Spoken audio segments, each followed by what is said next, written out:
Stream. Right, let's do some sound chests. Julian, speak up. Let's see if they can hear you. Hey guys, can you hear me? Chat, please tell us, can you hear Julian okay? Because What's your favorite color in Magic, chat? That should work. Because last time we went live, the mics had always set and no one could fucking hear anyone. People are tooting. Someone said no, but I don't think that's helpful. Sounds good. Sounds good. Toot is a reference to the Didgeridoo, Julian. Did you ever see that video, the Monored Minotaurs and Legacy? Oh, yeah. I think I saw one of those videos. That was pretty wild. That was really wild. Yeah, that was fun. That was one of my best Legacy videos. Considering I was playing a fucking meme, not a real... Well, Pirate Zombie went pretty well as well, actually. Come to think of it. Wait, hello chat. Hello everybody. So I'm back. It's been a week since I last saw you all. And today Rob will be joining us a little bit later. He's gone to eat some food and sustain himself as a human being. And we've got ItsJulian, the European elf master. If you want to say so. Like, well, that's what I'm going to call you. I know Julian is fine for me. Julian is fine, but elf master's also okay. We've got cheers on the go. People are excited for this. Progenitus. Oh, so we haven't cast the Progenitus on the stream yet. So that's a new thing. We might. Well, we might be casting it. Will we? We'll just be putting it into play. Well, I've casted Progenitus a couple of times. What makes... Oh, with DRS? Butler Rangers. Oh, of course. Yeah. Wow, okay. So maybe we will hardcast a Progenitus. So who is in the stream today? Who have we got in? We've got Ralph, we've got Green Chopper, we've got Ape Justice. By the way, Vince, your notification says you're on Modern. My notification always is on Modern. Every time I change it, it just reverts back. So that's just Twitch being a bit shit. But if people rock up and see us playing Creator Earths and think we're in Modern, who cares, you know? You could try that. Yeah, exactly. There's like the super bad Cradle in Modern, that flip card. The flip card? Yeah, there's like this flip enchantment that flips into Cradle, and then you can hardcast like all the big stuff. Oh, it's not bad. That card's great. Growing Lights Vitamoc. Oh, okay, yeah, I guess it's great. It's amazing. I got 20 of those. It's Cradle 2.0 in Commander. My latest video on my channel, Julian, I'm about to lose, and I top deck Cradle of Vitamoc, and I cast it, and it triggers, and I nothing happens. No, I find Emrakul on top of my library. And then as I untap, in the second turn that I've cast Emrakul, I then get all the mana off of the Ithamar Cradle, and yeah, fun things happen. So it's a good card. It's not quite Cradle, obviously. Yeah. I mean, the way it works in Legacy is you draw it, and then you pass and you die. Oh, so I guess have you tried it in Elves then, have you? Not in Legacy Elves. Like, I've seen it in Modern Elves, and it has some potential in Modern Elves, but I like my decks really lean, and this is not the kind of card I want to run, but yeah. I can totally see. You're the opposite of me. I like cards that like draw me more cards, even if it's not necessarily the correct thing to be doing. I'm just there like cracking clues from my tireless tracker. Well, that's amazing. The couple of test games I played with this, I seem to have flooded. So I was thinking, tireless tracker would be good right now when I've drawn 9 out of my 20 lands or whatever. No, it's 16 lands. Sorry. Oh no, 20 lands. Great minds think alike. Have you tried it? I've been considering it a lot over the last couple of days, because you tend to get flooded with elves at times, but you still need those 20 lands, of which like you've got 14 initial mana sources, and you can't really go below that. Exactly, but you also don't want to cut any of the cradles. So because you find that even when you flood, you got loads of mana because all your creatures are making mana, right? So if you had clues to crack, yeah. But maybe that's the new tech. They must have tried it. Even if you crack it on the opponent's turn via Slayer Vault, you still get to draw a card. So maybe that's the next evolution. Maybe we're onto something. Yeah, because Slayer Vault is a beating, as I found out earlier when I forgot to sideboard and any interaction with him and just died. Right, the traitor elf. So let's talk the deck list a little bit for people who do not know. We've got some more cheers. Carol Monf says, "Hi, Elves Master. It was a pleasure to get smashed by you last challenge." So someone you destroyed is here to cheer you on. That's pretty cool. So if it isn't D&T, but it isn't D&T, but I like Elves, says Iceman. Yeah, so just to clear this up as well, because someone's going to mention it. I often rag on Elves quite hard, because I really don't like the modern deck. The modern deck is dull, it doesn't have intricate lines, you basically just Coco into Elves, make mana, activate Azuri and swing, and that's not very exciting. What we were just talking about before we started streaming is that this deck has so many intricate lines where you can use Wirewood Symbiote to take a guy out of combat after you swung into a lifelinker, and you can... What were you saying about Dryad Arbors earlier, Julian? You're trying to... Go ahead, go on. Yeah, there's a very interesting interaction with Dryad Arbor, Pendelhaven, and Nissa. So if you activate Pendelhaven on Dryad Arbor, it becomes a 2/3. And then when you +1 Nissa on Dryad Arbor, it usually would become a 5/5, but because of the way layers work, it actually becomes a 6/7, which is super relevant in Legacy because it kills Gormak Angler and potentially also Tarmogoyf. And it also just sometimes beats face really hard out of nowhere, right? Oh, it does. It does so hard. Sweet. So there's things like that. Like the modern deck doesn't have that intricacies. It doesn't have Green Sun Zenith, which is a favourite card of mine. I love tutors. So having like 7 tutors main board And Creative Behemoth as well. Creative Behemoth is a much more exciting and interesting win con than Azuri, in my opinion. But maybe I just have too much of fondness for this card. Cause I played it in Standard when it was in Standard as well, alongside Lingering Souls and Unburial Rites. Those were the days. Yeah, Behemoth is pretty much unstoppable when it comes down. Like, you can remove it, but it's just way too good. Like, I mean, the same is kind of true for Azuri, but she usually doesn't provide the same kind of pump. Have you played Azuri in Legacy then? Have you tried it? Yes, I played Azuri in like 2 tournaments. I never drew Azuri, so I guess it must be bad. He was hiding. He had stage fright. He had performance anxiety. Is it a guy or is it a girl? Because I always thought Azuri was a girl, but Azuri's a bloke. Vanilla leader. He's a man, isn't he? Oh, is he? Okay. I think he's the only male Elvish leader other than Raphaelos. I think in the lore. No. There's oh, come on. Why man? Thank you for the cheer, Ken Musashi. Are you trying to think of another leader who's... Vineyard. The guy has a vineyard. What's it called? Oh, guy, Chat help me out. Rob is so good at this stuff. Eladamri. Oh, Eladamri, of course. Eladamri's cool. Yeah. Oh, there's a card I like. Eladamri's cool. When you've got a Vial on 4, this is what I've done in Legacy as well, and I swing, I block with Eternal Witness. Eladamri's cool for Resto Angel, activate Vial, flick in my Resto Angel, and flick my Ewit out. Oh, you should have seen my opponent's face, because he was like, what are these cards and why are you playing on the Taxes deck? It was so good. Right, okay, I guess we'll get down to the league then. So do you want to talk us through anything about the deck that's unique? For example, this ominous 61 up here that you've probably been asked about many a time. Yeah, I've been asked about that, like, I think 20 or 50 times in my entire life, like many times. And, like, the reason is, I'm playing a 61st card, which is Reclamation Sage, and my impression has been that in a lot of games, I really want access to that card in game once, because it turns games completely around. Yeah. At the same time, there's nothing else I want to cut. Like, I don't want to cut any of the initial mana sources. I don't want to, like, decrease any of the 4 of elves to a 3 of, because that would be like a 25% decrease, which I think hurts my consistency more than running the 61st card. So that's why I'm doing it this way. Yeah, seems sweet. Have you done that with any other decks that play tutors? Do you think that's... Yes, I played lands, and like the old control lands in 2010, 2011, where you had like, I think also like 8 tutors or something. So you've got a pretty big silver bullet board. Right. So sometimes you just really wanted that. Yeah. I wouldn't do it in any kind of like super consistent, like decks that are 100% built on consistency, like Merfolk, where everything is like interchangeable. But in a deck that has this many tutors... Right? You wouldn't put in a worse burn spell, because all the same thing. Right? Exactly. Yeah, okay. I mean, I'll never forget the first time someone Rexaged me in Legacy. I borrowed D&T before I built it myself off of a friend. Shout out to Alex, who's probably sharp in the chat a little bit later to open the fridge. He's an admin. And he'd let me D&T, and I was winning against elves, and people around me were like, well, this shouldn't be happening. And then I swung with this creature... no, I was going to win the next turn thanks to Jitte or Battle Score, or something like that, one of the equipments. And then he just green sun for 3, and I was like, oh, he can't get anything. This is pre-board, this is his first game. And he gets a Rexage and blows up my equipment, and suddenly I'm miles behind, and I can't kill anything. Yeah. And, it's crazy. You can sometimes even just take a hit of Jitter, sometimes even 2, if you eventually just kill it with Rexage, because then you can rebuild. So I thought I was indestructible, invincible, and then Rexage, well, it wrecked me, really. But I have a soft spot for Reclamation Sage. I play a lot in Modern, because I always play at least 1 or 2 in the sideboard of Green-White Taxes, because it plus Flicker Wisp is normally very good. In the same way that it's very good with Wirewood Symbiont, I guess, as well, because you can just blow... Black Baleful tricks out the sky, and you can blow up Chalices, because Chalice is pretty hard for this deck, right? It can be like there's worse cards, like Blood Moon is even worse when it comes down the first turn, and there's ways around Chalice, but yeah, Chalice can sometimes just steal a game. Because interestingly, for anyone looking at home as well, we're not playing any Cavern today, so obviously Cavern is normally one of your hedges against both Chalice and, I guess, in the olden days when Miracles was more omnipresent, against another one. Counterbalance as well. Counterbalance. Yeah, I used to play 2 Cavern of Souls back then. Yeah, but no need anymore. Well, the deck still exists, but... You're free again! Yeah, but I don't even know if Miracles should even be playing Counterbalance anymore. Like, it just seems like a weaker version of, like, better cards in the deck, do, right? But most of the time they sided out against elves. Right, so, it would replace Cord, fine, it's stronger than Cord. Yeah, if this got reprinted in Modern, it would probably replace Cord in the majority of decks that it's played in. Don't forget, a lot of decks in Modern that play Cord want to play things like Kiki Jiki and other weird, like, nonsense. So you can't Cord for non-green targets. You can't Green Suns for non-green targets. So Green Suns is actually balanced against Cord in some ways.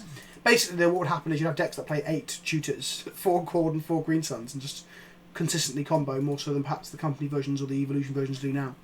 Right, so let's go wreck some scrubs. The sideboard plan you're going to talk through as we go through games, right? Because there's obvious ones like Reanimator and Dredge. and there's obvious things like Storm here. But then I really didn't know where Choke comes in. Like, is that all blue decks? Another one. Pretty much almost all blue decks. I probably wouldn't bring it against something like Murfolk, and yeah, those are the decks you don't want to have it against. But like against all the Diver decks, against the mid-range decks, against Miracles, it's amazing. So here's like, you have so many. One of the Leovold decks I played against earlier. Sorry, yeah, Leovold. Yeah, like you've got so many ways to cast it on the second turn, and like half the blue decks in the format, they don't even play Daze, or they side it out against you. So if you get it down on the second turn, it's like, do you have Force of Will or not? And if you don't, you're only playing Lotus Petals anymore. And that's pretty great. Okay, so Show and Tell is one of our hedges, right? It's not very great against Show and Tell. I usually don't bring it in. Like on the play, I like bringing in like one if you get them. Like if they go Ponder, Shuffle, Pass, and you Slam Choke, and it sticks, yeah, but it's not great. Okay, cool. The thing I was going to ask earlier is, would you bring it in against 4-color Alluring? No. Okay, that's hard. I played against that ship yesterday. You actually... That's the thing. I'm playing into Alluring for like a year, and then earlier on, game 1, I thought he was just 4-color Leovold because I saw a Leovold. And then game 2, he cast like one of those weird Strixes for 3 mana. And I was like, oh god, what is this? Then he played a white source, and I was like, what is this? Yeah. So, would you bring it in there? I can't tell you. Like, I might, but I probably won't because I don't have enough space. Because usually you want to bring in 4 Abrupt Decays because they also play a Leovold. Yeah. And then it gets hard. But you might bring in 1, maybe 2 even. We're going to see how you feel after the first game, yeah? Yeah, exactly. The thing is, Alluring, of all the decks in Legacy, Alluring is the hardest to sideboard against 5s. I still don't even quite understand. I used to play a league with it at some point, so I understand the deck better. Because at the moment, I don't even think I could tell you how they sequence the combo. I know they have to just like bounce the Strixes infinitely with Alluring, but I don't know how they get to that stage. Like what their early game plan is. Yeah, exactly. I guess they just cast Ponders, right? That's what most blue combo decks do, right? Cast Ponders, Cabal Therapies and shits. Oh, Cabal Therapy, Jesus. Okay, there's my last attempt with Elves, Julian. Well, you won 3 games. Yeah, that's true. I was getting there. Right, let's get in it with the Elves. Let's see. The Elves. Let's see what our first game is. That wasn't even meant to be a German-sounding accent there. I just hanging out with you for 5 minutes and I started speaking with the accent. Do you speak some German? I took a German GCSE. Oh, really? Oh no, I took French actually in the end. So I could say like 6 lines of French. I don't even remember. That's the thing. So in England, basically, the kids are really, really, really, really rude and do not respect foreign languages and everything because they think that everyone speaks English, which is, to an extent, it's kind of correct in some ways, but it is very ignorant. And I was one of those ignorant children. And fast forward, 10, 15 years in school now, I'm like, you know what? I was a little shitbag and I should have listened and I should have learned the European language because it's respectful and it's just, that's what you should do, really, because it will help you in life. And we've got a subscription from Boss Junior. Thank you, my friend, and welcome back. We're going to hopefully kill some blue decks, hopefully. So that's the best $5 you ever spent. Or is it euros? I don't even know. I don't even know. $4? Yeah, $4, I think it is. Hey, Daddy. That's more than I spent on the bottle of wine I'm drinking right now. Oh, you're drinking. I'm on the hydration plan. I got very drunk on... I got hammered on Saturday night because it's like a late birthday thing. I ended up fucking my knee up. I recorded a Battle Bond pre-release yesterday with some stuff that Wizard sent me. And I'm so hungover throughout that video. I'm just sweating profusely. I look a mess. I'm like, oh, Wizards aren't going to like this. How does this handle This is turning into a pretty kinky stream. I'm not sweating now, though. I'm very hydrated. I have to close the window, though, because every dog in England seems to be barking outside. How do you feel about one unsummoned sick green source and some Film Donor Elves? How does this look? Oh, this is one of the best hands this deck can produce. Like, I love this hand. Wow. It's amazing. Right, we're going to keep this then, and you're going to guide me through this. So do you leave the Film Donor Elves or your choice Elves? of Llanowar Elves. Because it almost makes no difference, but if you lead with Film Donor Elves, they probably know that you also play Llanowar Elves, so probably doesn't matter, but yeah. Okay, so you're hiding information for them. Yeah. But there's functionally no difference, right? Like in the deck. Exactly. Yeah, they're both elf druids. Okay, so we've got a Scald Time with no casting of anything. I hate it when they do that. I hate it when they because now I'm just like, well, I'm assuming they're a slow combo deck, but there's no real way to know at this point. Maybe it's miracles. So we're just going to leave with Llanowar Elves, we hide the Heritage Druid, is that correct? Yeah, we go for Llanowar Elves for sure. Do you fetch a Bayou blind into a Scald Time? No, always forest. Like in the first game, you barely ever need black. Yeah, it's only if the activated costs of Deathlight Shaman pre-board, correct? Yeah, exactly. Only when you play against Storm, you need black, but usually you don't need it early on. Yeah, that makes sense. And I guess Dredge. You want to eat those Dread Returns? Yeah. Right. Like, if you know they don't run Wasteland, you can always go for it because, like, just in case you will need it. But yeah, right exactly. now, well, I lost the game earlier with a guy on 2 life because my second fetch was for Forest, not Bayou, just automatically playing on Wasteland. When in reality, I should have thought about my Deathwatch Channel activations. But that's quite fringe, I guess. I guess that probably doesn't come up that often. JTMS is a garbage in modern. He's not garbage in modern, Carol Omon. I can't even pronounce that name.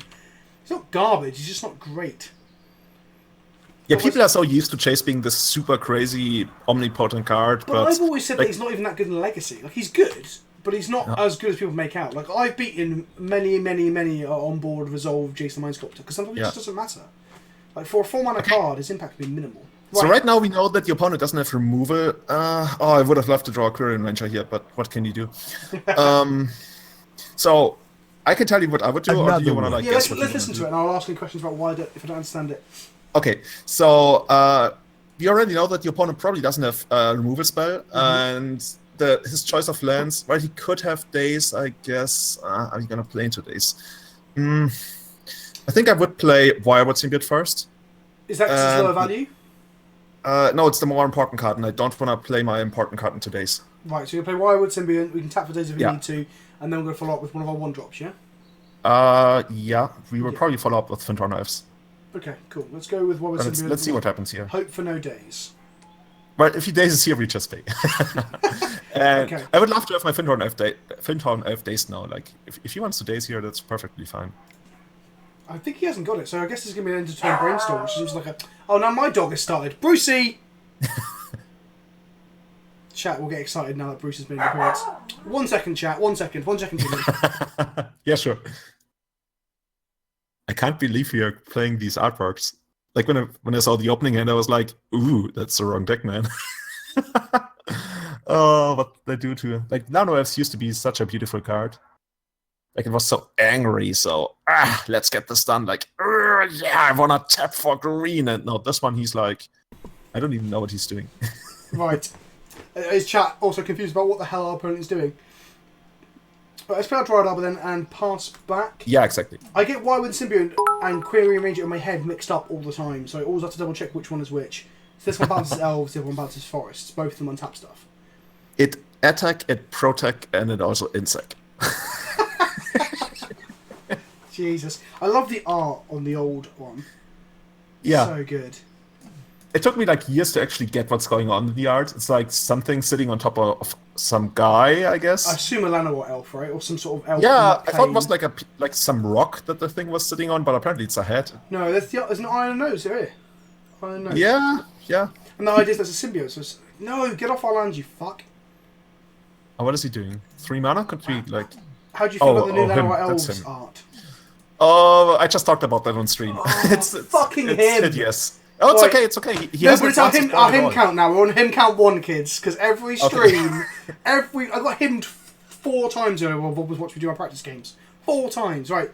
Okay. Okay, we kept the 2 cards you wanted, right? That's good. Yeah, exactly. That's good. Okay. That's perfect. Not the worst one. I just hate him, Julian. I can't begin to explain how much it pisses me off. Yeah, but the thing is, him is barely legacy playable. Like, you pay 2 mana and so you don't advance your board. So why is every boss to keep hemming me, Julian? Because people like to play what they enjoy and not what's good. That's a veiled insult of me playing mono white weenie all the time, isn't it? Right. It used to be really good. Okay, Green Summon's good here, right? Okay. So I'm gonna cast Visionary first here, because usually I would cast Heritage Druid first, but like the fewer cards we have in hand, the more the value of Visionary goes up, and the more likely is to force a fill it, and we really don't want him to force a fill Visionary here. Okay, so we cast off the Dryad Arbor in the forest. Yeah. Leave the other 2 elves untapped. This gives us 3 elves to use with Heritage Druid. We can obviously untap an elf in a moment to be able now to draw Cradle. Draw Cradle. No. Close. Almost a Cradle. That's a good start. It's 1/5 of a Cradle. So play our Catacombs out? No. We might still draw Cradle. I'm playing Heritage Druid now, and because in the first game you can overcommit as much as you want because they usually don't have master removal. Makes sense. Okay. Or only like a 1 of Toxic Deluge at best because he's check pile. And now I tapped 3 elves. And Heritage Druid? Yeah. These 3 and another Visionary. Sorry. Is that what we're going to go and get? No. We are just gonna bounce Visionary and untap Llanowar Elves. Okay. Wow, this is not the way I would take it. So no. You have to click Llanowar Elves first. Yep. This is the bit that confuses the fuck out of me. Right click this. Choose the creature I want to untap, which will be Llanowar Elves. Yeah. I'm going to bounce the Visionary. Yeah, exactly. Fucking And then we just replay I hate it. Modo sometimes. I love it, but I also hate it. But now we can draw Cradle. But we don't even want it now. Oh, fuck saver's going on. Right, now play a Burden, or... Yeah, now we just play a Verdant Catacombs. Do we want to utilise Green Suns for Visionary or anything at this point? Let's see, 1, 2, 3, 4, 5, 6, 7, 8. Technically, we could Green Suns for Behemoth next turn if he doesn't do anything. It's bad if he has another hymn, but if he has another hymn, we will win anyways, I guess. I think we can just pass. Yeah, so we're going to hold this for a Great Huff. Do we want to crack Yeah. before our draw steps and not draw another land? Or minimise... We might crack on his end step for Dryad Arbor. Okay. Oh, okay, in case of Green Suns and in case of Great Huff. Okay. Not Green Suns, sorry. Cradle and Great Huff. Yeah, and you can attack Oh, with... no! No, we can! I was too busy thinking about mana! Fuck! See, Elves is complicated. Far more complicated than other things. Opponent gain to life. What is chat That's about okay. today? Because last time I didn't keep an eye on chat, Julian, they talked about hentai and Ajani, Oh, yeah? Ajani Rule 34 porn. I think tonight Oh yeah, there is I saw that. I tuned in towards the tail end of your Doomsday stream, but it was all about like kinky Achani. Yeah, that's my chat, alright. Is that like a real thing on YouPorn or something? Like you can I see don't Achani think going? so. I think a couple of my fans are just really into Ajani. Oh, look at this guy, it's so bad. It's like a shit visionary. Yeah, exactly. I guess, you know, there is a circumstance where they're swinging with an Emrakul and you want it to die, and Strix gets you there, right? Yeah, but Strix doesn't get bounced by Visionary, it's so bad. No. Well, with a Lurin you can bounce it, can't you, somehow? Yeah. There's many ways you can do that. Yeah, that's true. So, end of turn, let's see what he's up to, but... So he's got 1 mana available, he's not made a land drop yet. I guess he's trying to draw land. He might have a second if he plays a land, but let's see. It's called Hentai and it's art, says Boss Tuner. Okay. I remember when I was still in school, I was so confused between like what's anime and what's hentai, and then I was like at the school computer and I googled it, and the teachers. And that's when you found out. Well, okay, so do you know what we're getting in a weird territory here. Do you know what yaoi is? Do I know what? Have you ever heard of yaoi? Yaoi, no. Okay, so but before we do anything, get the Dryad Arbor and bounce the Visionary. Visionary. Yeah, okay, cool. Yeah. Okay, we'll do our next turn, then I'll explain about yaoi. Our chat's Yaoi. ruined it already. Is it really gay hentai? No. Yeah, so I didn't know this until... So basically, I was working with this guy who... Come on, Modo, I want to do some more things. Come on. No, don't eat our lands. He's going to kill something. Yeah, well... He's got a push or a bolt, right? He's got a push or a bolt. He's got a push, yeah, probably. Black mana. So let's see what he wants to kill. He has to kill this guy. That does make sense. But it's okay. Still back to the Visionary, yeah? Yeah, of course. And now we're going to wreck him. So, We're drowning him in card advantage. So untap this. Remember the 4-land mulligan from Madrid? No, I don't, but I probably should. Like, I could pretend that, oh yes, the 4-land mulligan, but I don't even know what that is. No. So Chris was my standard player at Madrid. Oh, and he won against my girlfriend? Yeah, because he mulled to 4 and kept Bomac Carrier and 3 mountains. And your girlfriend decided that Bomac Carrier was not important at all. And then Chris proceeded to win because Bomac Carrier drew him like 9 cards. In a way, I was actually happy that my friend and Lisa lost against their opponents, because that way we didn't have to play out our match, which you were winning. I think at that point I had Palace Jailed one of your lands. Yeah, try it out. No, you turned a forest into a 5/5 with Nissa. Oh, even better. And I Palace Jailed it off of a vial, I think. Right, we've got a Quirion Ranger, so that's pretty good, right? So we're going to... Let's see if there's like a weird scenario where we can make Krotterhoof. Play this is where you do your maths that I don't understand, so...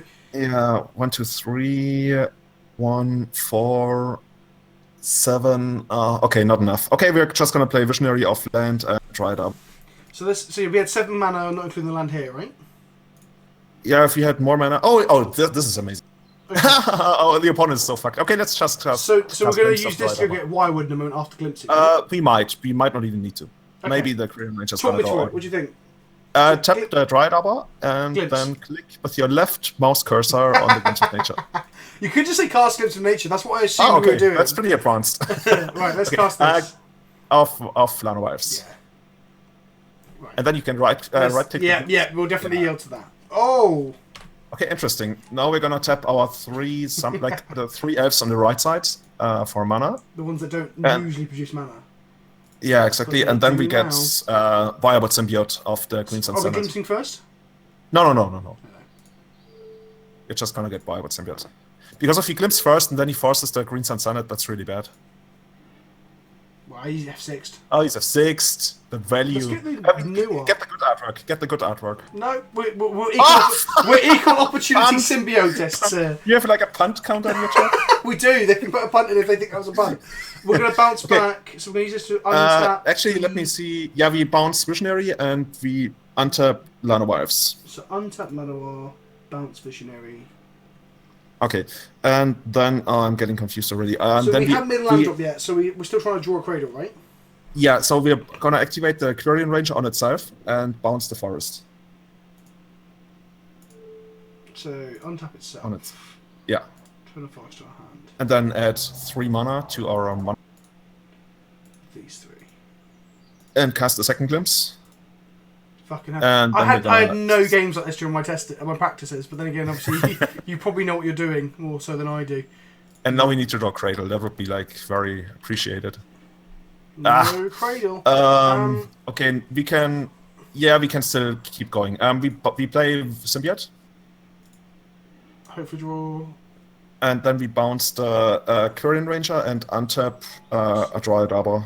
So we're gonna bounce. Return Elf. So we're gonna bounce. No. You have to click the Dryad Arbor. Yeah. So I'm activating Wirewood. Yeah. To and return click the Quirion Dryad Ranger. Arbor. Oh, to untap. Fucking hell. Yeah. Untap this. Bounce this. Yeah, exactly. And then we replay the Quirion Ranger. Comes down again. We draw 2 cards. We still got a couple more shots. Okay, we probably won't even need Cradle. We use Quirion Ranger, untap Heritage Druid, bounce Dryad Arbor. You have played this deck a lot, haven't you? Yeah, a couple of thousand matches. Like, sanctioned matches on paper. It's just so intuitive for you, though, where I'm like, okay, I need to 1,500. stop and think, but I'm also trusting you. Well, we're going to make 3 mana, right? I know that much. Yeah, exactly. That bit's the easy part. If Yeah. in doubt, make some mana. Right, make 3 mana. Well, I did click And- it. Yeah, there we go. And then we play the Nettle Sentinel first, because that's the one we want the most. We got Oh, there's another one. Oh, perfect. Another one? Yeah, just all of them. You got so much mana, man. So, yes. Oh, and you also, and you can also right-click and say yes. So Always yes, always. okay. Yeah.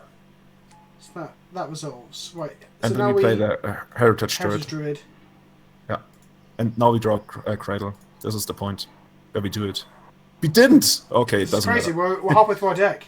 I need to put always yes on it next time. So Yeah, we've let's seen make half the deck. 3 That's more okay. mana. At this point, I would actually, I would send it for Nettle Sentinel. So That doesn't really matter much, but I would send it for Nettle Sentinel. Just because that way we get 3 Nettle Sentinels online, so we can have maximum mana. Oh, okay, so it's like in Crisis when you activate the suit. I only ever played the first Crisis, but that was I pretty good. want to talk to you about video games. So I've noticed when I've watched you stream and stuff, you fucking love some retro video games. Oh, I do. I actually, like, one of the articles on my website that I got coming out is about my favorite video games of all time. Like, I've got 10 articles that I haven't finished yet that I eventually want to finish, and one of them is I've like... got a my favorite. Jigglypuff that I need to have more on screen, because you also have a Yoshi, don't you? Oh, the sound cut out. You said something about Jigglypuff. You always have a Yoshi, where I'm more of a Jigglypuff player in... Oh, you are? Oh, no, actually, my favourite characters in Smash Bros. Are Mario and Link. You know what Jigglypuff is called in German? No. Pummeluff. Pummeluff? That sounds like a totally different thing. Yeah. I'm going to make some money and to it goes go about around the singing Pummeluff. That's that the guy who sounds, will draw your face black, right? If you fall asleep. Overtly sexual. I'm going to make this visionary. Yeah, we just like... We're going to draw a cradle. We're going to draw a cradle. We might. And then we're going to go... So if you right-click yes. and yes, and you gotta do it for each one of them, I think. Oh my god. It used to be worse in the past. I've been killing people with Hedron crabs a lot lately on Modo, and that's a pain in the ass. Oh yeah. Because you have to put each Played triggers. Draw off that. No cradle. Wow. Okay. Do we cast another glimpse? I'm I'm going to get us a cradle. Yeah. I'm just going to dig for a cradle now. I know what we're doing now. We can have a draw glimpse. It's like a. I don't think I can fuck this up now. Okay. Let's see if you can fuck this up. Let's find a way. I've seen people deck themselves. Yeah, I bet. The secret is you can't deck yourself if you have Green Sun Senate. Of course, that makes sense. Right. We had a Legacy game on Saturday. Here's the Cradle Boys. Oh, that's Cradle. Oh, and it's the wrong artwork too. How is that the wrong artwork? It's not the Yurta Saga one. Oh, it's the right artwork. You mean the wrong frame? Oh yeah, basically it's also the correct frame, but the wrong text box. Right, play this.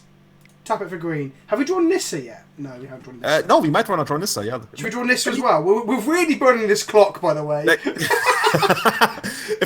Are we down to 11 minutes? We're down to 11 minutes, yeah. Fuck. Just cast 2 Kratos and get it over. 2 Crater. Okay, yeah, sure. There you go, guys. Oh my god, we are so gonna time out. Right, we're gonna cast 2 Crater Hoofs, guys. I think that does it. Yeah, easily. I remember when I played with Philip Schöniger, if some of you guys remember that guy, and we played Miracles Online, and we were about to run out of time, and he had never played Magic Online. So he asks me, so are we going for the ID here, for like the draw? I'm like, Flip, there's no draw in Magic Online. What the fuck? But we are down like 5 minutes, so yeah, that's what happens. Playing Miracles and you've never played Mono before, that's pretty... Yeah, he also tried to force a fill Senses Divining top activation, and then he got so frustrated he rage quitted and never went back to pitch again. Okay, guys, we did 57 damage quite casually. Turn 4. That's pretty good, but we probably should play a bit faster next time.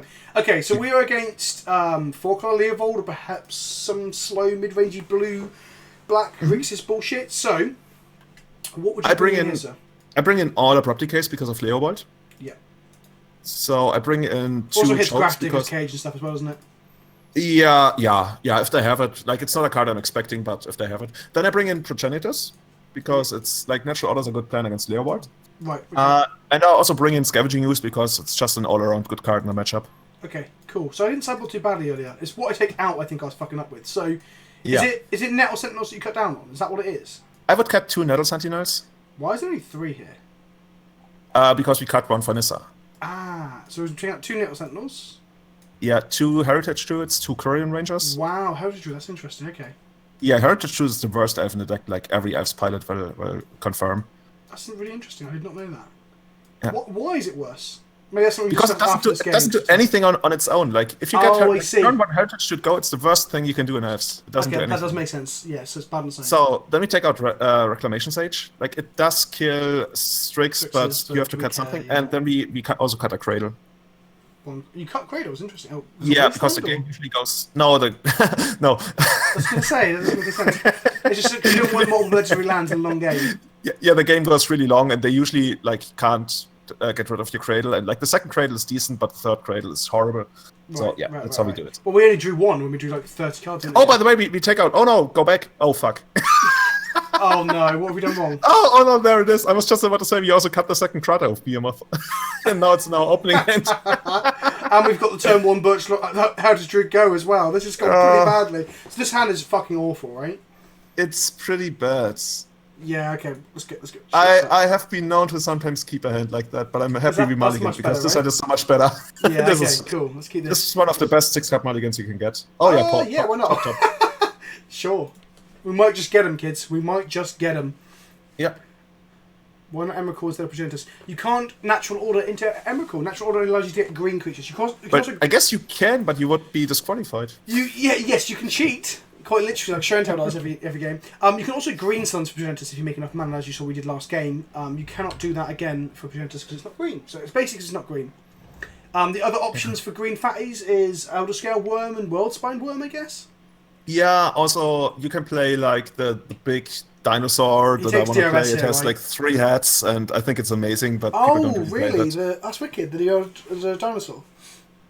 Yeah, but I don't even know the name. Tyrannosaurus Rex or something. Yeah, 3-headosaurus, Bantosaurus Rex. He thought he's going to take in the Deathlight Shaman here, right? Yeah, for sure.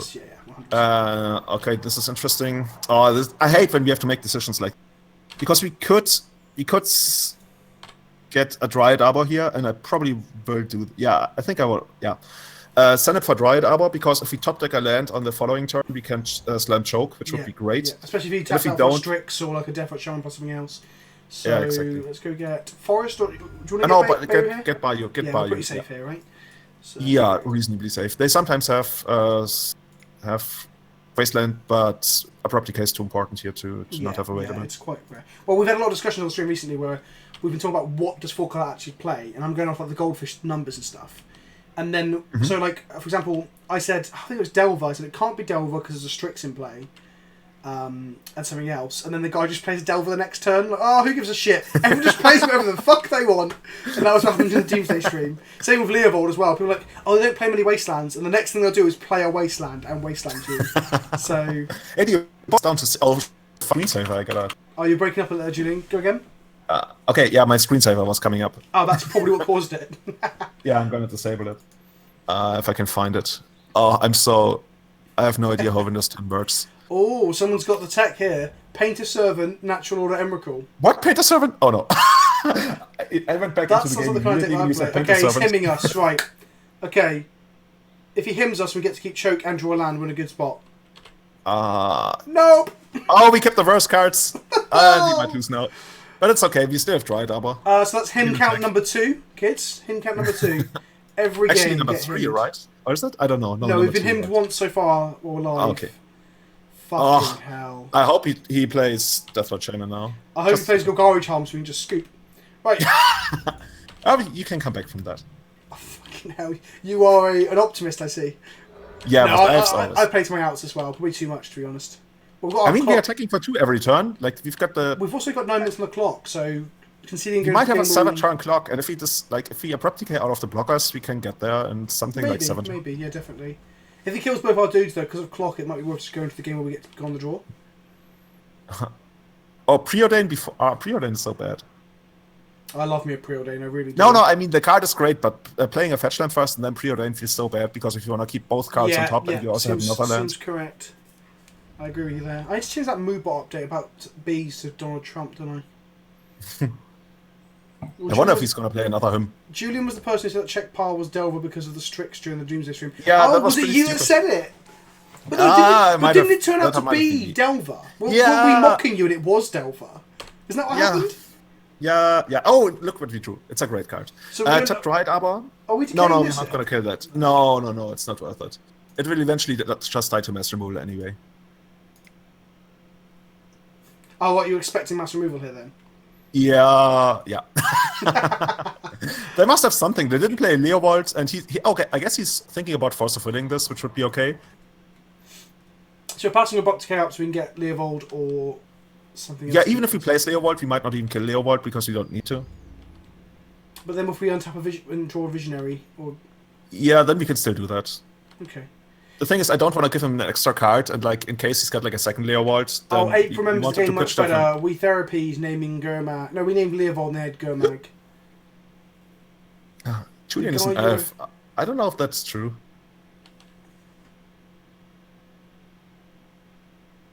I recently found my birth certificate, but it wasn't where I expected it to be. Like what? Yeah, we have like, you probably have the same like religion class or something in 5th grade in school. RE, and, yeah. And they asked us to get a copy of our birth certificate and then put it into some folder and draw something around it. And apparently I got that from my parents and I took the original and I glued it into some folder and I drew all the way around it. And when you first said that, you said a religion class, right? Before it clicked what you were about, we call RE here. I thought you meant like every German citizen has a religion class. Like you're a cleric and your father was a paladin, and not quite like that. Because we said religion class because we're playing Magic and I'm a nerd. I immediately thought, oh, okay, class of religion. The class of religion. Another one. So oh my god, the guy. Hey, he's gonna Thoughtseize us. That's okay. Like it's very likely that we have natural order in hand, so he probably wants to Thoughtseize. That makes sense. And I pretty much expect his last 2 cards to be Forceful plus X because he paused quite a bit on the Deathlord Shaman. But maybe he was just like, I don't know, getting dressed or something.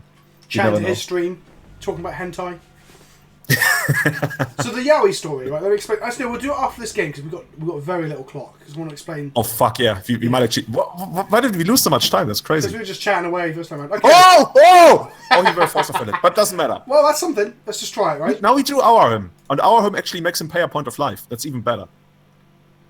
So is this a him to Torok with 1 point of life loss? Yes, it is. Yeah, it's the better him. Okay, cool. And he pitches Preordain. Okay. And now we're back in the game. Now we can draw natural order and the game's over. Sweet. And look at his shit. He's got nothing. He will eventually die to Deathrite. I mean, these cards are okay, but they're not elves, are they?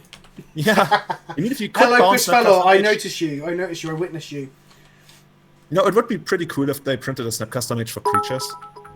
Fucking hell. Can you imagine how absurd that could be? Yeah, but Well, we've got a burrow rights already. I mean, that's basically it, right? Yeah, but it's super slow. Hydrate or dehydrate. So I'm actually drinking water, despite how fucking dehydrated I was yesterday. Okay, let's draw natural order. It's okay. We wanna kill the Deathrite Shaman. Yeah, so we can just keep shooting him with ours. Yeah, exactly. So we're gonna kill this now. Yeah. Kill it with Yeah, TK. it doesn't really matter how we do this. And then we can just start shooting him for 2 every turn with the Deathrite Shaman. I might actually attack him here. Let's see. These for the clock? But then he keeps back. No, it doesn't matter. No, don't attack, because then he keeps back Snapcaster Mage and it doesn't make sense. Also, it means that if we draw natural order, we're fucked. Yeah, exactly. Just in time for the Ajani chant army. Oh, fucking hell. It begins. I wish that choke of resolve. That would have been sick. So the thing is about elves, people get salty when elves top decks, but think about it. Like, we've got an insane amount of top decks here. Like, we can draw Visionary, which is like a redraw. We can draw Senate. We can draw Natural Order. We can draw some other cards. I forgot. Critical Ranger would be insane. Is this Toxic Deluge or Golgari Charm? It feels like Golgari Charm. But let's just see. Golgari Charm would be okay because that's what gets to live. But Toxic Deluge would be much worse, Toxic right? Deluge. Yeah, Toxic Deluge should be pretty, but we can gain life. We can at least gain life. Yeah. We It's okay. always out of his bin now because we're playing Nissa. And Nissa, yeah, we're pretty far from Nissa, I guess. Yeah, if we draw Nissa now, we're pretty sad. So he is hellbent. We are hellbent. It's weird he played that land. You shouldn't do that. Just play it. We don't want to lose it to random top decks. Clock. And let's just find something now. We've got an insane amount of top decks that we can find. And so what's the best top deck here? Green Suns or Visionary? No. I keep forgetting Scavenging Ooze. Scavenging Ooze would be insane, would end the game. Oh, that's the worst one. I mean, I think that's only... No, it's not the worst. Progenitors might be the worst. Yeah, that's true. Creator Husband's the second worst. That's true. Right. It's so weird he keeps playing those lands. No, he's got a... He's like, hey, look at me, I'm so flooded. He's got a card in hand, though. He has got one card in hand. Oh, Windowless, that can attack. There we go. I always like seeing a card that can ready do for something. the hard cast Force of Will? No. Bring it on. And he's just gonna draw, I don't know, Deathrite Shaman. I'm always trying to... Oh, another land. He's so bad. I try not to insult my opponents, but yeah, this does seem a bit suspect. Oh, okay, let's just get... We want to hit our land drops, though. Yeah, I would also actually crack on our next upkeep for Forest. Yeah, we can't get Arbor. Because the point of life seems insignificant here, but if you draw another Forest, we feel horrible. Yeah, well, I'm 100 on board. Because he's hitting land drops, but nothing to do with them. I mean, Snappy, Colgan's going to plus something else. See, and now he gets punished. He draws the Brainstorm, and now he gets punished. Well, he's got fetch lands in play. How's that punished? Yeah, but he could have that island and that Scalding Tarn in hand. I'm with you. So he keeps his Golden... Yeah, he should have kept at least one of those fetches in hand, so he could then shuffle it with Brainstorm. 100%. Good. Well, you know, we can run uploads on that. But he might win anyway. Or we just draw 2 Brainstorms in a row, and the fetch lands become better in some ways. Oh, yeah. Fucking Brainstorm. Brainstorm. From playing quite a bit of Sneak and Show recently, I do feel like Brainstorm was just too fucking good. I'm still hoping they will eventually print Leyline of the Choke. That'd be nuts. Oh, what is he playing there? Oh, fuck! No! No! Problem. Big problem. Oh, how do we beat that? Oh, we're not beating that card. No, we don't. Oh, fuck's sake. I mean, there's a reason I'm playing the 4th Abrupt Decay, and that is this card. So if you can draw the Abrupt... Oh, yeah, actually... Oh, wow, yeah, that's a way to beat it. We need one more land. So, yeah, we only have 2 lands we can draw. Oh. Oh, but also fetch lands. I guess fetch lands also work. Okay. Let's just give it a go. We're not running too much clock by F6 until his turn. Yeah. And if we draw a fetch land now, I mean, we probably already know that he has Force. Yeah, he has Force of Will. We even drew one of those. We have to play it anyway. There's the off chance he doesn't have Force of Will. Or maybe he doesn't force it because he can't read or something. He might not have Force. Maybe. Like, we've seen 2 Forces. Did you see that match of Paul Cheon, where his kid jumped on the table and pressed F6 when he had won? No. Yeah, let's go to game 3, yeah? Yeah, it's just... No, what? So his basically- kid just jumps from the keyboard. Yeah, so Paul only has a single out, and he actually draws that, and he starts dancing in front of the computer. But then he throws his headset onto the keyboard, and the headset presses F6, and so he skips. You said cut a crate house. What for? Let me look at the second Nettle Sentinel. Put it back in. Yeah. Okay. Yeah. So and he was dancing. So he provoked his child into this. No. So basically, he was dancing, and he threw his headset onto the keyboard, and the headset 6. So he looked at the screen. He's like, "Oh no, stop it!" And then his kid threw up in his lap, and it was like the perfect disaster. And then something sets fire in the background. He's just like, "How did we come to this?" Slappy Wag, not Wang. I almost said Wang. Slacky Wag. Oh my god. Slappy Wag 88 is asking Julian, what are the worst Elves matchups? Anything that plays show and tell. Anything that plays show and tell. How does this look? We have no mana dork. Oh, this looks good. This looks good. Oh, we have one mana dork. What about? Yeah, keep. Yeah, that's okay. We can always draw additional ones. And we might turn to choke him as well. Yeah, we might try to choke him and. So Bayou into Deathright Shaman. Bayou into Deathright, yeah. Almost excellent. I mean, if he kills the Deathright, it's annoying, but what can you do? Yeah. With Elves, you're like, there's high variance in the game, and the variance is usually tilted in your favor, but when you lose, you might lose really hard. Okay. I guess, yeah, like, well, we're primed to draw another mana dork next turn, right? There's a lot of them. By the way, why do we have a stop set on this draw step? Oh, that it's just so much time. It's from playing D&T. I have draw stops everywhere to support. Because people do that thing where they'll tap the land for red, and you'll go, okay, go to draw step, and they'll lose the red mana, then you port them again, and it's like, why do you keep doing this to me? So that's the why. Oh, he kept 7, he's so lucky. Preordain, what a scrub. Hopefully, he has no force. But also, taking the force means that we're more likely to resolve our glimpse or natural. Yeah, choke getting force would be okay. How was the Maverick matchup? What do you guys think of Maverick? I love Maverick. It's very favorable for us. But Elves shits on a lot of the creature decks, really, doesn't it?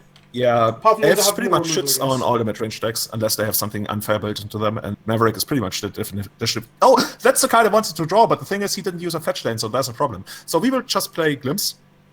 Okay. Just play Glimpse. And then we will draw an insane amount of cards, especially if you draw an extra land. And then if that resolves, we play Quirion Ranger.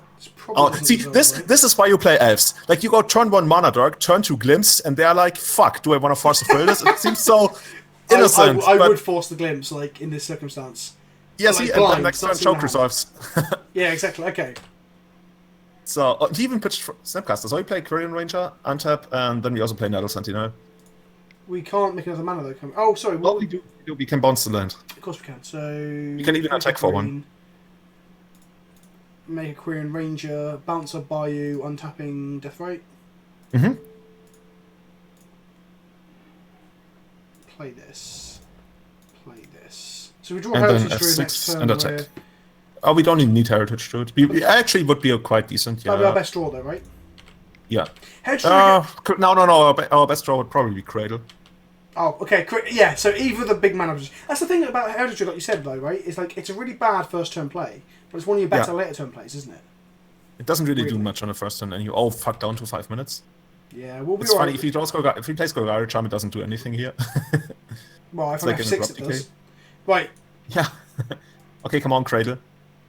Come on, Cradle. Oh, we get a stop in I'm just really bad at wasting time. We're getting some cheers about Maverick. Come on, Cradle. You can lose to Maverick. Like, Maverick is a harder matchup than Death in Texas. Okay, now we can play Choke, and we will play Choke.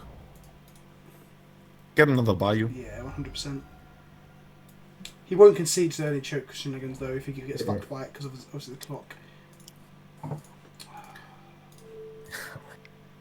Good old Modo. Yeah. Right, I'm going to focus more while you chat me through it, so we can actually try and win this game. And then you can just F4 now at this point and attack. F4? I've never used that card before. F4 is one of the most important ones. It's like F6, but you can't screw up. Like, if they do something, it stops.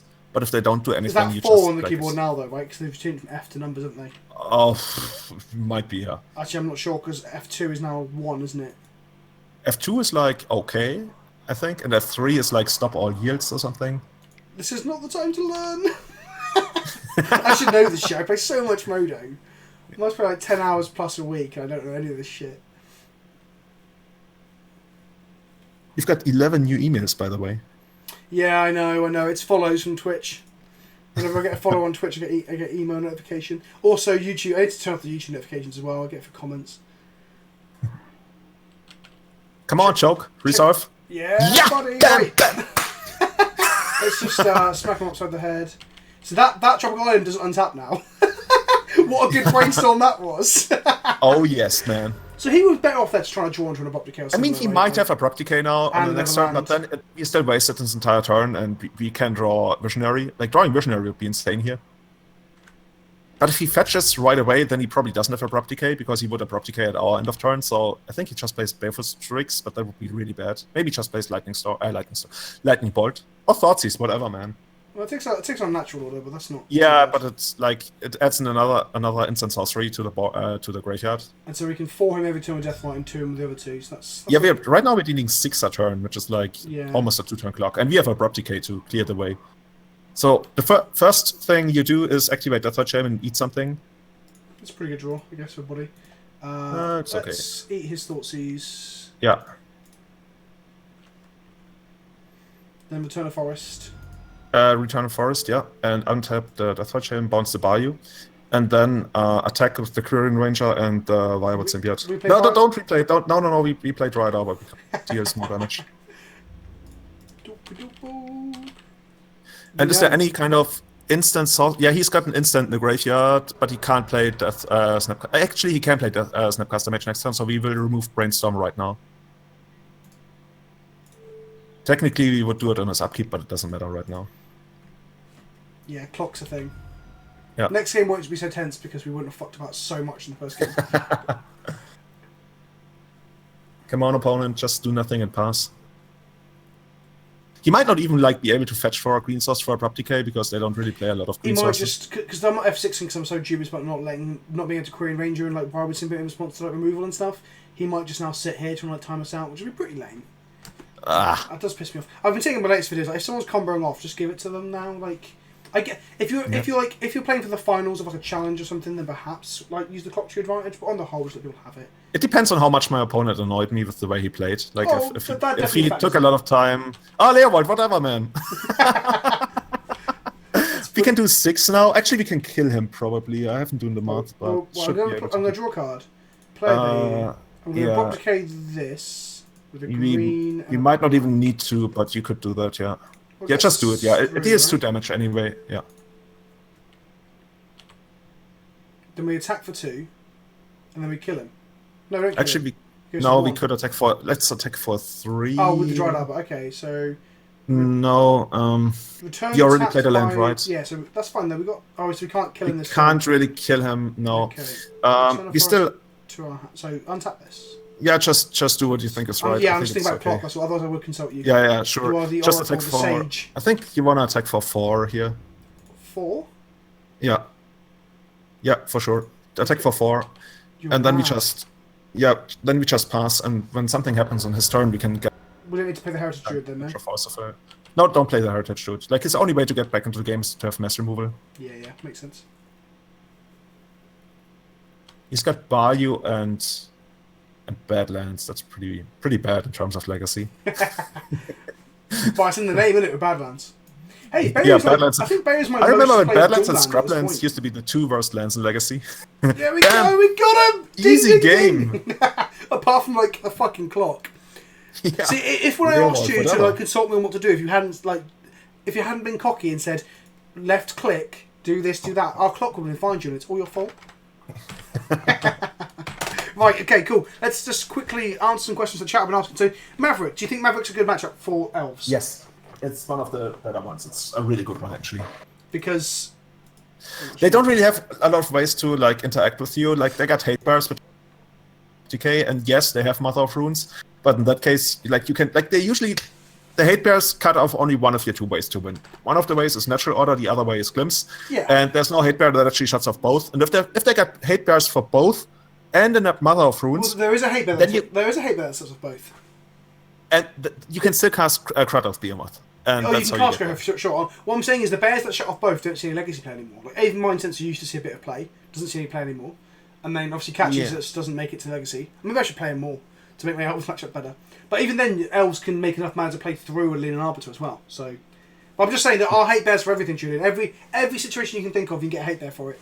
But some but they would need to have, like, I don't know, Containment Priest, Gadoctique, Mother of Runes or something. Oh, Containment Priest is pretty good for that as well. I've stopped playing Containment Priest because I think it's not that good in the meta game because there's not really that just stop playing Containment Priest. It's the worst card in Legacy. Nobody should ever play that. The value added also get rid of the Cryonicus cages. They are horrible. The thing is, like, Containment Priest is good against Elves, but if a card is good against Elves, I don't really care when playing D&T because the matchup is so bad. I'm just like, you know, that's the beautiful thing about Elves. Like, all the cards are there. Like, the tools are there, but it's not worth it. And that's just amazing. Like, it's not worth it to be good against your deck because your deck is, like, not played a lot. No, I don't agree with that. Like, Elves is relatively played these days, right? Is it? Okay. I think so. Yeah. I'm not sure. Let's have like a goldfish real quick. Another one.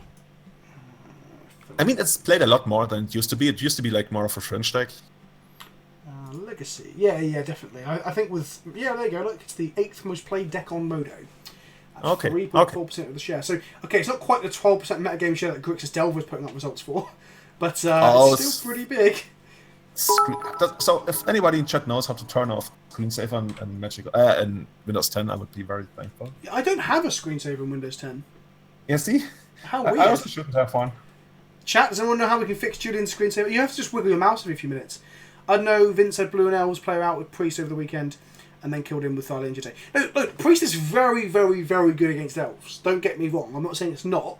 I'm just saying that I don't think for the rest of the metagame it's that good. Like, it's basically for them reanimating a bit of Sneak and Show. We already beat Sneak and Show. Reanimate, I'd rather have Surgicals because they're better against other decks like Lands and Dredge.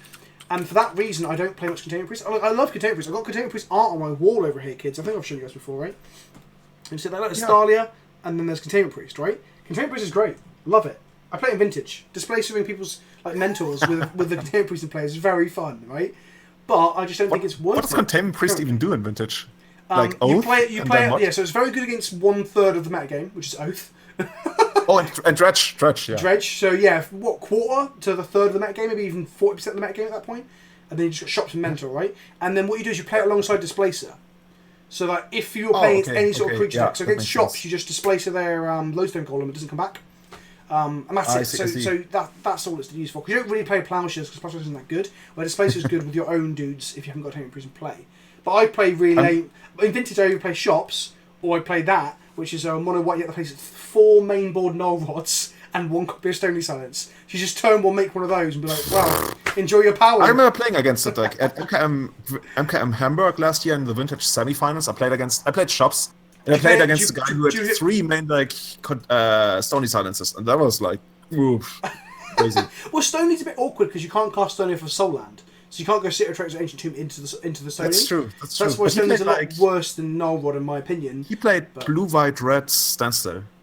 Okay, so that is miles apart from what I'm doing, I guess. But yeah, exactly. I think Stony and Null Rod are very good cards in Vintage, especially main board. Like, it's just so funny to have someone have a load of mana blocks that just don't do anything. I'm a bit creeped out that Ralph in the chat can actually hear which kind of keyboard I'm using. Who said that? Blue. He tells me I'm using Cherry MX Blue switches, and that's exactly what I'm using, and that's really creepy. Who said that? Ralph. Ralph Benches, whatever. Yeah, Ralph's a long-time deviant, so he probably has a keyboard fetish, if I'd imagine. So to finish my Yaoi story before we do the next round, so basically this guy I'm working with is really into supposedly manga and anime, right? And I'm really into comic books. Like I had a massive trade paperback collection. I was reading DC, like Batman, Superman, Justice League for years on end. And I said to him, okay, we'll do a bit of a switch. I said I don't like anime and manga, but he's like, look, you've got to try the good stuff. So I lend him Civil War, the Marvel Civil War. I lend him Identity Crisis and Infinite Crisis to give him some stuff to try, and The Watchmen, I think, 4 books. He lends me some weird manga stuff, like some detective fiction stuff.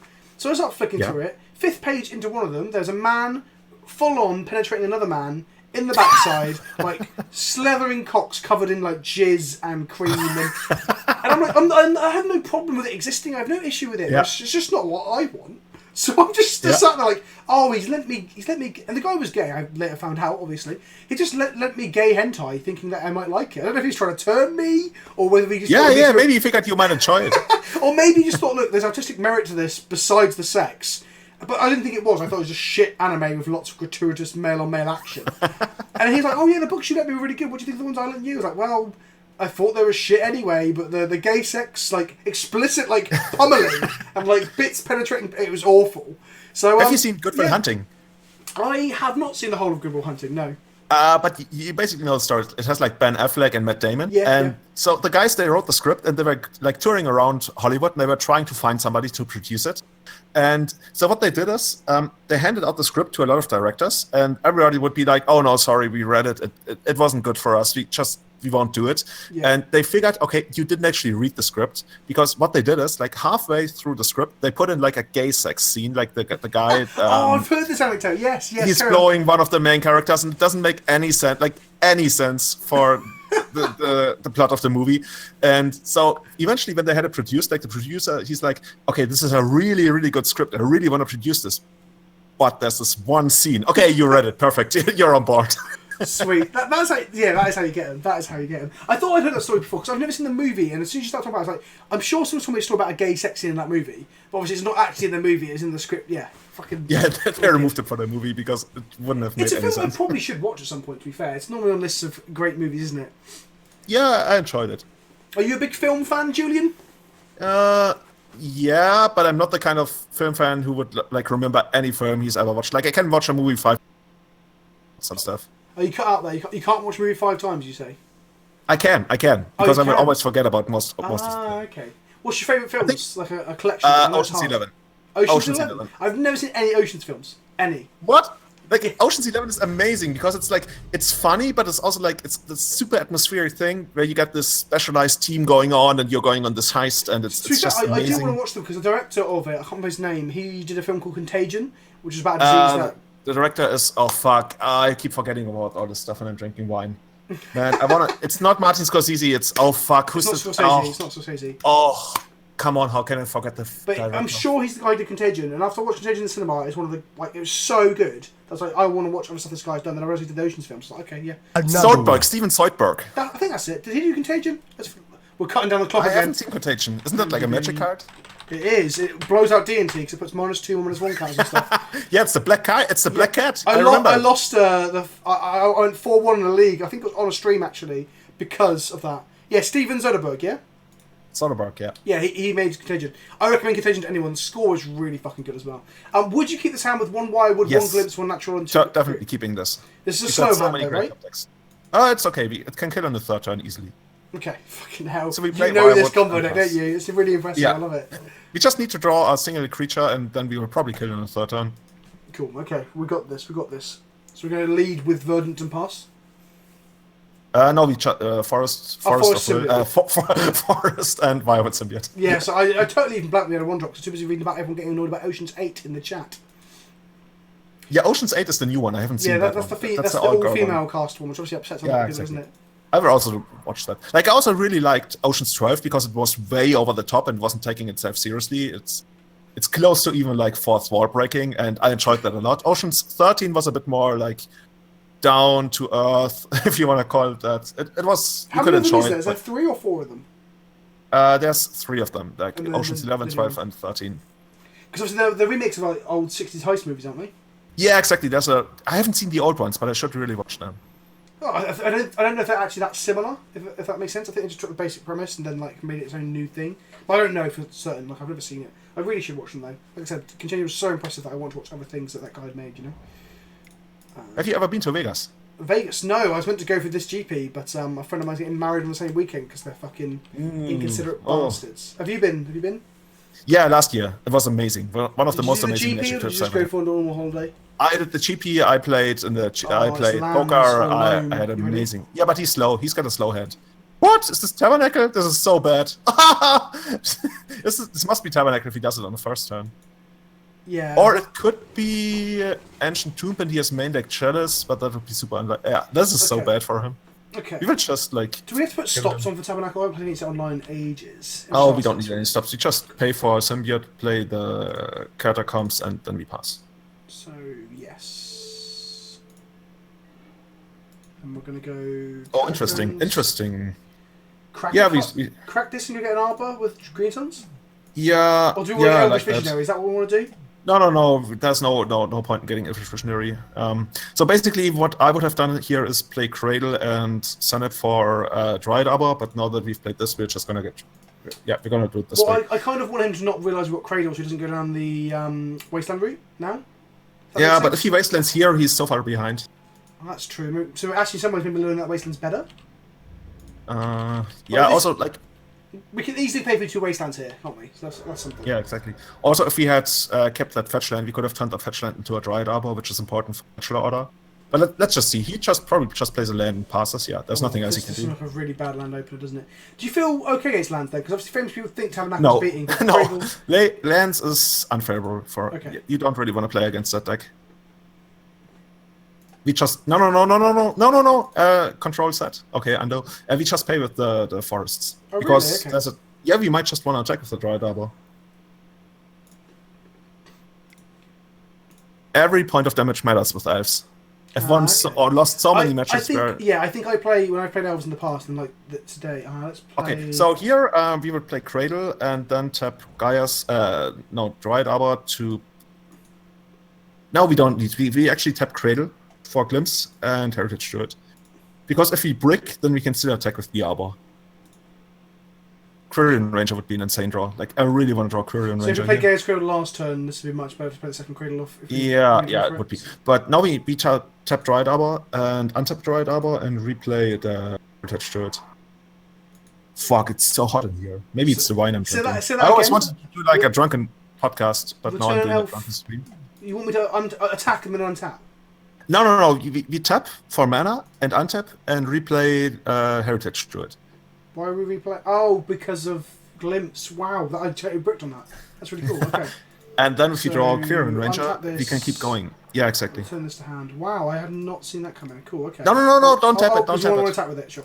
Yeah, we might want to attack, but if you draw Quirion Ranger, we can keep going. This is still great. Oh, we are drawing so many cards. Okay, so green again. Yeah. So here, play this and then replay the Heritage to it, unless we draw Quirion Ranger. Okay, now we just replay the Heritage to it. So we're going to untap this, return this, make it play this. Man, we drew like 7 cards this turn. It's unfair. Good turn. Oh, next turn we might just kill him. Okay, sweet. Yeah, we have enough to kill him next turn. Cradle, tap, and... Oh no, we have to pay mana for our elves next turn. Yeah, we still have enough. Do we? Okay. I have the math. We do. Oh, fuck! Math and mana! Fuck! So what I was saying earlier is, what I think I do wrong with elves, and probably why I don't win with it when I play with it, is that I'm all about the all-in, I'm going to kill him with Crater Hoof. That's my game plan. And in reality, sometimes you probably do have to kill him with your elves, right? Yeah, exactly. And like, it's single lands. I never, ever, especially online, I never punishing 5 people out, ever.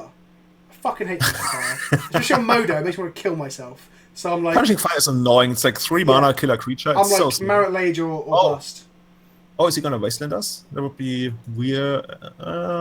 Would be okay. Okay, so here's what you do. Just like, okay, that happens. We go to our upkeep. Because we can bounce things back to have to pay for them. We can tap creatures. Yeah, exactly. We tap all of our 3 mana producing lands. Stop on because I'm still scared of how Modo works with all this. Yeah. So, okay, so we've got triggers on the stack. Okay. Yeah. Now you just tap your 3 lands, and then you bounce the Heritage to it and untap the. So return. So let's use. Oh, they're the same creature events, different art. Oh, Peter. Turn it off to our hand. And then we just pay. So don't pay for this one. Don't pay. Yeah, don't pay for this one. Let it die. Oh, it's already dead. In a way. And then we hope we draw Quirion Ranger. We still we want to draw Quirion Ranger so much here. We've been wanting. This one is not okay. Actually, it's okay. Oh yeah, we can attack for 19. Oh, 19 is enough. Easy. Okay, easy. So how do we attack at 19? We cast Heritage to it. Off the Dryad Arbor. Yeah, Dryad Arbor. And then we play Gaia's Cradle and Natural Order, and that's exactly 19. Of course, Natural Order. I'm thinking we have to cast this. Yeah, of course we don't have to. Okay, sure. Yeah. Easy game, easy life, right? That's the easy mode. And get rid of Dryad Arbor. No, get rid of the Heritage to it. Because it's less important. But I mean, the opponent can't do anything. He's got 1 mana. Yeah, okay, you are my senpai today, but there's literally nothing in the normal lands list that could... There's this Vietnamese guy, he always calls me a senpai, And I looked it up, and it actually has some sexual component to it, which I didn't know. Have you not seen that? It's like the thing at the moment on the internet. It's called people daddy and senpai. I've heard about that, I guess. Yeah, I get it a lot with daddy. I make the joke a lot. That was pretty good. That was a good first game against lands. Okay, so now, do they bring in Chalice as well against us, or do they feel like they don't have to do that? They might have Chalice, but we don't mind because it's like... So we bring in Scoos here for definite, and do we bring these in? Scoos, all the ley lines, and Progenitors, and Elder Scaleworm. Oh wow, fucking hell, okay. If you get Leyline and Elder Scaleworm, there's almost no way out for them. Like, they need 4 Punishing Fires, and they can't buy them back. So they need to draw all the Punishing Fires. Okay, so we're going to cut, what, 2 nets? We unfortunately cut Nissa because she's too slow. Okay, fair enough. And then we cut 3 Elfish Visionaries. Wow, okay. Yeah, we are not in it for the long game. And 3 Viable Symbiotes. And that should be it. We'll keep the new art in. Oh fuck, we kept the wrong art. Alright, okay, I'll listen. Oh, that's so much better. Thank you for the cheers, by the way, guys. I'm sorry, I'm so engrossed in trying to not fuck this up on Modo. But, Bostuna, Umri Athalia, thank you for the cheers, guys. What was that? I'm building Maverick right now. I'm splashing black for Death, Right, and Abrupt Decay, and blue for Leovold, for Trop, and a Noble, and a Bird. Does that seem too much? Yes. But that's the great thing about Legacy, because the mana bases are so fucking retarded thanks to Death Right Shaman. You can do whatever you want, whenever you want. How's Elves been treating me, Holben? I've been losing a lot, but now Julian's here, we're winning. So that's probably testament to how good Julian is with the deck. Oh, and thank you for the subscription, Victor, too, you beautiful bastard. So Holben, just to let you know, Julian, he is Rob, our co-streamer's brother, and he is just built Elves in Modern and is considering Legacy. Obviously, the price tag of Gaia's Kratos makes him shit a piss. Also, this is a shit hand, isn't it?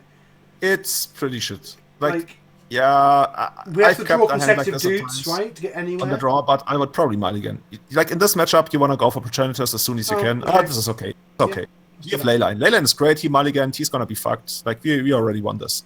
Also, the guy is called Scavenging Boost. Careful! Last week, Ape was like, "Oh, Doomsday! This is a free win against lands or whatever it was." I remember that. Yeah, so that was hilarious. Careful! So we've already won. You'll curse us. You know what I always wanted to do? Bottom. I would put it on bottom. Oh, because we don't need it after the Leyline. Okay. We want to draw a real land. Oh, I see. Okay. Yeah. I really want to play a value Doomsday in a deck at a point. Like, you just play Doomsday for value. Oh, someone asked me if they could play it in recently in my comment section for the VOD. They're like, can Doomsday be played in... I think it was Nick Fit or something ridiculous. I was like, well, I guess you can. And, like, just set up 5 cards you plan to cast and go from there. Okay, so he has Shelter Thicket and a Diamond. That's really weird. I guess he's got a cycle land if he does it like this. Well, that's pretty good before Leyline existed, right? Like, now that's a pain in the ass for him. So I assume he is going to... The thing we need to be scared of is him combo killing us, right? Let's throw Verdant Catacombs. Oh, Pendelhaven, amazing. Not bad at all, is it? Okay. So I will play Symbiote or Query? No, because the Symbiote doesn't do anything on the second turn, and overall it's the more important card. I would play Quirion Ranger on the next turn. Sweet, okay. And also Quirion Ranger protects... Oh no, he doesn't protect... Quirion Ranger on the first turn, I mean, yeah. Yeah, but no Forest means we can't save him from no Punishing Fire. If he Punishing Fires a Quirion Ranger, we feel very good, because we want him to kill that and not the Symbiote, right? Yeah, okay, there's the cycle land. Perfect. It's really weird he wouldn't like cycle before playing a land, because he might have wanted a different land on the first turn. But that's just like small sequencing things. Yeah. That's the wasteland. Okay, that's fine. Okay. You see, now we're really happy we played Dryad Arbor, because now we can protect Dryad Arbor with Quirion Ranger. Sweet. And now we attack. I'll remember this time to actually attack. Yeah. I'm so bad at this. I've F6 through turns on the streams before when I'm too busy chatting. Here comes the first one. You don't have 6 on your first turn. That's okay. That was bad for him. Why didn't he kill the Arbor? But he could have tried, but that wouldn't have worked. Oh, of course. That's why he didn't do it. That makes sense. Because I'm all about... Like, every time our opponent casts a spell, we get like card advantage. Oh, wow. Okay. That's fine. It's still okay. We can draw Verdant Catacombs. I'm feeling Verdant. Are we even playing Verdant Catacombs? Yeah, we're playing Forest! That's still fine. Easy game, easy life. Do you want to get a Dryad? Oh no, we can't. It's in the hand. No, we can't. That's not even an option. Do you know what the German version of We've got a guy in our chat called Natural Orderer. I remember the guy. He plays elves. I assumed he did. I mean, like, to be fair, I've played a singular Natural Order in Maverick before and a singular Progenitus, because that's pretty fun. But, I like that. Okay, so we've got a fucking tab. Opponent is being obnoxious now. But okay. Let's draw another basic forest. Ugh. Play this and attack for 1. Well, Dryad Arbor's pretty shit against him as well, isn't it? Yeah, because of this. It makes Gaia's Cradle better. Like, if you draw Gaia's Cradle on the next turn, we can get Quirion Ranger, I guess. By the way, what's this guy saying in chat? A 1 of natural order in the bug dude, opposition. dude. So, dude in German would be like, Alter! Was deiner Mann ist Deutsch. Sammy is... Oh, Sammy, I'm so sorry, buddy. I'm going to forget. I'm so bad. I'm so British. I'm like, he's either Swiss or Swedish or Finnish. I'm so confused because there's a lot of Europeans in my Discord. And I get them all mixed up because I'm such a shitty... You have your own Discord? Yeah, all my patrons are in there. We chat Man, dude. I should start supporting you on Patreon. You should. Do you have a Patreon? Yes, I actually have quite a lot of backups. Yeah, exactly. By the way, shout-outs to all of them. Yeah, exactly. I just did a thing where I made a raffle for some Elforia tokens that I got from Arcade Post, and I just got them into the mail today. So I'm listening to you and didn't attack! We missed it! You can't do that! Scavenging Boost will take the game on 1 life. But at least I know that you now have done the elf tokens, because I listened intently and fucked up our attacks. He's got amazing effort as well, so actually the attack was completely pointless. Oh yeah. We could have stolen some time off his clock. We're going to lose to clock because of this, I tell you. I mean, if we draw Quirion Ranger or Gaia's Cradle, right? Gaia's Cradle would be amazing. Gaia's Cradle would be the best. Oh, Verdant Catacombs. See, that's the best card. We just get Basic Forest. Stop getting wastelanded, yeah. And I would get... Oh, this is interesting. So you're playing now so we can start attacking next turn, right? Yeah. Then we have to throw creatures into untap. But it's not that much about the attacking. It's actually play the... Lano Elves makes mana for itself, and that's the way to go. Let's see. We pay for this, then we untap this, then we get 2 mana, then we get play Nettle Sentinel. Yeah. Okay. Yeah, because next turn on the upkeep we're gonna bounce Nettle Sentinel and untap the Quirion Ranger, and then we will get untap the Dryad Arbor, and then we will get Quirion Ranger with the Green Sun Sonnet, and then we can play a lot of shit. Cool. Opponent is like, I'm gonna lose 2 seconds for this Maze of It. By the way, how do you pronounce the card? Maze of what? If. What did you say? Well, in German you would say it, but it sounds wrong. No, it's if. In English, anyway, if.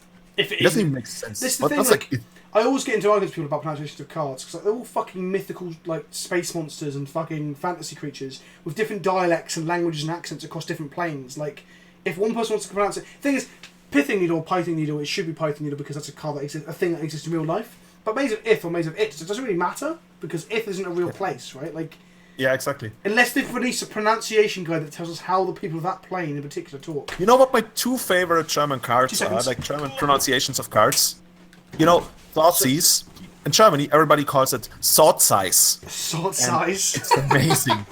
And also Duress, people call it Dures, and it's great. I've just got a foil Gitrog monster for my Nick Fit deck. Oh, that's a big frog, right? Yeah, and it's called Das Gitrog monster, obviously. Das Gitrog monster, of course. And then obviously Death Touch in German, there's an awesome sounding Todesberührung. Oh, it's so good. Oh, thank you, Sammy, for the donation. Ich liebe die Deutschland und Mensch. What have I just said in German? Where is it? I can't see it. Ich liebe die Deutschland und Mensch. I love your Deutsch. I still can't see it. Where is it? Oh, it's only come up. It only came up in my notifications on screen and disappeared. I love the Germany and men. Man, yeah, German man. Ich liebe die Deutschland und Mensch. I love the Germany and men. German human or something. It sounds like he loves the German human. This is Sammy. He just seems almost drunk. So tap the Dryad Arbor and the Basic Forest and bounce the Nettle Sentinel and untap the Dryad Arbor. So let's make a green. Return. Also, Cranko Mob Boss, the card? Yes.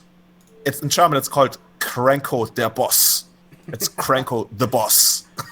I love it. I love foreign cards in general, especially German ones, because they're just. No offense to you, if you're German, you can't appreciate them because the names are so stupid. But if you don't know German, then yeah, you can like them. Let's go. So we just pay for Yes. Yeah, Thalia is I like Soldat. Oh. Mensch human as well. I think at this point I would just play the Visionary. So you don't want to go Greensons then? No, we don't, because we drew a land. The point of getting Current Ranger was that we would like not miss our land drop, but now we don't need to. We can draw a Cradle now. No, we can't. Just play the basic Forest and play. This thins our deck from the lands we keep drawing there, right? Yeah, but we might need to get black at some point, and V Wastelands are still bad. Yeah. Our Wastelands. What we need black so for? We might need black later on for the Deathlight Shaman. You mean? No, just generally. Yeah, for example. Okay. But also we could like eat our own graveyard to survive a what else? or something. Play Nettle Sentinel. Play Nettle Sentinel because it can attack on the next turn.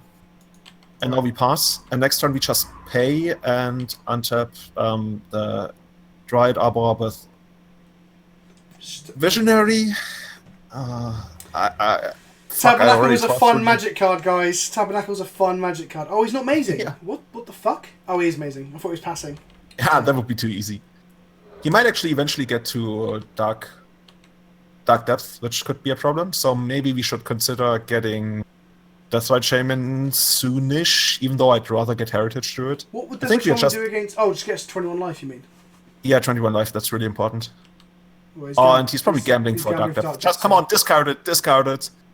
He's so bad. Oh, he got a most damage. Okay. Yeah, whoa, he's so lucky. Oh, we can still get... Is there... Do we have 2 creatures in the graveyard? Like, the resolution is really bad. Are there 2 creatures in the graveyard? Yeah, we do. We have Dryad Arbor and Quirion Ranger. We can survive if we get Scavenging Ooze. I just popped it out. It's in my other monitor. What the fuck, Modo? Okay, so just go to our upkeep. I think we're about to lose this match. We might not. Depends on what we draw, obviously. Yeah. Okay, so I'm going to put a stop just in case Modo just has to fuck me. Okay, upkeep. Upkeep. Tap Dryad Arbor and a land and another land. And then bounce the Heritage Druid. The Heritage Druid? Oh, let me... Actually, Heritage Druid. Let me think for a second. We now tap this. Then we got 1/2 for this guy. That doesn't do it. Kiki Jiki Spitzenbrecher. No, bounce the Visionary and untap the... And then pay for the dudes. Yeah, so let's untap this. Bounce this. Pay for Nettle Sentinel. Yeah. Don't pay for Visionary. Fuck, I had an entire bottle of wine. I always wanted to do a drunken stream, but I didn't expect it to work out like this. If I wasn't absolutely hanging out my arse yesterday, I'd have some drinks now, but I'm not drinking for a fucking while, I tell you. No, we're demonic tutoring for a random card in our deck, and that's what Shaman's doing good. Another sub. Thank you very much, Cloven Vacuum, filthy bastard. So what are we going to do? We are going to attack with Nettle Sentinel and Wirewood Symbiote, first of all. Another one. Okay. I really should try playing elves like not high, I don't smoke, but like on crystal meth. Wine. Yeah, it's like it's the next best thing. LSD, just off your tits. Amazing with metal. I see he even untaps that guy for us. That's so nice of him. Okay, next up. Oh, I totally forgot about that stupid sphere. So let's see. So we're just playing Deathlight Shaman and passing, I think. Yeah. Misty. Yeah. So yeah, we do that. So we missed a point of damage, but that's okay. Tap the Dryad Arbor. We do not want to crack this rainforest now, do we? No, we never ever want to crack that because we will die to Monored Tron. Oh, Sandy's posted another German phrase. Do last... I should be reading this because I'm sure someone's going to trip me up with something really fucking racist or something at some point. But I'm going to trust you, Sammy, one more time. Du laster vel vad jag vza, jag ikke tisk men jag sa tiska ladet ok maniskan taskmore. I didn't understand a single word of that's that. not German. That's either Finnish or Swedish or Swedish. Yeah, it sounds pretty Finnish. It sounds European to an Englishman. And you know what we're like? Which one will leave? It's so weird how, like, in England they don't consider. Oh shit! We can't look at a Bayu with this. And no, we can never ever fetch because if we can't get. Oh, green make the life. Oh my god! What am I on about? Yeah. So our plan is to get hit for 20 and survive it. Yeah, and easy. Then kill him with Crater Hoofs, right? Eventually, we just want to get... Ghost Quarters. Ooh. Oh, yes. Yeah, I like that. Oh, no. We already have 3 lands in play. Oh, we can't do that. And we're like, oh shit, we don't have anything. Now it would have been better had we gotten value. But what can you do? You should have actually... Another one. Yeah, okay. Shit. That's so bad. But it's okay. It's okay, we can still win. Bouncing into the step, good upkeep. Right, upkeep. No. We just tap Dried Arbor, land, untap Dried Arbor, and bounce Natal Sentinel. No, yeah, click the Dried Arbor, bounce this. And then we just, like, we could draw Cradle, that would be nice. Okay, He can copy the Dark Depth at this point, but he cannot kill us, because the Dark Depth can't kill the elves. Not paying for that one. Fruiting Splitter Trommel, that sounds like Springleaf Drum. Pay for the Dried Arbor. We just draw gas here, really, don't we? Yeah, we really need, like, Nettle Sentinel. Even Nettle Sentinel doesn't do it. We need Cradle. Cradle would be good, but we still got another draw.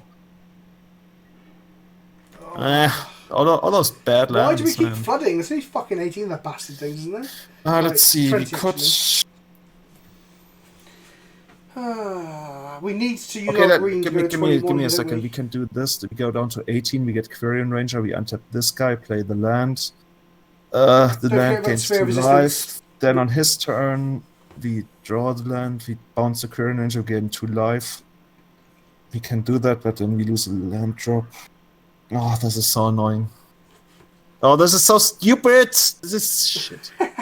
This is so stupid. We can get Quirion Ranger and survive by activating Death Shaman twice, but it's so bad. Then we untap, draw natural order and win, right? Yeah, Heritage Shield would be so good. Why do we I think we just play the land and pass. We've got 8 minutes on the clock, by the way, for our third game. Yeah, that's okay. We will not win the long game, the second game, and the third game. We will just get the big 10-10 Hydra, protection from Chronicles, Homelands, and Mercadian Mask. I think we should skip to game 3 at this point. I don't know what we're drawing to get out of this. Cradle can always get you there. Cradle into Visionary, into Heritage Druid, into Natural Order. Okay, I'm with you. So easy. So we're going runner. We can always do that. We've done it plenty of times. So Visionary into... Okay. So... I wonder if he pays. Okay, funny. good. I remember Ari Lex used to pay against me, and then I told him, dude, you don't have to pay. I'll tell you about that won, in a second. Like, GP where I got a bit tilted by someone, because basically I was playing lands, they're playing Delver. Before this blocks, let's go ahead and eat this Dryad Arbor. Yeah. Make a green. Easy game. If you want to play it perfectly, you eat the other creature, because there's like a super small window, like 1 in 1,000 games, where you want to eat your own creatures for mana. Right, I'm with you. That makes sense. So now we just pay. Actually, I think we bounce the Death Shaman because it's doing no good. We really need to draw Cradle. Cradle gets worse if you bounce Death though, right? Yeah. It's good upkeep. Yeah, just pay for all of them. That's fine. Yeah, just pay for all of them. Dryad pays for himself? Yeah, it does. Oh, well, we might want to attack with the Great Hoof actually, so, well, it's going to have to. We're on one. The Great Hoof doesn't do it, doesn't cut it, because he has Maze of Earth. So Dryad Arbor, yeah, but, oh yeah, shit. So you just pay for the 3 of... So what are we trying to do here? Elder Scale Worm, is that what we're trying to get? Yeah, so basically what we're trying to do is draw Cradle, and then the Cradle casts Visionary, and that draws Heritage Druid, but that doesn't do it. I think there's no way we're getting out of this. Yeah, I think we're dead. Let's go game 3. Yeah. Draw the extra card, I want to see the next card. Okay. It's just more fetch lands. Okay, we're good. Okay. We are submitting the same. Another donation. I'm still curious as to why the deck has cut Cabal Fairy from the sideboard and Lightning Julian Senpai. Ape says. Yeah, actually the guy, Ape something, he asked about here a couple of times. So the thing is, I really don't like this card. I've never liked this card in Legacy in general. And I think right now, like the better the combo decks get, the worse this card becomes, because they're getting so redundant and this card becomes so bad against them. And like it's this necessary evil that you sometimes have to run. But right now I really don't like it, and I'm feeling much better about not running this card, because also like time is super important against combo decks. I'm just gonna, Julian, I'm gonna keep this. It's double ley line, so it's practically a mulligan. Double ley line, Nettle Sentinel. It's like Isamaru, Hound of Konda. But this is great though, right? Yeah, exactly. You get Nettle Sentinel first turn. Yeah, Nettle Sentinel first turn, untap, Heritage Druid, play Gaea's Cradle, make 2 mana, play Visionary, tap all 3. Yeah, and by the way, make sure to draw a natural order. That would be really good. Okay, I'll try. Okay, best of luck. Right, play this. Get a forest because of fucking wasteland. Yeah, forest is good. Forest is really important here. And Nettle Sentinel, yeah, because it deals the extra damage. And if you draw Quirion Ranger, it might almost be lethal on the next turn if you can find natural order. Another one. I hate it. Like the thing is about this matchup, when they have Max Diamond, they are advantaged. Oh fuck! If this is punching fire, I feel so bad. It's not. No, he would have done it, wouldn't he? Yeah. But he's probably got loans and shit in hand, I'd imagine. So let's see. Yeah, now we can attack. Just attack. Attack? Yeah, because we won't get to natural order this turn. Had we drawn like an elf, we might have been able to natural order this turn, but we are not. Wouldn't you have 4 mana though? And now we get Heritage Druid. Oh no, we needed 2 mana to play the Druid. Okay, sure. Gears Cradle, yeah? Yeah, first of all, Heritage Druid. Just Yeah, try to provide as little as information as possible. And right-click on the guy to untap. Always yes, and the top one as well. Always Oh, okay. I will do it next time, I promise. Okay. I think we've got 5 minutes on the clock again. That's just time is the thing. So Yeah. do you want to play Gears Cradle Cradle, here, yeah? Cradle Visionary, yeah. Yeah. It puts him under a lot of pressure. Like, he needs to do something either proactive or, like, disrupt us. And if he does disrupt us, now you have to click the yes again on the guy. Oh, no, you don't. You already did. What? He's so bad. Well, This is so weird. It's worked out okay, I guess. Yeah, it would have been so much better had he killed the Nettle Sentinel right away. But I guess it's okay. It's not the worst. Natural Order, come on. Come. Birkenkunde Waldläufer. That's a good card, but we need the Natural Order. We need it really soon. Because our hand doesn't really do much. Yeah. I'm not feeling confident Actually, about this game. it's okay. We can draw 1, 2, 3, 4, 5, Oh, okay. 6, 7, wasteland 8. Yeah, that's okay though. There's like 8 cards that would be really good here. Just give me a second punching fire. Oh no, he's rotating for Tabernacle. Oh, Tabernacle. Tabernacle is okay. You just pay for Nettle Sentinel, Yep. and then we cast Virtual Rangers. And they're just sort of slamming in with a Nettle Sentinel. Yeah, exactly. Okay. No. The main reason we keep it is because it interacts very favorable with Virtual Rangers. And the opponent is actually, like, his mana is super bad, and he's only got 3 cards in hand. Oof. Just attack first. Just attack. And then play the Virtual Rangers, I think still with, like, green mana. Yeah, forest, yeah. Forest. Yeah.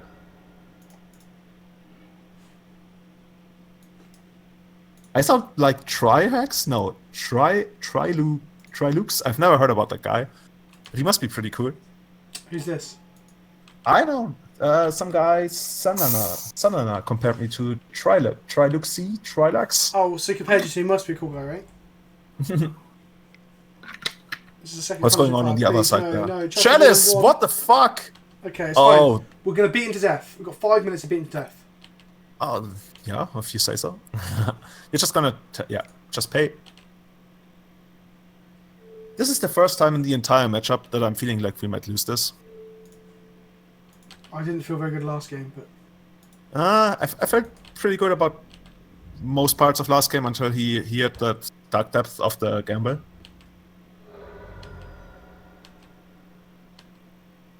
What's your opinion on all the German dubbing on television, even on news? I've never heard German dubbing on news. Tireless Oh, Tracker. this is a good one. Oh, Oh, okay. fuck. Dude. We need Cradle into natural order. So there's a couple of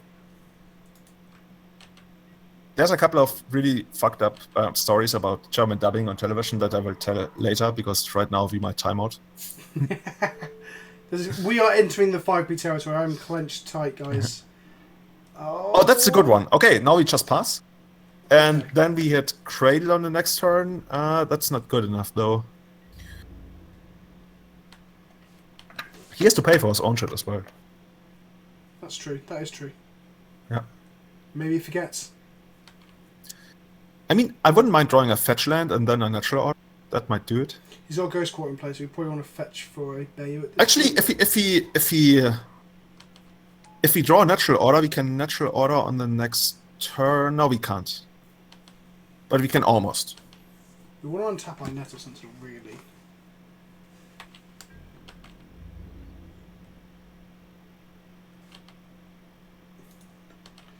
There's a lot of cards you don't want to draw, which is a problem.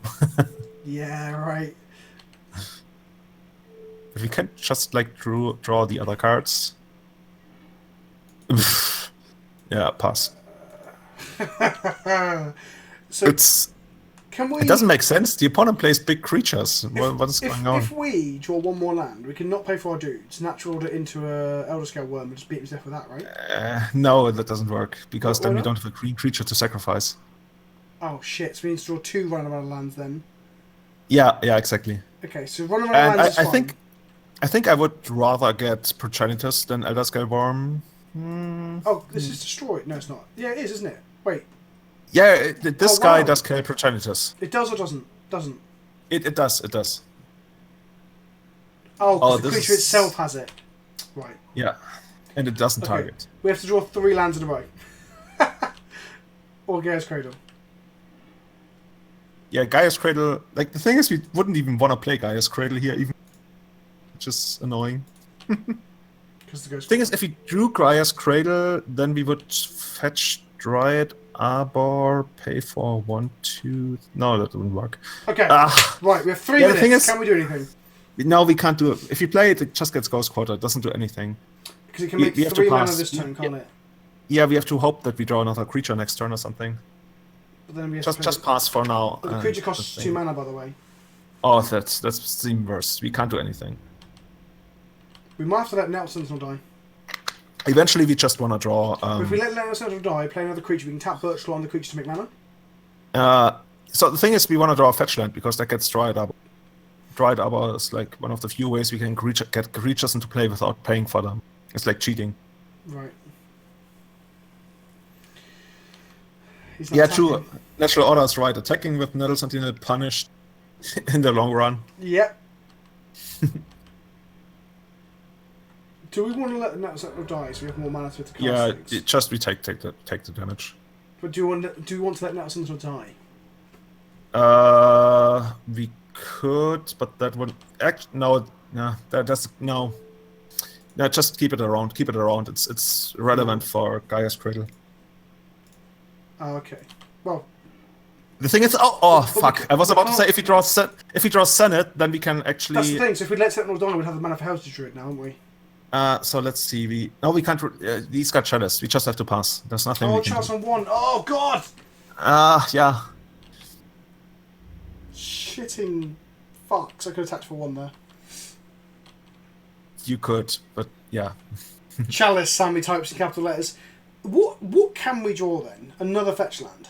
Fetch land, yeah. That's a card I've been wanting to draw for a couple of turns. Fetch lands. Fetch lands are really good against Tia and Chalice when your plan is Natural Order.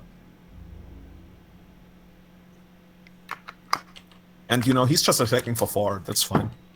Who cares about 4? Yeah, I mean our life total is only divisible by 3 times now. This is the bit I hate. I'm behind, and I've got to fucking do this shit. Yeah, let's see. Yeah. You Tabernacle. Fetch land. Oh, that's possibly the worst draw. Such a bad card. Just attack for 1 and pass.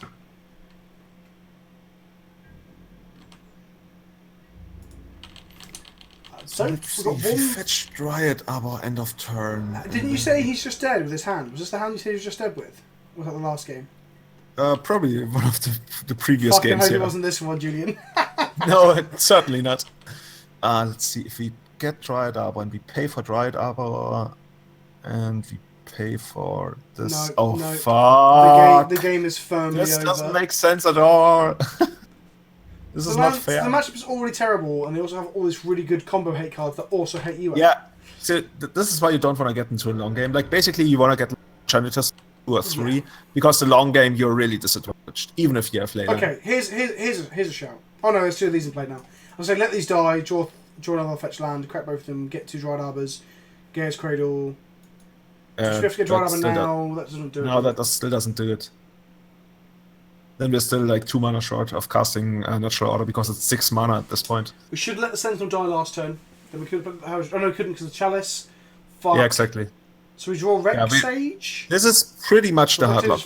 Yeah, Rex Sage. No, because 5 mana. And we can make 3, 4 best. No, I think this is almost impossible. I'm sorry, but I think there's no draws in the universe that will win the game. Oh, lands. Draw the next card anyway. Fucking lands. Nettle Sentinel and a Glimpse of Nature. This would have been so good without Fucking the hate lands, kids. That's lands card. And it wasn't even necessarily Tabernacle. Tabernacle was just fucking annoying for the clock. Chalice of the Void and Sphere Resistance. There you go. Vintage Staples. Right. We're going to take a very quick break while I get some water. You've got to hydrate or you'll dehydrate. And then we'll come back, see what chat is talking about, and then we'll... Oh, a subscriber! JetBlast64, you beautiful bastard. Right, we'll go a quick break, guys, and we'll be right back.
Let's go. Let's just find some easy matchups. Thus far, we don't get any of the free win. Easy Need more free matchups. wins. Okay. Easy. Free so the wins. way it works is you click play league match and it connects you to Death and Taxes and you're put on the play. It'd feel really nice to actually pound on Death Tax as elves as opposed to being the one being pounded on. That would be nice. So while we search for the next game, then you're quite into video games. Am I right that you played Street Fighter at some point competitively? Yeah, which Street Fighter did you play? I played Street Fighter in the 90s. I played Street Fighter 2 Championship Edition, World Warriors, and Super Turbo. Who is your main, or who are your characters? Rio. He's the really? best. Like, he sucks in Street Fighter 5 right now. He's really bad, but I still love Rio. Really? I really, like, my offhand character would be like Kami, but I'm really bad with Kami, even though she's really good. Oh, fuck, turn to kill. Easy. Yeah, right. Let's do it. Yeah, turn to kill. I love Street Fighter. Like I've growing up with it, like Street Fighter 2 and stuff like that. But I've never really been to competitive because I'm really, really bad. Really, we should play. I'm also really bad. I'm only like in silver right now. No. I mean, like I don't even know how competitive combos works. I like Street Fighter for the music and the characters. Like Ryu's even better. I would totally crush you. No, I'm relatively good at Tekken. Like Tekken, I've spent some time learning a bit of. Oh, my girlfriend plays Tekken. Even then, I'm pretty bad at that. But right, so we're leading with Nether Sentinel. No, Green Sun Senate for Dryad Arbor because that gives us the most mana off of yeah, exactly. Okay, cool. Yeah, exactly. But so basically, my girlfriend, she plays Tekken, and whenever somebody goes down in Street Fighter, she walks up to it and she crouches and she does like these low kicks. What's that, in Tekken or Street Fighter? In Street Fighter, okay. Because it works in Tekken, but it doesn't work in Street Fighter. Easy. No, easy. No someone vile, no mum. It might be Miracles. So easy, and that's like a Death and Taxes plane for sure. No respectable Miracles player would play a place like that. Come on, it has sunflowers on it, or whatever is this, like, I don't know, Daisy. I did think when he played, that's a nice planes. Right. Easy glimpse into Nether Sentinel, into drawing Gaia's Crate. Right, okay, let's give it a go. I feel uncomfortable about playing this glimpse. This gets forced, we're obviously Miracles. No, we're not Miracles, it's got to be D&T. It's got to be D&T. I'm like 99% sure that this can't be Miracles because Miracles players into Gaia's Crate. Play a different one, a different planes. Okay, it's still okay. We can still get a basic land. It's like 1/5. 1/5 of it. Man, Elves is sometimes really easy. Maybe the deck should be banned. It doesn't play Brainstorm, so it's fine. Oh, okay. You know another card in Legacy that pisses me off at the moment is Trio Nemesis. I'm getting sick of that card as well. Yeah. Like another one. I think I play with a lot of these cards anyway. I play like Hint Turok in the sideboard of Nick Fit and stuff, so I'm not like sorry because I don't play the cards. There's just cards that piss me off, you know. Well, do we leave with why would another one better? No, we play Butcher Rangers. Oh, because fuck. Then we, I was thinking it's Korean Ranger. I was thinking it's Korean Ranger, it's not, is it? It's... No, we play Butcher Rangers. And then we, and we right click and play. First you play yes, yes, yeah, perfect. Yeah, got it, nailed it. It's like I've used Mono before. Almost. The thing is, you have to click the yes first, and then the always yield. It will otherwise, remember next time round, though. I'm pretty sure this isn't the first time round. Okay, and now we play Why What's in Beard. Even though it has this weird David Bowie art on it, I don't know. Hey, don't you be ragging on David Bowie over there, Sonny Jim? Yeah, he looks like David Bowie in that picture. Oh wow, that's a pretty good draw. It's okay. And now we bounce Butcher Rangers and untap Dryad Arbor and replay Butcher Rangers.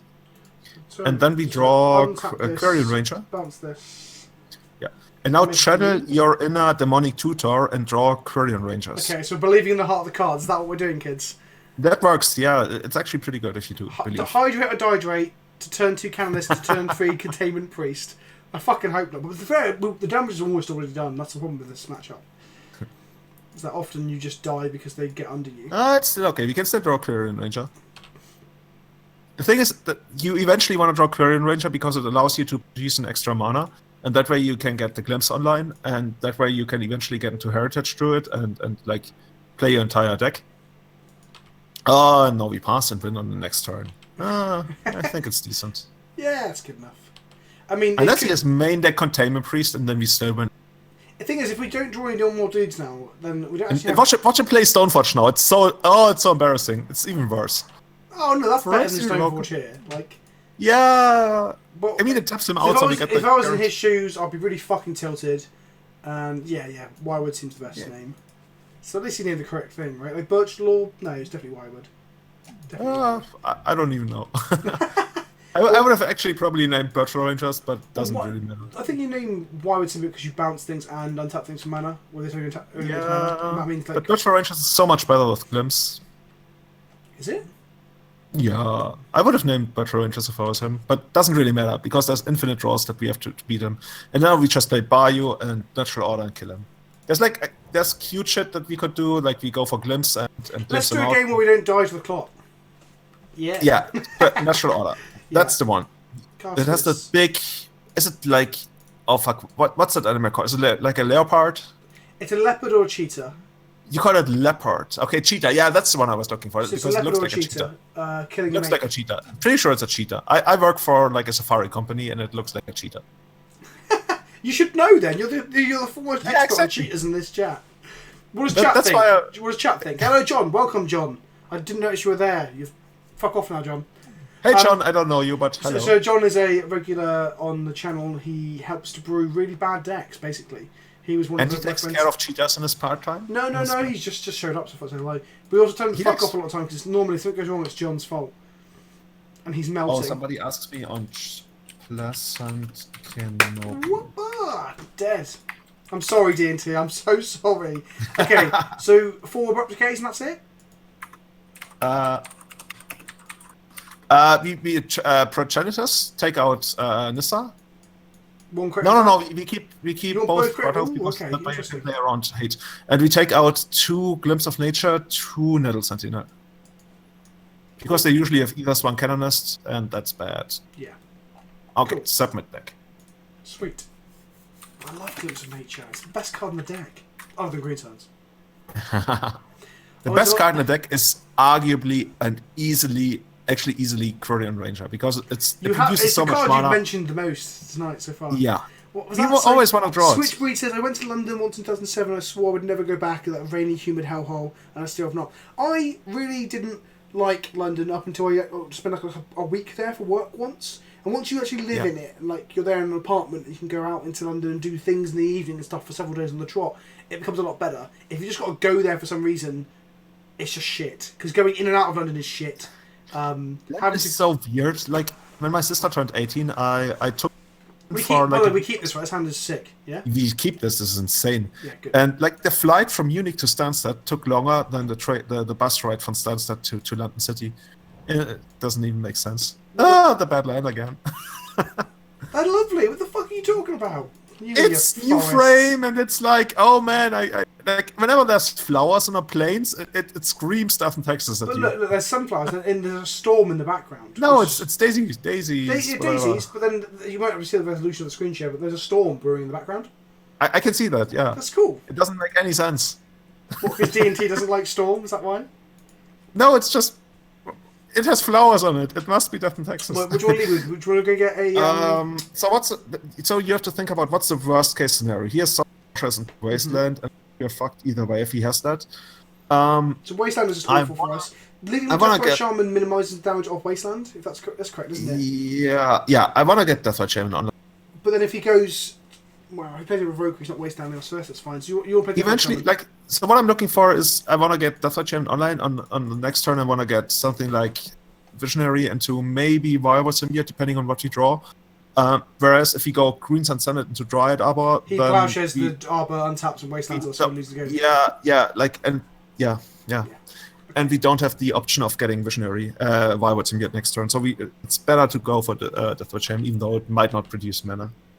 Like, it probably won't produce mana. At least, yeah. In terms of game, well, I don't think he had plowshares there because he has 6. Like, the downside is the same, but the upside is much higher. His hand? He probably has Holy Light. He must have... At this point, I'm thinking Holy Light. So it's Holy Light or Containment Priest, right? Yeah, Containment Priest could also be it. But in that case, I would just play Quirion Ranger. Oh, fuck, we got everything. We play Viable Symbiote. Okay, so if we were crazy, and we are not crazy because we are, like, decent human beings, so if we were degenerate, we would play Quirion Ranger into Cradle, into Heritage Druid, into Visionary, into Symbiote, into Bounce Visionary, into Use Quirion Ranger, into Replay Visionary. But that's the degenerate thing to do, and I'm way too drunk to actually pull that off. But I'm sure it works. We also died to Holy Light if he untaps and Holy Lights us, if you're really scared. Yeah, but it feels so bad. So I really just want to play Symbiote into Visionary. Okay. That seems very...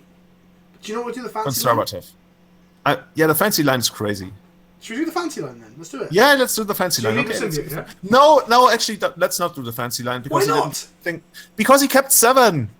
He kept 7 and he didn't do anything on the first or the second turn. He's like painting your face and tattooing with Containment Priest. It's so Containment and Priest. Suns, yeah, okay. But that crazy line involves getting Hedgerows with Green Suns, right? That's why we can't do it. Yeah, exactly. Okay. And that's so good. We're going to go Symbiote. Yeah, exactly. And if we draw another Cradle, we might just like hardcast Cradle of Behemoth. Yeah, and why would Symbiote also protect us from... When you play against Death and Texas, you want to style on them because sometimes it doesn't even matter. But maybe you should play conservatively because it's still like a league. He's going to flash in a Containment Priest at the end of turn. That's what's going to happen. Or he'll untap. Probably. Otherwise, why has he kept his hand? Right? And then he will play Flicker Wisp and flicker out the wire with Symbiote and whatever. He has progenitors. Well, he. Oh, I see. Yeah, I see what you mean. Flashing Containment Priest and Wisp us. That'd be pretty good. Do we attack with Deathwatch Shaman? No, don't. Because Containment Priest is a 2/1, right? Yeah, exactly. And if we get progenitors, then 20 is fine and 19 doesn't. Right. Okay.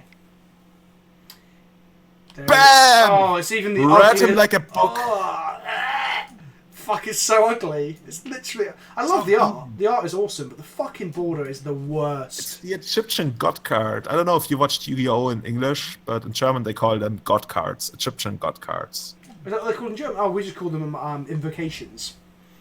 Yeah, I mean, that's the English name, yeah. Oh. I was referring to it like Yu-Gi-Oh! GDO? What's GDO? Yeah, we attack for 24 and he's exactly that. Can we do that? Yeah. You're like the Rain Man of Elves. You just look at the board and you know how much damage I might be. I like that movie quite a lot. You can actually attack for more. You can attack for 34, I believe. So we play Quirion Ranger.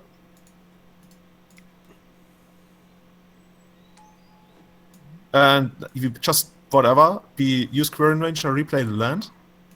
So untap this and bounce this. Yeah. Play it. Yeah, 34. It should be... Oh no, we get more. Oh! I don't see how we're doing this, because we're only making 5 mana. Just play Deathrite Shaman. Play Deathrite Shaman. Sure. And then you use Natural Order, and you sacrifice Quirion Ranger. Why are we Natural Ordering with a Containment Priest in play? Oh fuck, I totally forgot about that. Julian! I'm like, how are we doing this? Okay, so tap Gaia's Cradle. Yep. And use Quirion Ranger, use Wirebird Symbiote on something, doesn't matter. And replay this and draw Heritage Druid. So we should have bounced this in his end step, really. No, we no, because we Gaia's Cradle.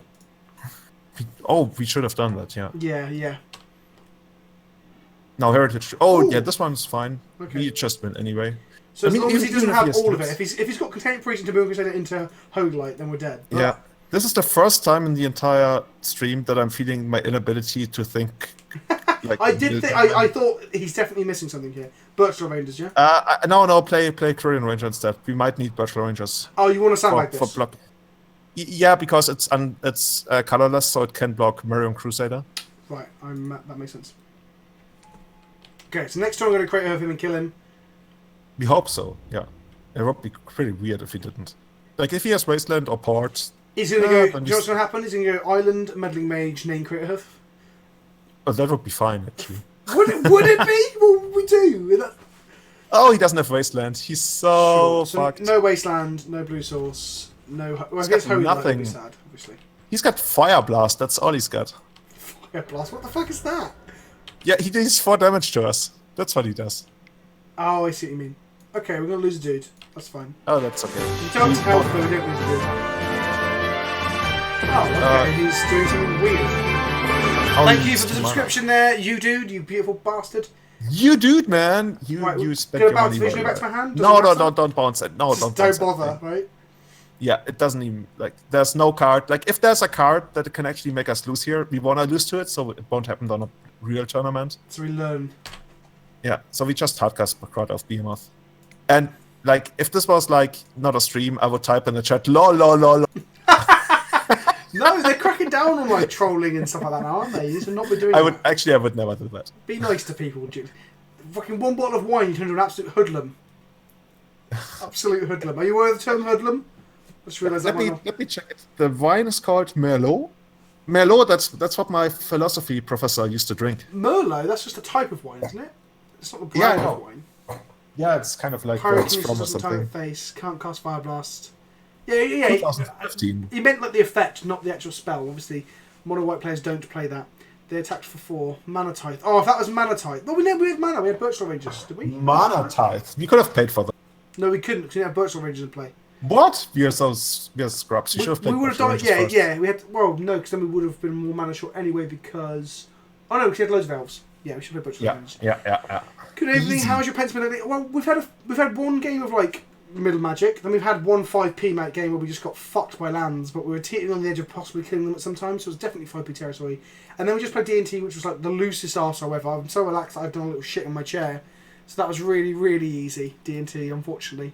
Makes me sad. Let's just play against D&T again. It's so easy. That would be the preferred outcome of the next. There's only a single matchup in all of Legacy that's easier than D&T for us. 3-win lands. Slappy is not letting us forget. We've got quite a big audience now. We should really talk about some stuff. Don't forget to press the subscribe button. If you've got a Twitch Prime, just click the button, give me the Twitch Prime, gives money towards the stream, supports us. You guys should also be following Julian over on Twitch, because it's called ItsJulian. That's where he does the... You can type in the chat, actually. You are ItsJulian, right?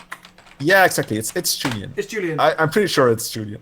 Yeah, I'm pretty sure it's Julian. Yeah, on Twitch and on Twitter. And you've got a YouTube channel that you upload some VODs to sometimes, is that right? Yeah, it's called... Oh god, it's basically it's Latin. It's Keterum Kensio 84. So what the fuck was that? You might have to... just it's Latin. Just follow me on Twitter. On Twitter, because you're not streaming that much at the moment, are you? You're taking like a break from it and stuff. And you come back to it. Yeah, I might go back to it when I have time, but there's like a couple of things I have to take care of in real life first. But you can make sure. Just the best thing to do is just to follow me on Twitter. It's Julian23.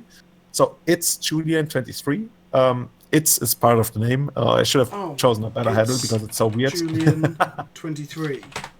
There we go. Because you're called Julian23 on Twitch. And you can also follow me on Twitter, on Twitch. On Twitch, my nick is It's Julian, like this. Because you play elves a lot, right? Like you played MKM last weekend or the weekend before? Shaman, Druids, Beasts, Insects, Warriors, all of them.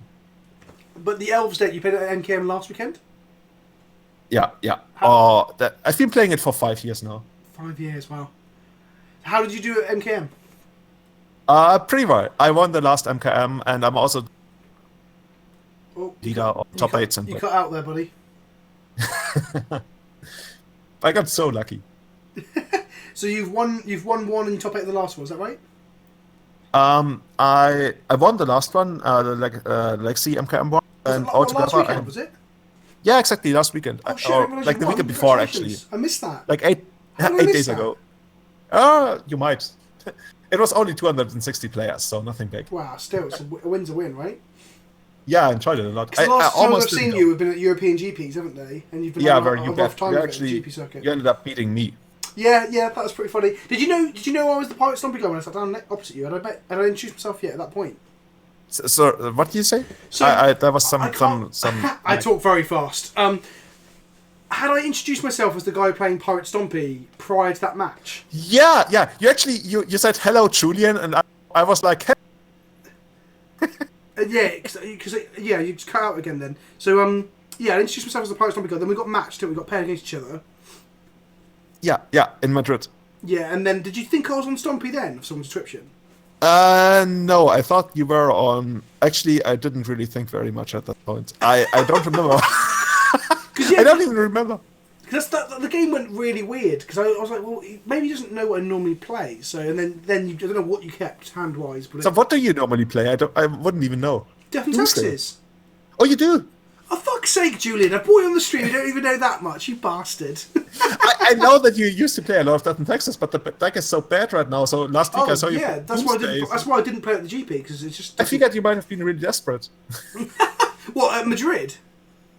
No, like afterwards, when you looked into Doomsday. Oh no, I'll play anything. I love Magic, but I play too many meme decks. That's probably what it is. Yeah, Ralph just said.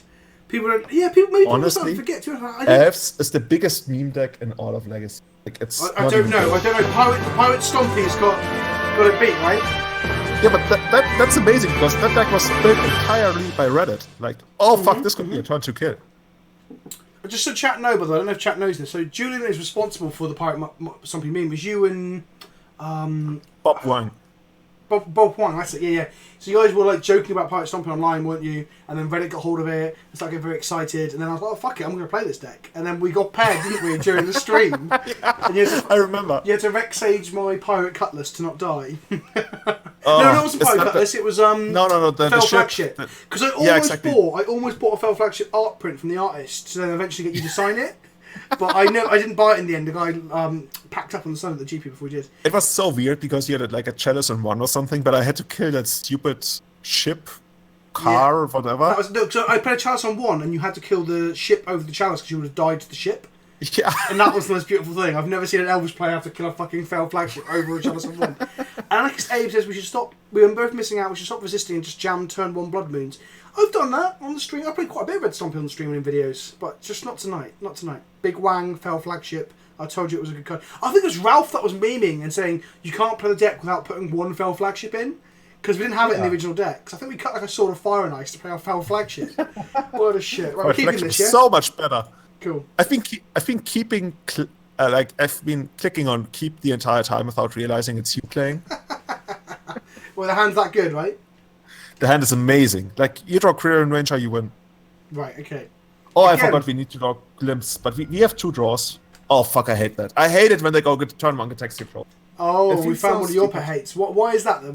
What makes you hate it so much? Because, like, elves, just like elves and in fact, they're like retarded cousins. And they play... Yeah, they play basically the same. Like, you get so much value just out of fear your opponent has. So he has to play super conservatively. But now he knows that, like, what we are up to, so you can play in a different way. And I hate that. I want my opponent to be afraid of me. This is Storm as well. Yeah, Storm or... Swap into Duress. It looks like Storm, There's a small chance it's some sort of Grixis or Delver, but it's unlikely. Yeah, right now I'm thinking maybe some weird version of Turbo Depth, but probably Storm. He also has like a Storm land. Like the Guru land, that's very much a Storm land.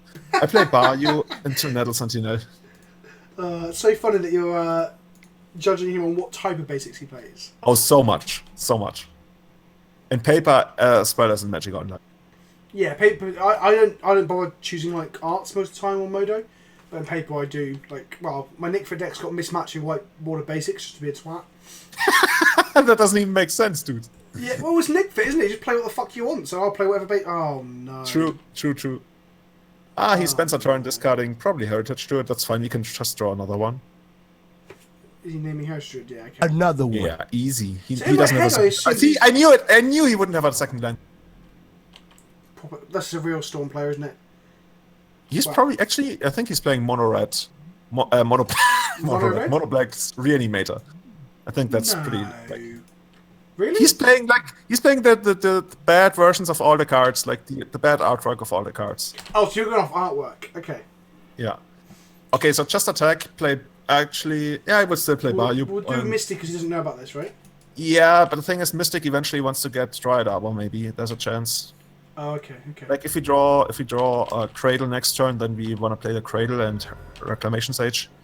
Sure. Okay, so the card I really want to draw here is Deathrite Shaman or Heritage Druid. Heritage Druid would also be good enough. It's like 1, 2, 3. No, as always, Julian, we draw lands. Are you sure 20 is correct? Why didn't you play 16? Did you renew your whitelist subscription on Magic Online? Oh shit, no I didn't. See? This is so Storm, this is not reanimated. Oh, this is Brainstorm. Oh, Ponder! So bad. Fucking hell, peddling into Ponder. Feels bad, He's even using the wrong art on Ponder. You need the fish titty Ponder. Fish titties Ponder. Fucking yeah! hell. I love this art, it's so good. The face in the background, so ominous. It's so innocent.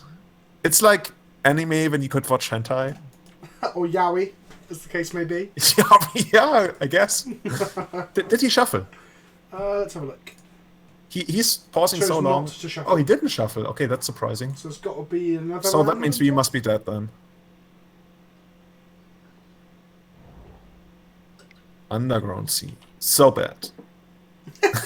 We're so dead next turn. The thing is, there's no card in our entire deck that we can to win on the next turn. I think Moon Ponder is the best Ponder as well. Definitely. Moon Ponder. Yeah, you keep calling it that. That's fine.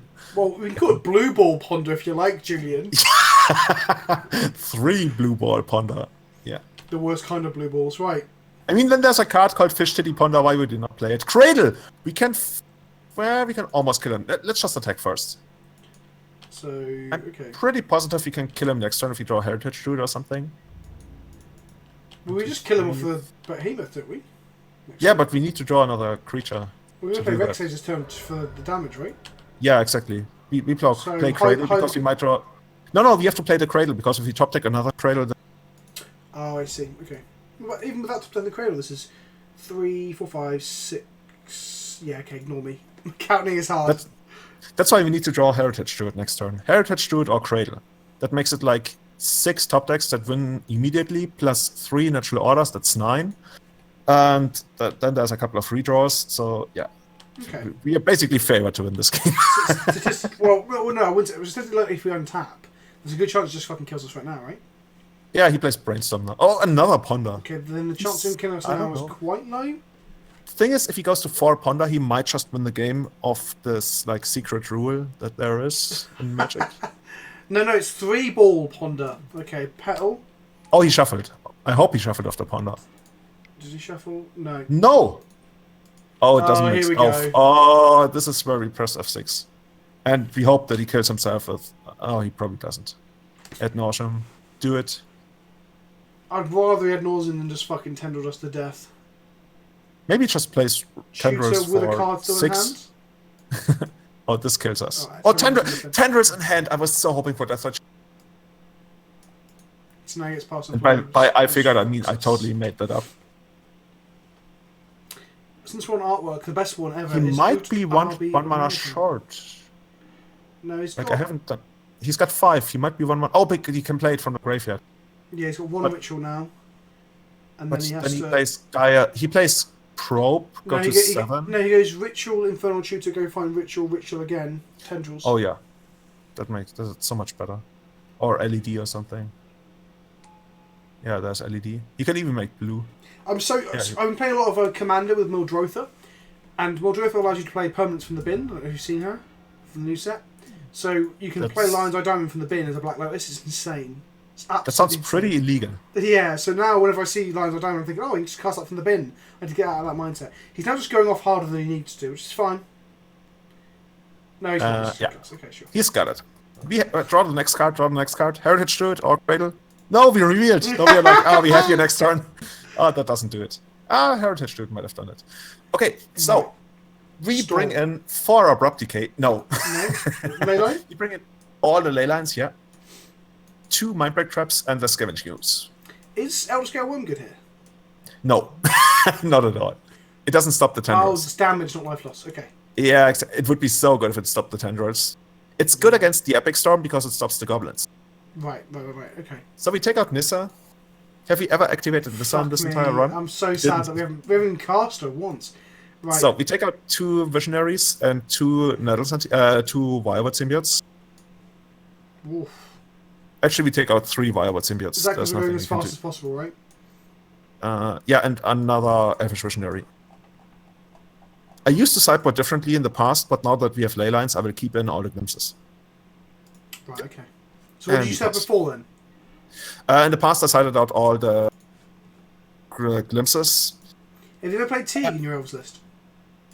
At times, but right now they usually play like 4 on the sideboard because they have at least 2 Father Push and then 2 bounce spells or 2 Abrupt Decay. Alex Dave is asking Julian, why no Rurik Thar in the 75 anymore? You can play Rurik Thar, and when you play Mindbreak Traps, he's actually decent because Mindbreak Trap usually buys you time to go into Rurik Thar, but it's pretty like niche. It's really only for 1 matchup, and you can't try that. Storm. Yeah, it's Storm pretty much. Okay. Like I don't even like it against Storm all that much. I like it a lot. I really like it a lot. Right? And we've got the Yeah, Deathlight Shaman and pass, and then if we draw Quirion Ranger. And like Quirion Ranger obviously would be really good, but so would be Heritage. I'm starting to so believe that Quirion Ranger might be one of the best cards in this deck because Quirion Ranger it is the one card you called out for drawing the most. Yeah, it's so important as well, especially in this matchup. Like my strategy in this matchup is to get Quirion Ranger plus Deathwatch Shaman on I can, because it shuts off Past and Flames pretty much, and it also makes Ad Nauseam pretty awkward for him. Okay, right. So we're a DRS, so we're one step towards not being completely fucked. So I hope he doesn't pick a Phyrexian Probe now. So I hate it when they do it. I actually quite dislike Probe. It makes combo matches too easy for the most part. So if you draw ley lines, we're just fucking. Unless you have 2 Deathwatch Shamans, we're never casting it. Right? Well, if you draw a ley line, actually, yeah. We can cast it on next turn, but we might not even need it because we have Death. Yeah. I'm just wondering how much of a dead draw it is. Yeah. It's pretty much a dead dead draw. Are there any combo matches where you just natural order immediately to get a Creator Hoof and just start hitting them in the head with it? Is there... Sometimes, like if he had Leyline, that would be really good because would reduce his life total a lot. So Ad Nauseam would be really weird. Also, like if you're scared of him discarding natural order preemptively, what? Turn 1 kill? No. No. Really? But... Or maybe he's got multiple discard spells or something. Yeah, maybe. Please don't kill us, man. He's got 4 cards in hand. He could kill us. Lines are diamond. Fucking hell. Ooh, Is that's his last rough. card going to be the tutor? Probably, and I think some Rutro as well. Doesn't matter what the other card is, I guess, because he's got the Lion's Eye. So he's got Dark Witch with a bit already, so... If he kills us in the first turn, post-board, so be it. He might have Chain of Vapor just for the additional Storm. But that one... Oh, Brainstorm, okay. Fucking Storm. Oh, interesting. So he's banking it all on Brainstorm Phoenix. Nah, he must already have it. He's just brainstorming for the value, isn't he? It's a value brainstorm, right? It might be. Like, he used a fetch land ever since the last Brainstorm, I believe. If he passes here, it would be really weird. I guess he can over... Okay, whatever. I'm so confused. I'm confused now, because if he casts Past in Flames, he can then do Ritual again, and then...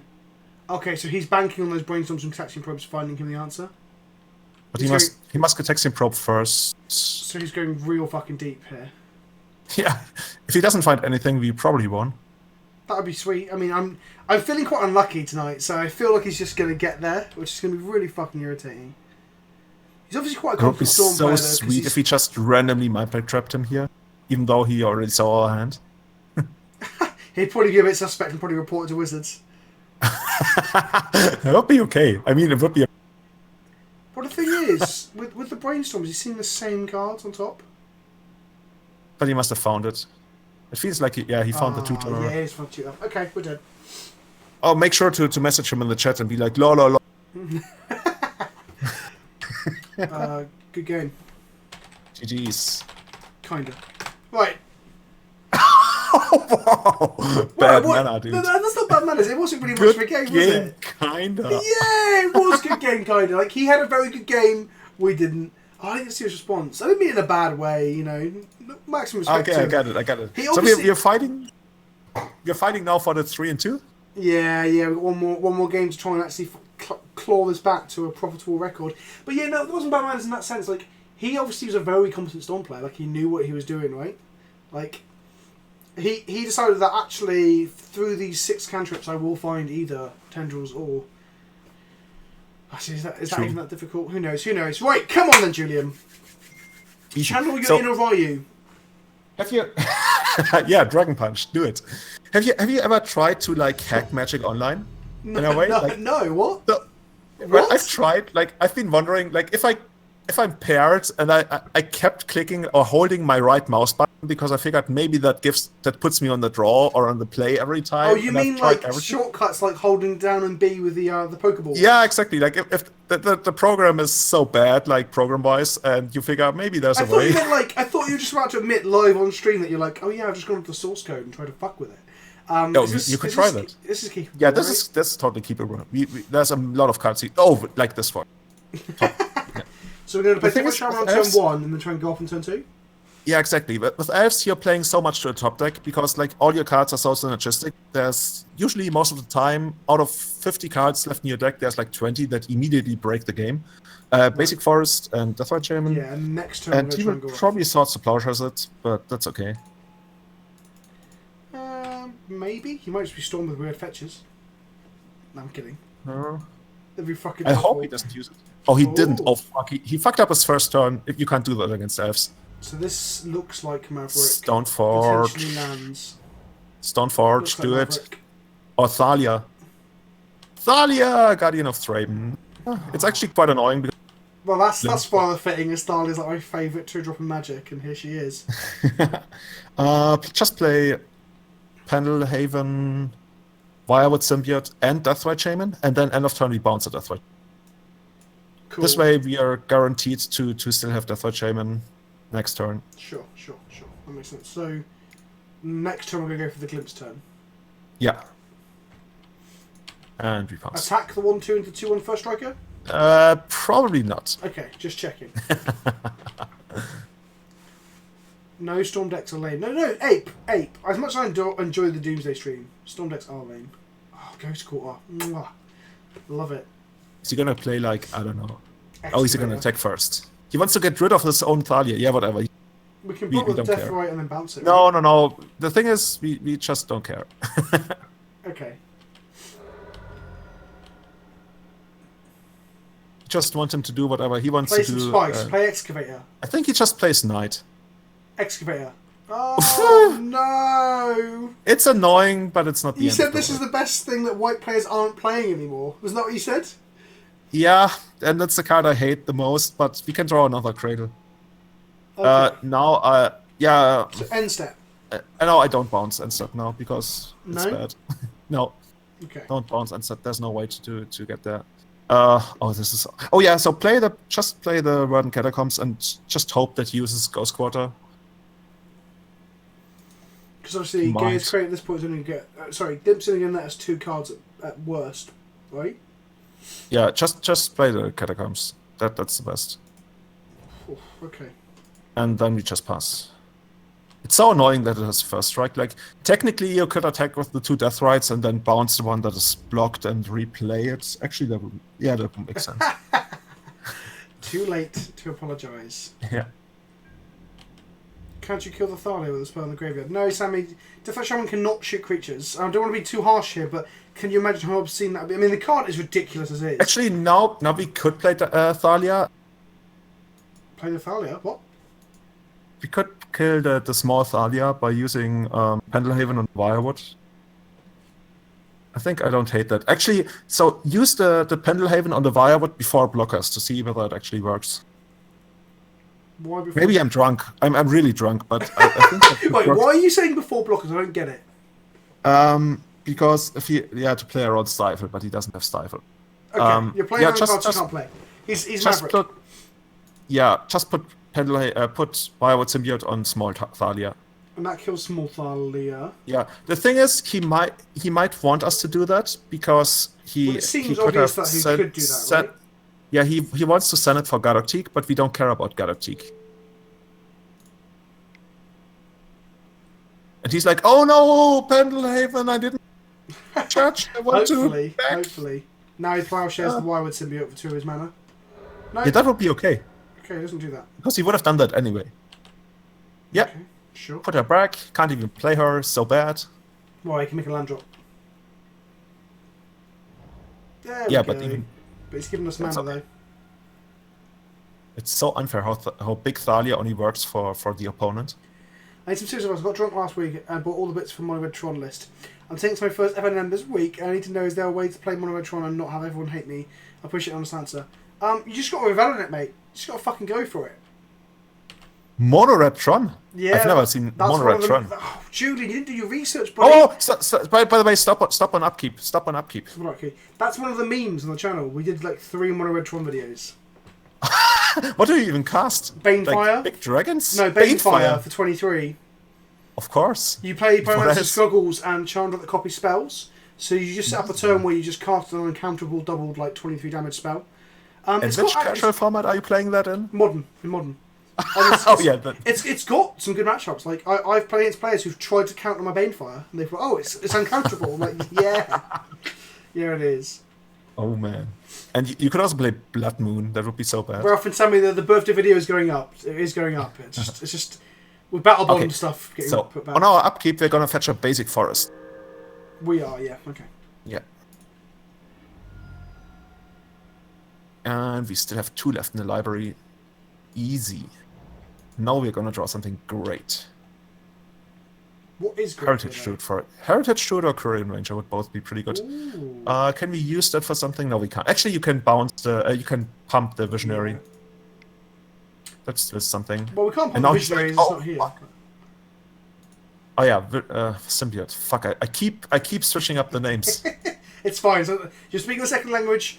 You're smashed. Yeah. It's all good. So, oh no, Cradle comes into play tapped. It's so annoying. Oh, it doesn't even make sense. Do we just risk it this turn to be able to go off next turn? But then we only draw a single card. Actually, yeah, we could do that. Yeah, just play the Cradle. No. Play the Glimpse. Fuck. 3 Forests is new. Oh yeah, it's pretty new. Yeah, that's true. I only recently changed that. And the army of Elves players did the same because of like the bad Blood Moon that's going around. So we cast Glimpse of Nature. For 2 whole mana. Yeah, it's even worth it. It's like Back Call, but easier to cast. And then we play the Nesselranken-Kriegerin, as it's called in German. If you want to use German names, I'll try and guess them. Oh, okay. Now you tap the Todesriten-Schamane. Make it black, make it green, yeah? Yeah, make sure to target the Zerzauste Heide. The Ghost Quarter? No, Weinsepteeth. Oh. And then you use the Drahtholzwald Symbiont on the Todesriten-Schamane, via the... Oh, fuck, I keep forgetting. Am I bouncing the net or something on top of my death right? Yeah? Yeah, exactly. And then... Fuck, that's brilliant. Right, let's bounce this back. Yeah, and now you will draw the Erbforschungsdruiden. Oh, you didn't. You fucked up. I tried. Right, we can... Yeah, we just play Exile Graveyard, play the Visionary, yeah? Easy. No Excavator for you, bitch. I would pay my opponent to play Excavator on the next turn. I've played Excavator in Maverick before. I've played it in Nick Fit before. It's fucking sweet. I've lost to it, but right now I would pay him to do it. Oh yeah, it doesn't seem so hot here. What's the best German MT? What's an MT? I don't know. Oh, we got Green Suns. We just attack for 2 and pass. Sure. Because we got the 2/3 Wirewood Symbiote. The best German MTG card in your opinion, that would be Rance Run Vanquisher, which is called... A sub from Warwick, thank you, sir. Thank you, man. So, Rance Run Vanquisher, it's called Überwältiger aus dem Zaunkönig. What card's that? Rance Run Vanquisher. It's a 2-mana, 3/3 elf that is left. Packmaster. No, Vanquisher. Vanquisher? Oh, okay. My bad. Yeah. It's horrible. Also, there's Samenschaukelhexe and Bronzene Sexbombe. What? Who's the sex bomb? Bronze Bombshell, but they call it Bronzene Sexbombe. Oh, Bronze Bombshell. Right, we just kill him now, right? Easy.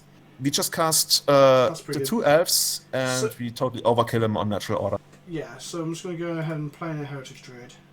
Mm-hmm. Sometimes it feels really unfair playing against these mid-range decks, because at their core, all these mid-range decks are like worse elf decks. They pay 2 and 3 mana for all the spells that cost just 1 mana. I think Stoneforge Mystic is a good magic card. I think it's the worst card in Legacy. Yeah, Maybe. No, it's fucking great. Right, let's tap this for the mana. Cost a tapped Crater Behemoth, but these guys are all huge, so it doesn't really matter. Yeah, they're gonna be so huge. It's gonna be great. Let's go get a big old beastie. Let's sack this Birchlaw Ranger because he's tapped.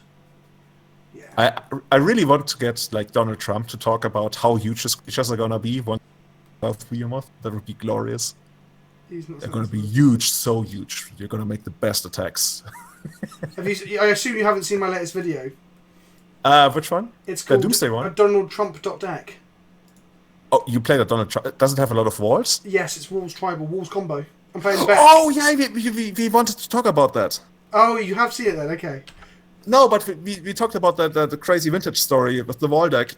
Oh, you said you said you lost to it. You lost to walls in vintage. Is that correct? Almost. So let's attack here.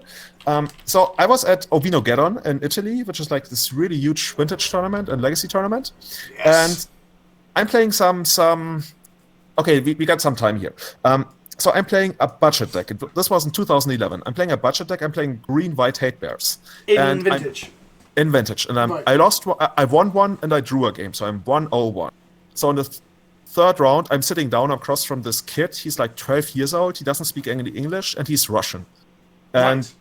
we just go about our thing, and I play like a 2/2 for 2, and he plays like an 0/4 wall that taps for 1 green mana for every wall you control, overgrown battlement or something. Yes, that's it. Exactly. And I'm like, okay, whatever. And then I play another 2/2, and he plays another wall. Eventually, I realize I can never attack.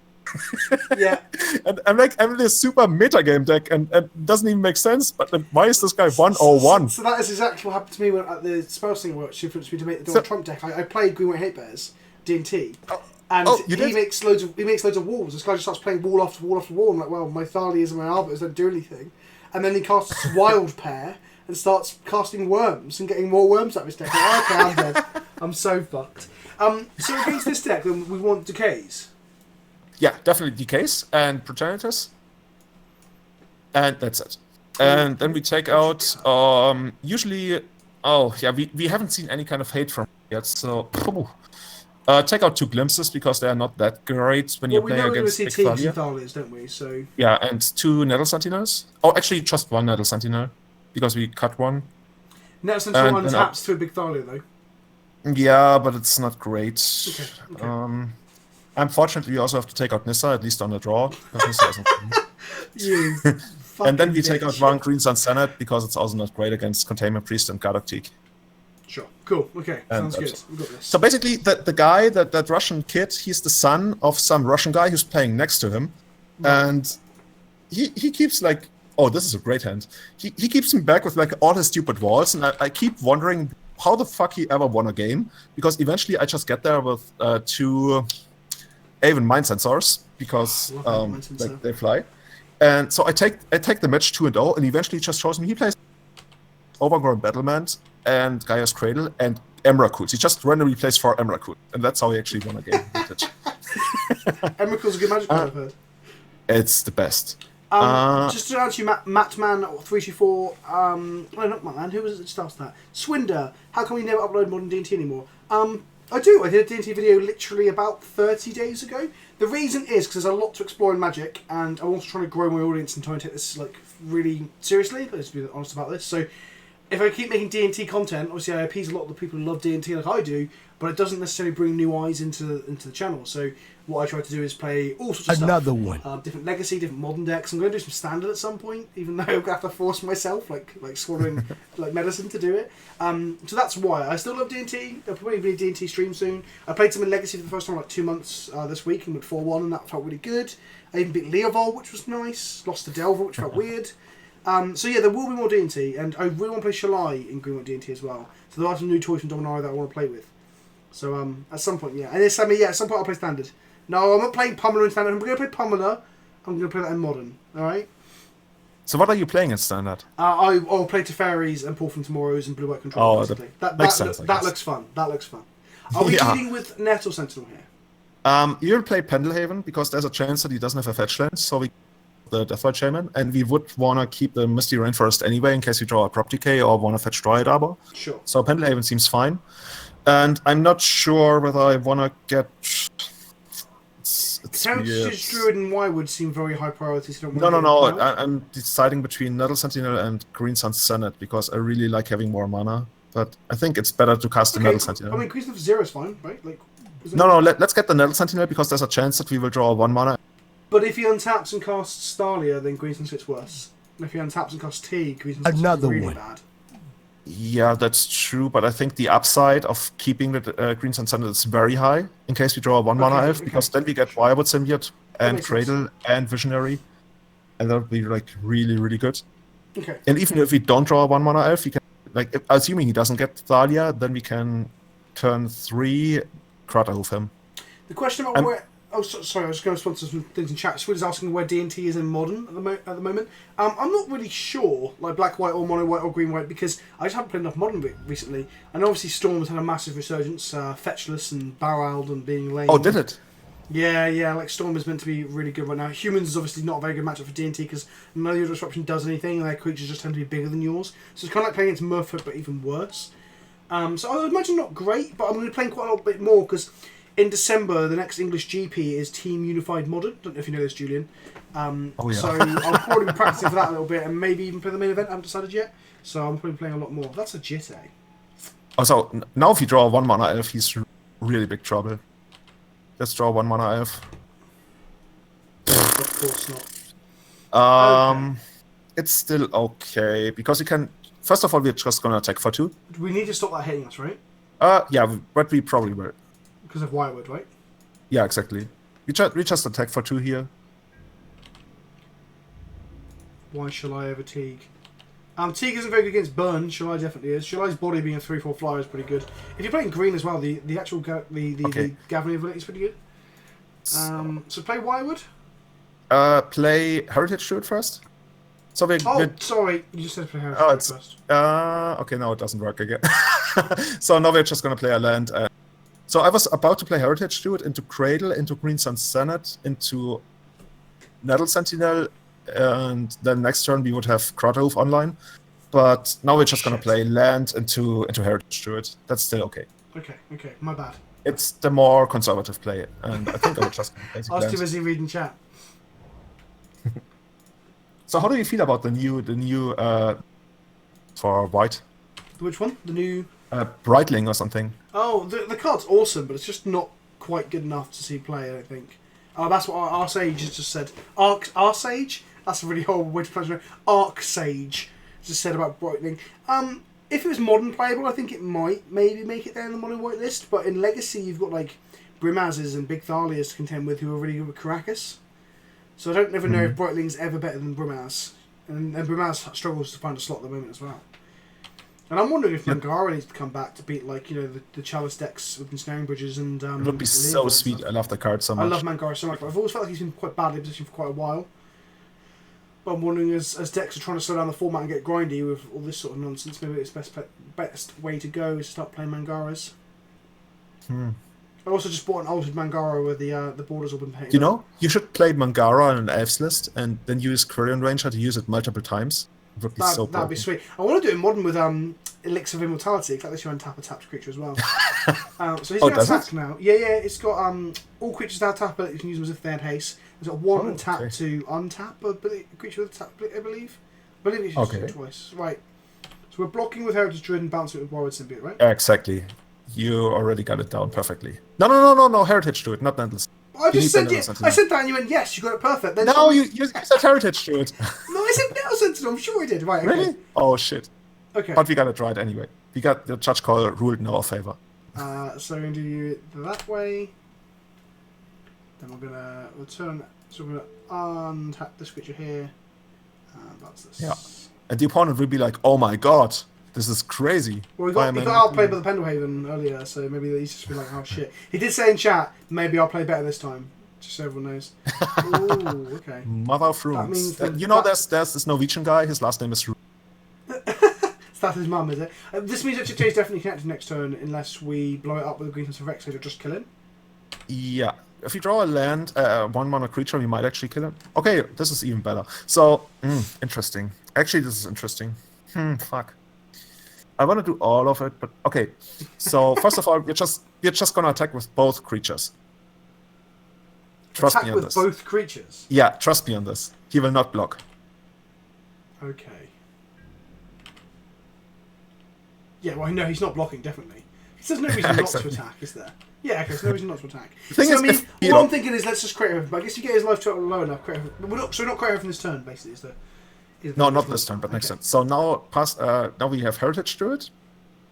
Into Cradle, into Rexage on the Chitte. Keeping Abrupt Decay for later? Oh, we don't even need that.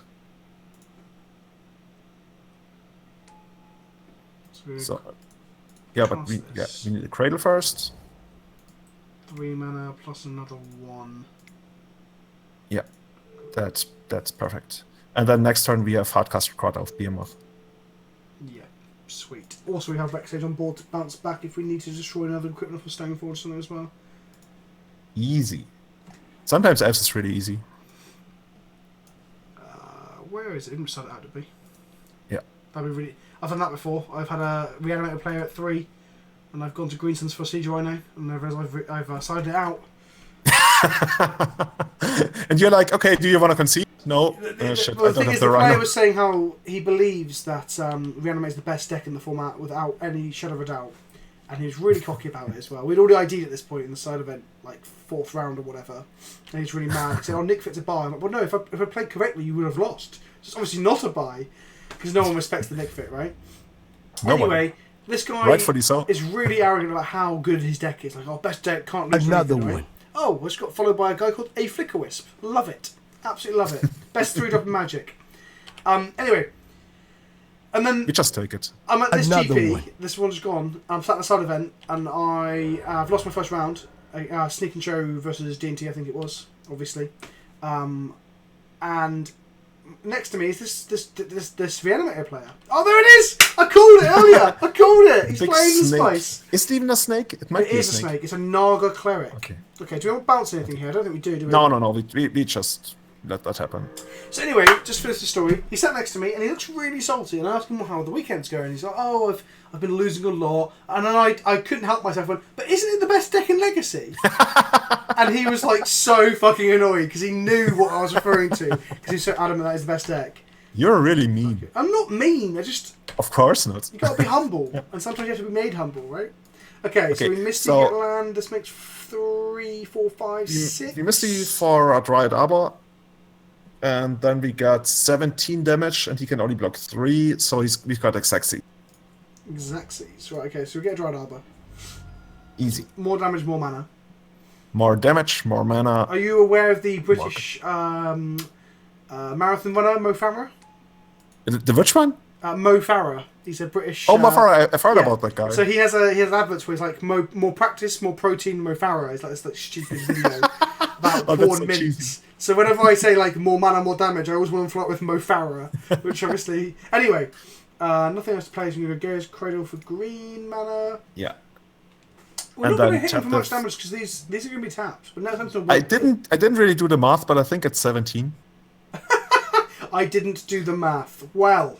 My gut tells me it's 17. I've seen this board, I think, 200 times, and it's always 17 at this point. So we're going to go... You're just doing this from memory now. Fucking hell, Julian. Right, Yeah. let's tap these guys for green. I've had an entire bottle of wine, but it's already like... 7. And the basic forest.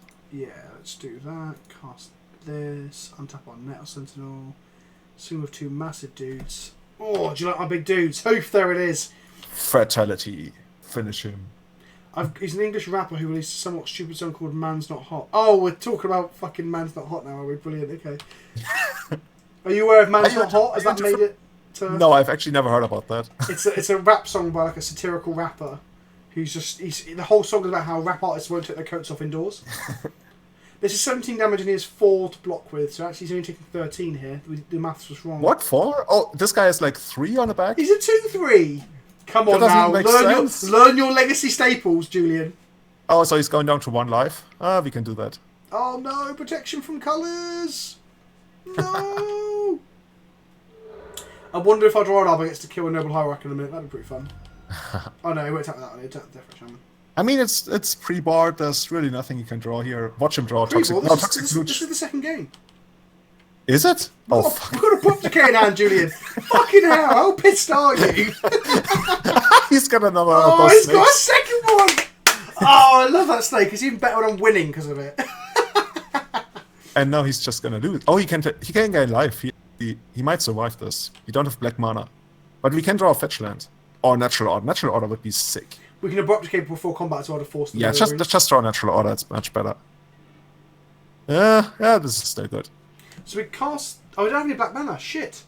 Oh, it's okay. We just cast Wild Symbiote and we attack with everything, and he gains 2 life. Actually, yeah, it's annoying, but we just all in here. It's easy.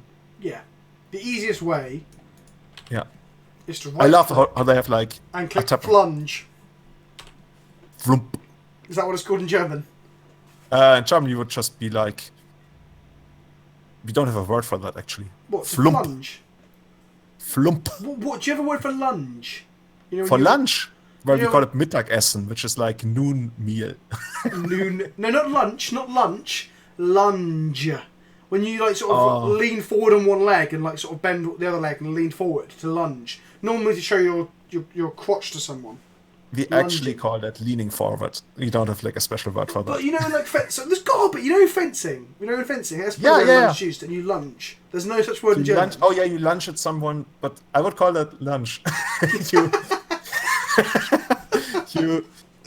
Lunge and good boys. You don't really have a lot of fancy words for some stuff. Just literally call it what it is. You know, like oh fuck, what's this animal called? Okay, let me look that up. You're pretty sure we win off your 5 because we have 4. No, because they block 4 of them and they gain 2 life off of death right, and therefore they go up a life. So you know this animal platypus? I will use the Pendelhaven Hobbin. Platypus. Yeah, we call that a beak animal. I guess that is pretty fucking straightforward, isn't it? Yeah, and that's how it works with most German words. Like an airplane is called a flight. Well, airplane in English, I don't know if you realise, air is the air and plane is... Wait, what? Either way, it's not. That is a portmanteau of some other words from Latin origin. The thing with English is because it's such an amalgamation of... Let's just give this... Wait. Okay. What the... Why would we not? We might have want to pump the Dryad Arbor. But let's see. Okay. Right now we just pass. Yeah, it's fine. Mother protects herself. Okay. Oh, mother. Do we bounce anything? Why would we play it Untapped Sentinel this turn? Don't really need to, because we really want to kill the Deathlight Shaman, which is like, perfect. No, after combat we want to bounce them to reset now Sentinel. Oh, yeah, that one for sure. Sure, so that's that done. He goes to 1. He's on 1 life, he's got 3 mana. I think there's nothing in his deck. I mean, if he plays Perish, maybe. So untap the Kratos Behemoth and bounce the Heritage to it. That way we'll have everything untapped. Bounce this. Play this. We haven't made a land drop this time, have we? We can make a land drop. Should we not bother though? We will make a land drop because there's a chance that we draw another no Visionary into another Crater Hoof, in which case it might be relevant. If we also find another Cradle or something along the way. Perish incoming, says LOK Ken. Bring it on, Perish! I would love to see that. That would be really sweet. Nailed it! Bam! There we go. We more than broke even, Julian. Are we gonna open it? Yeah, why not? Oh, I was thinking of saving him up for when all the Battle Bond stuff hits Modo alongside M19. Oh, they're gonna rise in value, right? Yeah, and also there's more stuff to open then, isn't there? All the stuff like doubling seasons and the new cards from Battle Bond, the partner guys and all that sort of stuff. Fuck it. I want to open it so much. Right, come on then. Chat, are we opening it? Chat, tell me. Tell me, chat. Come on, chat, catch up, you fuckers. Yes, open.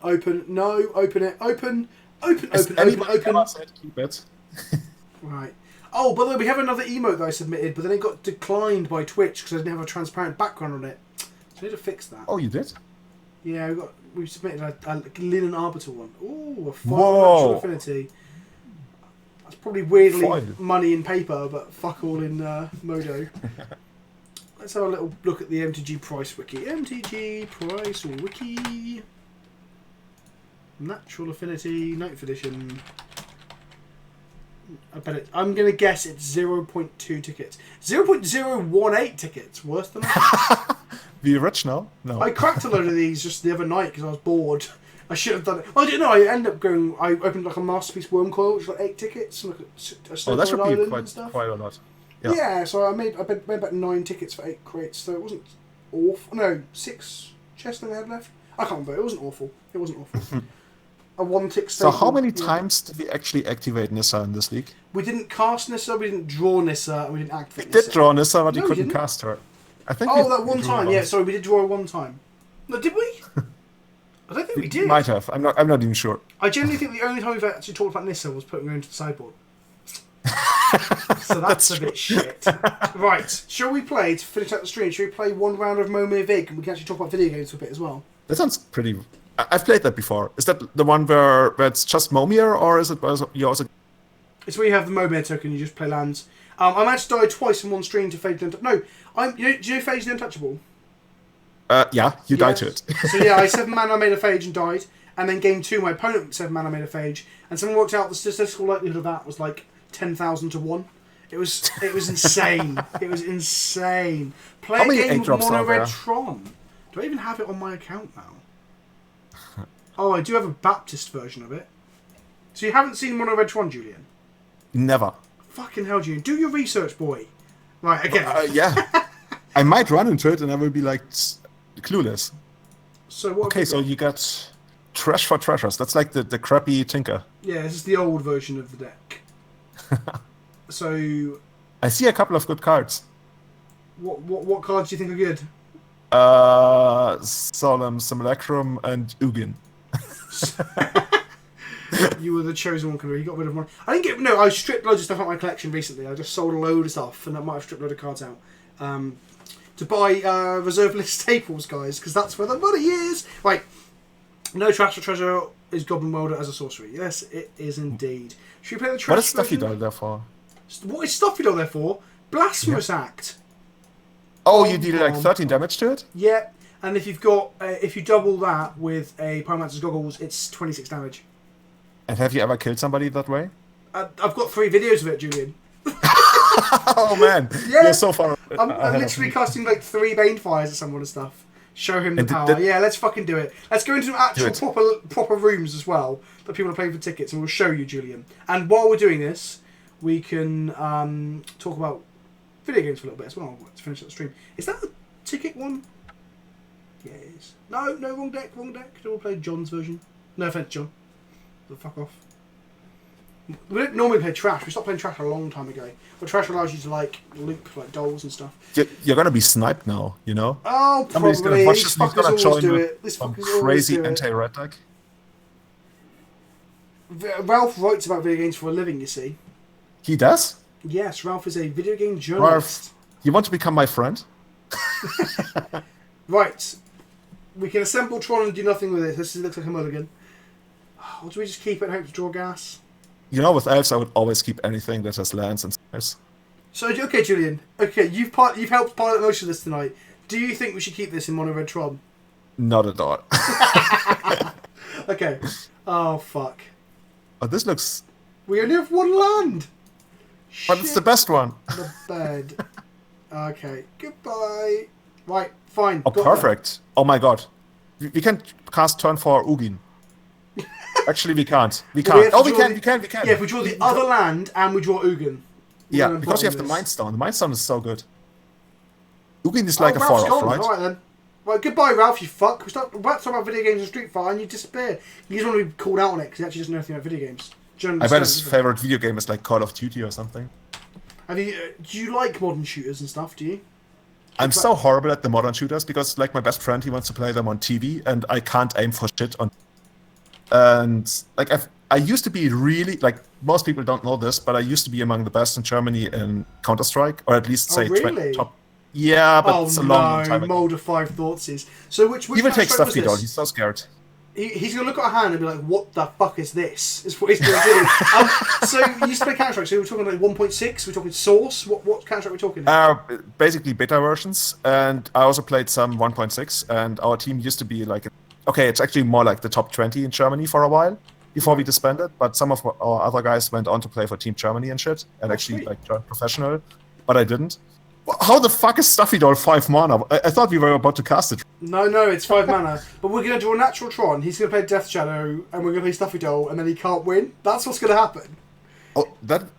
In a Death Shadow metagame, if they haven't got Dismember... You can never attack into Stuffy Doll. Yeah. I mean, they have Dismember usually, don't they? Like that Tarmogoyf, if we can stonewall it. If we believe in the heart of the cards, Julian... I might believe in the heart of the cards. Come on. We've made so much money tonight. We need to draw mine, right? Yeah, versus mine. Easy, 50-50 chance. We either draw it or we don't. No! Oh, we didn't. Okay, pasta. thing is, if we draw Stuffy Doll and then we cast Blast Attack, we win. We've got this. Yeah, what was your tag, people are asking? Oh, when you're saying beta, you meant beta. Sorry, I thought you meant like a better version of 1.6, like a personal opinion. No. I didn't realise you actually meant the beta. Yeah. So I used to play a lot of Counter-Strike Source. Oh, you did? Yeah, back in the day. I never played Source, but I recently like casually played CS:GO for a while. Oh, this one's good, right? Oh, but he's got 2 shadows. So next turn, we crack this, go find a land, do nothing, die. Yeah, we're dead. No, we can top deck. No, we're dead. You can top deck the land. Oh, we can top deck the land, yeah. So Source was like a distraction. So basically, I used to play Medal of Honor Allied Assault in a clan. My name was bread_n_butter. Why? Oh, we got hosted by bread Call and of butter. Cthulhu. Oh, I see. We've just been raided by Call of Cthulhu. We've been hosted, 136 viewers. So if you're coming from Call of Cthulhu, I hope you've enjoyed this horror-themed stuff, because now you're here to talk about magic cards and Pokemon. Yeah, What's your favourite Pokemon, by the way? What's my favourite Pokemon? Gyarados. Yeah. Gyarados. Hands fucking down, it's Gyarados. Gyarados. Which one is that? He's the Magikarp, the shitty little fish that evolves into Oh, yeah, the big one that evolves from Magikarp, right? Getting raided. Well, technically we're not raided, but yeah. Well, it's cool, isn't it? The whole theme and the flavour that this shitty little fish. Oh, wow. That is fucking rough. That happens a lot, you know. I've had my maps replicated a lot. I think in one of the videos it happens like twice. Poliwhirl, best Pokemon. John's a hipster, by the way. He likes movies that no one's ever heard of and Pokemon that no one gives a shit about. Oh, we almost had him. We got so close. Well, the multiplied get thought seized is always pretty bad, right? So what's this matchup like? I think this match is actually okay. Is there any good matchup? Right. Yeah. Control. Right. Okay. Trading post. You have Hexproof. If a creature would deal damage to you, prevent one. What the fuck, man? This is horrible. Storm can't beat it. Storm cannot beat that card. They have to Echo and Truth it because all the goblins do 0 damage and they can't target you. Oh, it's so good against Storm. It's so funny. Especially if they don't know your deck, so they don't necessarily bring Echo and Truth in. They probably do nowadays because Stampeding's feel like shit. I refuse to believe that this is an actual card. Oh, it's so much fun to play. I've had Storm players scoop to it. You just cast Orbs of Warning on turn 3 and they're like, scoop. Right. We don't need Magma Sprays, we don't need Vandal Blasts, we probably don't need Pyroclasms, they're pretty bad here, right? They're Is Ghost Court good against them? Maybe he was Jund, wasn't he? He was Jund Death Shadow. So did they we don't really want to, like... Yeah, but I guess we don't really want to use our for Wastelands. I think we're just bringing all our relics in, right? Trading post and relics. Yeah, that seems fine. That's pretty much it, and Pyroclasms just seem trash. Totally. Right, this time... But Stuffy Doll should be really good. If we can cast it. Venusaur is my favourite starter. Bulbasaur into Venusaur, that's my favourite, historically, you know. What's the blue starter? Squirtle. Squirtle, yeah, exactly. That's the favourite. That's my fucking love Gen 1. I really hope that we're like... Because apparently the Switch Pokemon is going to be playable at E3. Not playable, sorry. It's going to be revealed at E3. Smash Bros will be playable, and the Switch Pokemon will have at least a reveal of some gameplay. So I want it to be a proper Pokemon game, but with just a fancy Switch graphics. All I want. Smash Bros. Keep this sounds like some I don't know, sexual themed fighter game. Do you not play Smash Bros? Well, I've never played it. Like I know everything about it, and I watched. So you're a fighting game fan. You love Nintendo, and you've never played Smash Bros. Yeah, but you know there's this discussion in the fighting game community whether Smash. Yeah, fuck their elitism. Fuck them. Smash Bros is real. To be fair, I don't even like competitive Smash Bros. I think competitive Smash Bros ruined Smash Bros. Smash Bros isn't about no items on a flat plane doing like technical combos. Smash Bros is about like throwing Pokeballs at your friends and playing bombs only and wearing stupid hats and shit. Like Smash Bros is not about being competitive. Smash Bros is like it's like the EDH of fighting games. If Street Fighter, that's actually pretty good. That's a pretty good comparison. Yeah, there you go. Nailed it. And obviously there is competitive EDH of fighting games. I'm gonna steal that. Yeah, fucking do it, and I will join you. We will campaign to have it recognised. Have you ever watched the Smash Brothers that like 7-episode documentary? Oh no, I haven't. I didn't know you should. Like I've never played Smash Brothers, and I watched it, and ever since I wanted to get into. Is Sammy upset we kept Two-lander? Look, we're gonna draw it. We're gonna draw natural Tron and fuck him. That's what's gonna happen. That's how Tron works. Like you're not playing this deck to not keep a Two-lander. Oh shit! That only hits Faithless. Oh no, it hits Banefire. Fuck. Well, yeah, I'd be surprised if he took Banefire. I mean, Banefire is quite good, but yeah, Faithless but he's probably like, look at all these cards I don't care about. Right, we're gonna draw a mountain or a map or a Tron land. The correct Tron land. Mountain is mountain. There we go. Now we can shoot him for 1. We're not going to do that. We're going to cast Faithless next turn to really start digging. How does the sexy ass German insult Smash Bros? Sammy's enjoying you as a sexy German, apparently. Oh yeah. So it was about the fun times, many months I spent blazing it with friends and throwing bombs at them. Exactly, like Smash Bros. You play, you can change the item settings. Julian, I'm so mad you never played it, man. It's the fucking best. I have a Smash Bros. Tattoo on my ribs, Julian. That's how much I love. What? Yeah. Did you say on your lips or on your ribs? limbs? I've got a Mario mushroom. I've got a Smash Bros. Logo on my. I think you actually showed that to me in Madrid. Yeah, I fucking love it. Well, yeah, when we were getting sexy times after reading some yaoi. But like Nintendo is like my all-time like favorite childhood thing. Like same here. Yeah, Pokemon, Mario, Donkey Kong. So when like Smash Bros comes around, like collects into one big nostalgic like fucking EDH fest, I love it. Absolutely love it. Are you into speedrunning? I'm not into it. Like, I don't watch it a lot. John quite enjoys a bit of it recently. I've watched more in the last year or so than I ever have before. But that's probably because I'm so into content creation now. I tend to watch like a lot of content to get an idea of like what's happening in those communities and stuff. I'm trying to catch as much as I can of it, and I actually consider getting into speedrunning. What games would you speedrun? Donkey Kong Country 2. Pretty sure about that. Donkey Kong Country 2. So Donkey Kong Country 1 is my favourite Donkey Kong Country, but Donkey Kong Country 2 is the best soundtrack. That fucking soundtrack. Actually, we are talking about MKM that I won the other. Between rounds, I was only listening to the Donkey Kong Country soundtrack all the time. That's really weird. The last 2 weeks when I've been like, are we there? No, we're not there. Almost. I think you might actually just got Bane. Actually, is Banefire going to kill him? Like, what is Goggles actually doing? We play Goggles and it doubles the Banefire. So what we need to do is we need to play a map, get the correct Tron and stuffy. Play Pyros, untap, double Banefire. That's what we need to do. That sounds good. We might die before then. So probably you can't counter it, right? You can't counter it. There's no way to easy. Counter it. Unless he has discard, I think we got the win almost guaranteed. Well, he's going to hit us for a fucking lot of damage, actually. To be fair, he could just mistakenly fucking Death Shadow us to the point that he's so low that a singular Banefire might kill him. Oh, Thoughtseize. Oh, we can just top deck whatever we need. Spoken like a true Elves player. Yeah, that's how you do it. Fucking hell.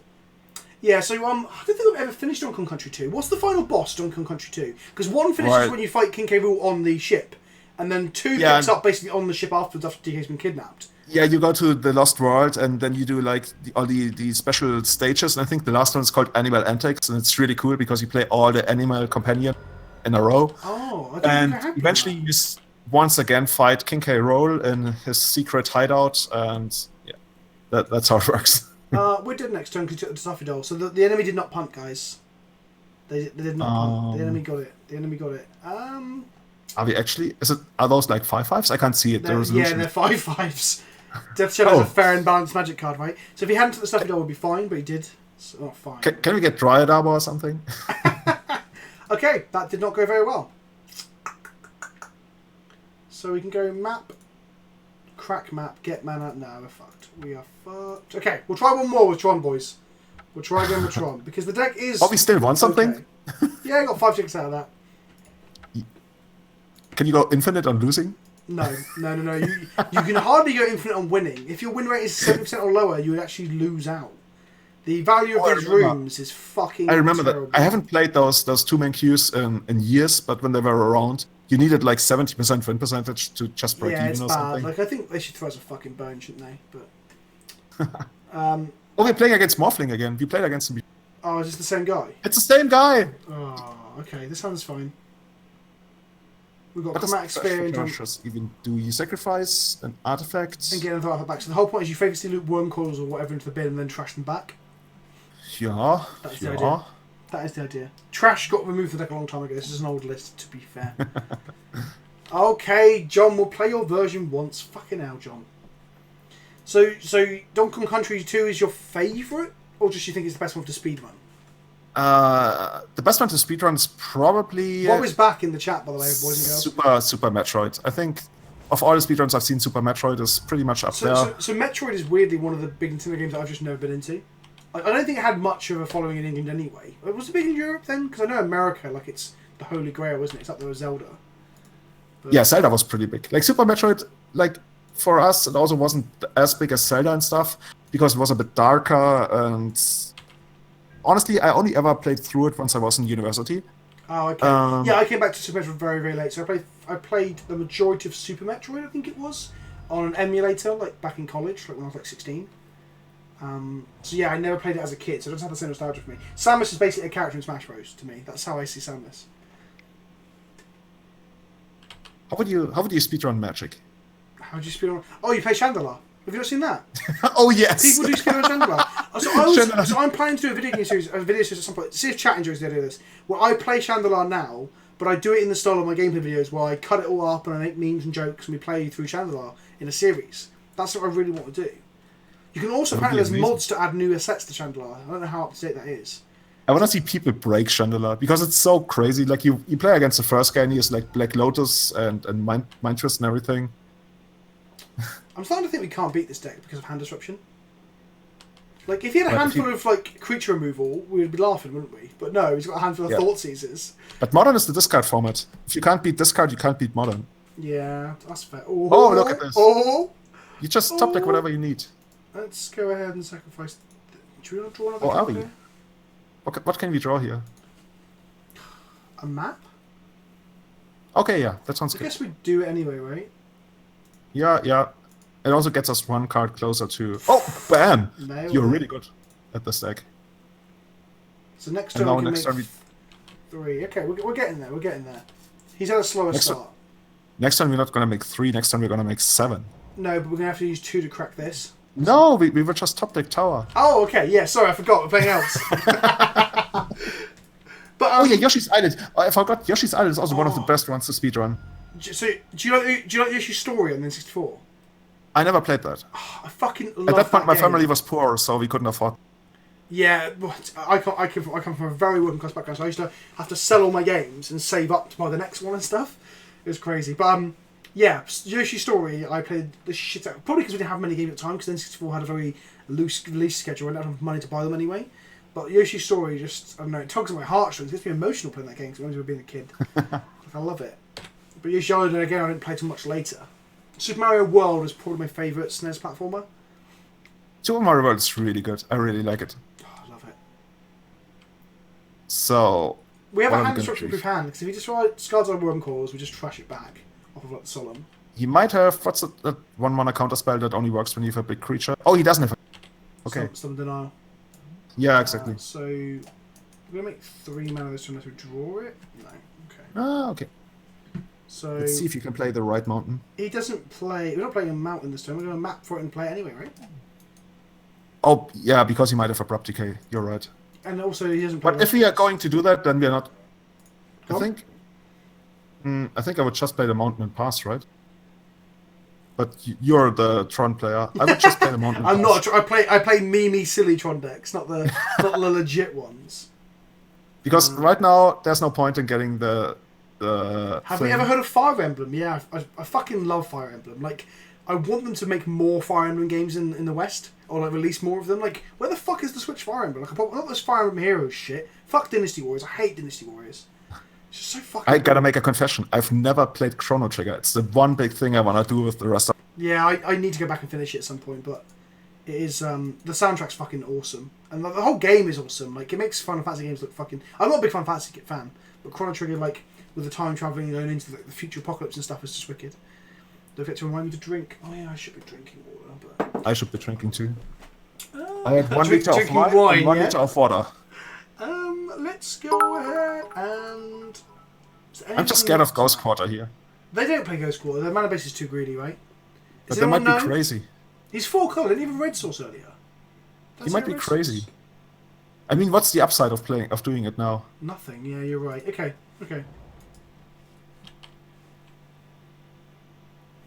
Original American Fire Emblem is my ultimate favourite. So the only one I've played to any extent was I played like 20 or 30 hours of the Wii one.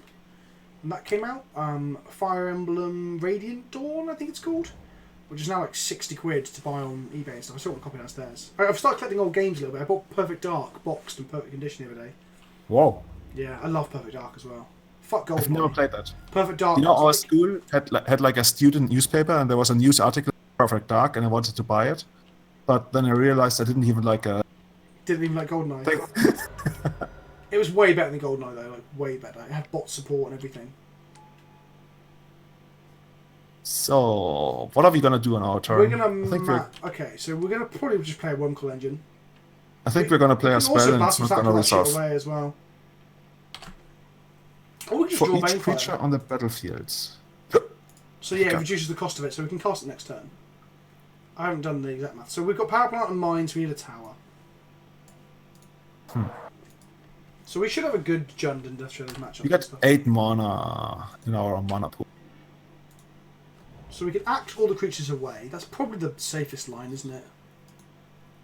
Oh, to each creature? To each creature, 13 to That all card is so creatures. much better than I figured. Okay, Yeah, it's just the EDH Wrath of choice, isn't it? What if we play Solemn Simulacrum first? Can we then act?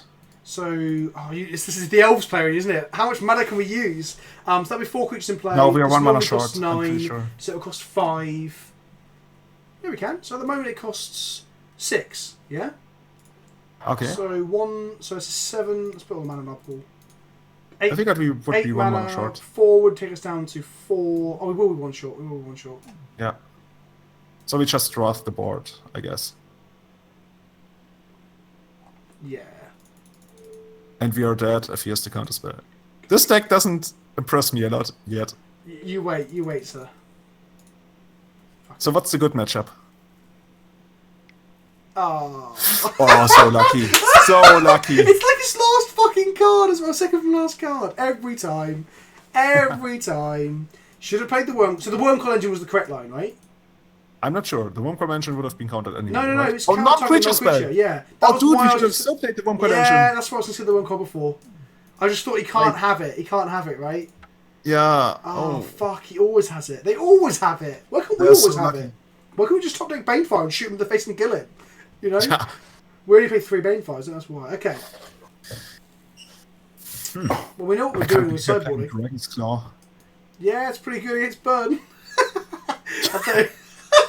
That there is should such a weird format. Oh, fuck, there should be a batter skull in the sideboard. That's the newer thing. Cause So I remember my friends and I, we were traveling to MKM year, or the year before actually, and it's like a 300 people modern tournament. And the night before we are like playtesting, if you want to call it that. And I take my friend's deck, and he has like 3 Dragon Claws in the sideboard. And I ask him, hey, what was he playing? What deck was he playing? Well, mono red, scrat red, pretty much. Okay, yeah, so against Burn, And- it triggers off his spells Yeah. as well. And by sideboarding, I ask him, hey, do you still need extra cards? What are these for? Like, these are proxy cards, right? He's like, no, I'm playing those in the sideboard. And I thought he was shitting me. And eventually he makes top 8, and I see them in the list, and he actually played 3 Dragon's Claw on the sideboard. And I just can't get over that. So my first ever proper modern deck was Blue-Red Delver when Treasure Cruise was legal. Yeah? And I played 4 Dragon's Claw, I think it was. Because in the So you mirror, went it was absurd. So you went from, like, the best deck in the format to playing Blasphemous Act and Itcher No, or Vice after Spring that or I whatever. played Death and Taxes. Let's look at this. Oh, fuck This it. seems What perfectly the keepable. fuck? Average mana cost 5, 1 land, easy game. Okay, we got this. We've lost again because Skin of Thought sees us. The thing is, we don't even know if we want to keep this mountain or not. It's so awkward. Yep. I'm sorry for shitting on your deck. I'm sure. Oh, no, it it's fine. No. So I tell people in the video, like, the deck isn't super competitive. Like, if you want to play this deck, don't play F&M and no further from that, really. But people then message me going, oh, I built Monored Tron and I beat my local games like 5-0 and I'm taking it to a GPT. I'm like, fucking hell. If you insist. Because the other big meme we played was Bees. Have you seen Bees? Like Hornet Queen and stuff? No, Hornet's Nest. Oh, Hornet's Nest is amazing. Yeah, so I actually almost considered that for Legacy. So we Blasphemous Act with that in play, with a with an Impact Tremors in play, and just 13 people. Julian, you got some fucking watching to do, boy. Yeah, I know what I'm gonna do at work tomorrow. My videos probably are not safe for work though. Some of them have got like borderline pornography on screen with just like the dirty bits. I'll just blow it out with like magic cards. There's a joke about Jace being a cuckold in one of them. Right, so what is he setting up for? God, it's so fucking hot. What temperature's in Germany at the moment? Let me check my phone. It should still be pretty hot. Apparently it's still 22 degrees here. What the fuck is going on? So right now it's 24 degrees at my place. 24 degrees! At like, Yeah. what, 10, 11 o'clock at night, isn't it? It's like 20 past Did 11. you get off the Traverse anyway? A swamp. So I wonder if you have I any don't think I Americans have chords on my account. and they're like, what the fuck are Celsius? Can you smoke that? We won? Oh no! Oh, that was the... No, that was the Elves game. Manamorphose. This guy's obviously a pro. He knows what he's doing. If you're new here and you've come across some Cthulhu and you're still hanging about, or you haven't got bored of us talking about video games and Magic, click the subscribe button if you've got Twitch Prime and give me some money. Thank you. Right, you've got Bloodstained Mire. It's usually just reverses to hit land drops. That's kind of okay, I guess. It's a slow start. Honestly, the opponent's deck seems a little bit better than ours. Fucking hell. It's just the Thoughtseizes. Of course. We would have won every game if it wasn't for Thoughtseizes. Who would have ever played that card? It's so weird. We should go into the tournament practice room so you can actually see us Banefire someone for $1 million. In Birmingham, I actually lost to a guy playing Banefire and Elves. It wasn't a lot of fun for me. What, in Legacy? Yeah, in Legacy. He played Priest of Sweet. Titania, which counts all the Elves in play, which in the mirror is totally bonkers. Because I've considered before building an Elves deck in Modern with Banefire as a win con, or Beck with the Curio that bounces your creatures back and stuff. So I know. I like to make memes and silly decks and stuff. I play some tier stuff, but people get bored of the tier stuff. I did like an Affinity video, and everyone was like, "This is fun, but can you play some more?" There must be a reason people watch Saffron Olive. He also plays like all this weird shit. Yeah. We did a. Did you know we did a collaboration last week, Julian? Yeah, you did the brew off, right? Okay, I'll let you off. You do know about one thing then. I know my Twitter. Yeah, we did a brew off, and I won with Jace's Erasure. Have you seen Magic Aids' channel on YouTube? I'd love to see you two do a brew off. So I really like Magic Aids. I think his videos are funny. I think he's a very competent player. His brews are generally good as well as inventive. The problem is he's called Magic fucking Aids. Like, it's such a shit choice for like fucking marketing yourself. So if I start putting in my tags Magic Aids, it's gonna fuck up monetization options. It's gonna fuck up with YouTube. Yeah. What? His name is Magic Aids? AIDS, yeah. The idea of the joke is he's aiding you to get better, but it's AIDS the disease. Oh, that's horrible. Yeah, it's just a shit name. Like, the thing is, he makes a lot of jokes about like I do, like, oh, we call serum vision semen visions and stuff, and he was the one who made. Have you looked at the artwork? Yeah, exactly. Bukkake visions, right? But yeah, or days. Yeah, exactly. But he made the 5-color humans deck the weekend, like 2-3 weeks before that won the Star City.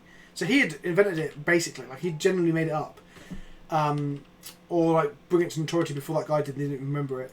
But yeah, I really want to collab with him. But A, he's really elusive and doesn't want to respond to messages even though he wanted to do a collab. And B, I just can't tag stuff with Magic Aids. Okay, we can Banefire him for 3. Or we can Banefire ourselves. Nah, right. Okay, right. One more shot. Not the same guy. Okay. I can't show bees, so I don't think I have bees on the... What am I missing from bees right now? Have we won a single game yet? I think we haven't even used... Actually, we used Tron to cast a spell and it was counterspell. No, that's shit. That's shit bees. Where's good bees? We're missing Fetchers and Magus the Moon. That's fine. To be fair, we can just play green Fetchers. Minotaurs is not a possibility. I don't have that on the account at the moment. I only have. I think you already mentioned that you're married, so I can talk about that. Yeah. So I was just wondering, like, if you weren't married and went on a date, and she asked you, "Hey, what are you doing for a living?" and you're like, "I'm summoning bees for a living." I set fire to hornets' nests. What? Yeah, that's what I do. You should come along. Who's this? Is this him? Is that the same guy? No, different guy. Right, we got this. Right, go. Let's burn a couple more tickets. Yeah, just fuck him, mate. Yeah, no. Is that a serious question about like magic? Would you avoid talking about magic on a first date? I wouldn't bring it up actively, but if she asked, I would just like. I would probably bring it up because it's becoming such a big part of my life now that I couldn't exactly not force it. I had a friend. I won't reveal which friend this is, but some people in the chat will know which one it is. He had literally two Facebook accounts. One he used for. We're going to log in this. Okay, this is keepable, kind of. Fucking hell. You got a 2-drop. Can't be that bad. Draws us a card. It's basically Visionary. It's basically the best card in the format. It's Elf Visionary. He had 2 Facebook accounts. One for his real life and one for his fake life. Oh my god. That must be really stressful. So he wouldn't talk about magic. Oh, fucking that's Affinity. Okay. Blasphemous Act's going to be fucking legit here. When he shits his bed, covers the board. But yeah, so I would accidentally message him like put on his wall magic related stuff, and he'd get really annoyed because he didn't want people to know about it. Yeah, that's really weird. kind of tragic, really. But I get Yeah. it. You know, Magic's a weird thing sometimes for some people. I don't know what to leave. I guess we leave a mine in case we draw into it. You know, my mother recently discovered all my magics. Like when I won Hamburg, I posted a picture in our family's WhatsApp group. And now she went on Google and she googled my name and magic and stuff. And now she keeps sending me all these interviews and stuff that I did. And I really hope that she won't find the interview I did on Helium. Like we had Helium at a tournament and we did an elf deck tag on Helium. That should be on my YouTube. And thus far she hasn't discovered it. Are you afraid she'll think it's like real drugs, hardcore drugs? No, it's not really drugs. We just like had a shitload of helium and it was a lot of fun. Fucking hell. We're getting close to Blasphemous Acting him, which is nice. Are we really? yeah, because like, yeah, we'll get there. Right. Okay. Let's go Wellspring. We got this, boys. We got this. Well, I mean, what we'll probably do next turn is Blasphemous Act one of his dudes away to force him to commit a bit more. The Inkmoth Nexus are kind of scary. Inkmoth Nexus is really scary. Oh, fuck this card. Fuck me. Okay, we're not nearly there, guys. Lifelink. Okay. 3, 4, 5, 6. So it's 8, 9, 10. No, we're dead. We're so fucking dead. Oh, man. Is there no way we can get there? We can Blasphemous Act one of his dudes. We can gain life of the Fluxions Core as well. Okay, play a power plot. No, we need to play Almost there. Can't we just shoot the lifelinker or something? We can with Banefire. So we're gonna Banefire. And then next time we top deck the tower that you put in the deck. Oh so we shit, can that costs one more. Oh fuck! Shit. We played the... I played this as a sack this game life and draw a card. But I realised it costs some mana. Shit. Okay, never mind. And now we can't draw the tower anymore. Yep. Shit. We're just... But we're playing reds. We should have a lot of like destroy all artifacts in sideboard, We've right? got like 4 copies of Vanderblast. Okay. But we don't have a lot of red mana. No, Vanderblast, the Overload one. Oh, okay. Yeah, not Shouting Spree. Vanderblast. Oh, yeah, So it's either 1 mana 1 thing, or it's Tron kill everything. Ah, Inkmoth Nexus. This is it's 9 minus 3 is 5. We're still not getting there. If we just draw fucking Pyroclasm, then we get there, right? Pyroclasm doesn't do it, does it? Oh, no, we die if we draw Pyroclasm. We should have definitely tried drawing the Pyroclasm last turn, I guess. Yeah, we should have tried that. So he sacks all of this into the Ravager. So close. we're 1 mana off, aren't we? No. Yeah. 1, 2, 3, 4, 5, 6, 7. No, 2 mana off. Assembling Tron's harder than it looks. I'll sacrifice this.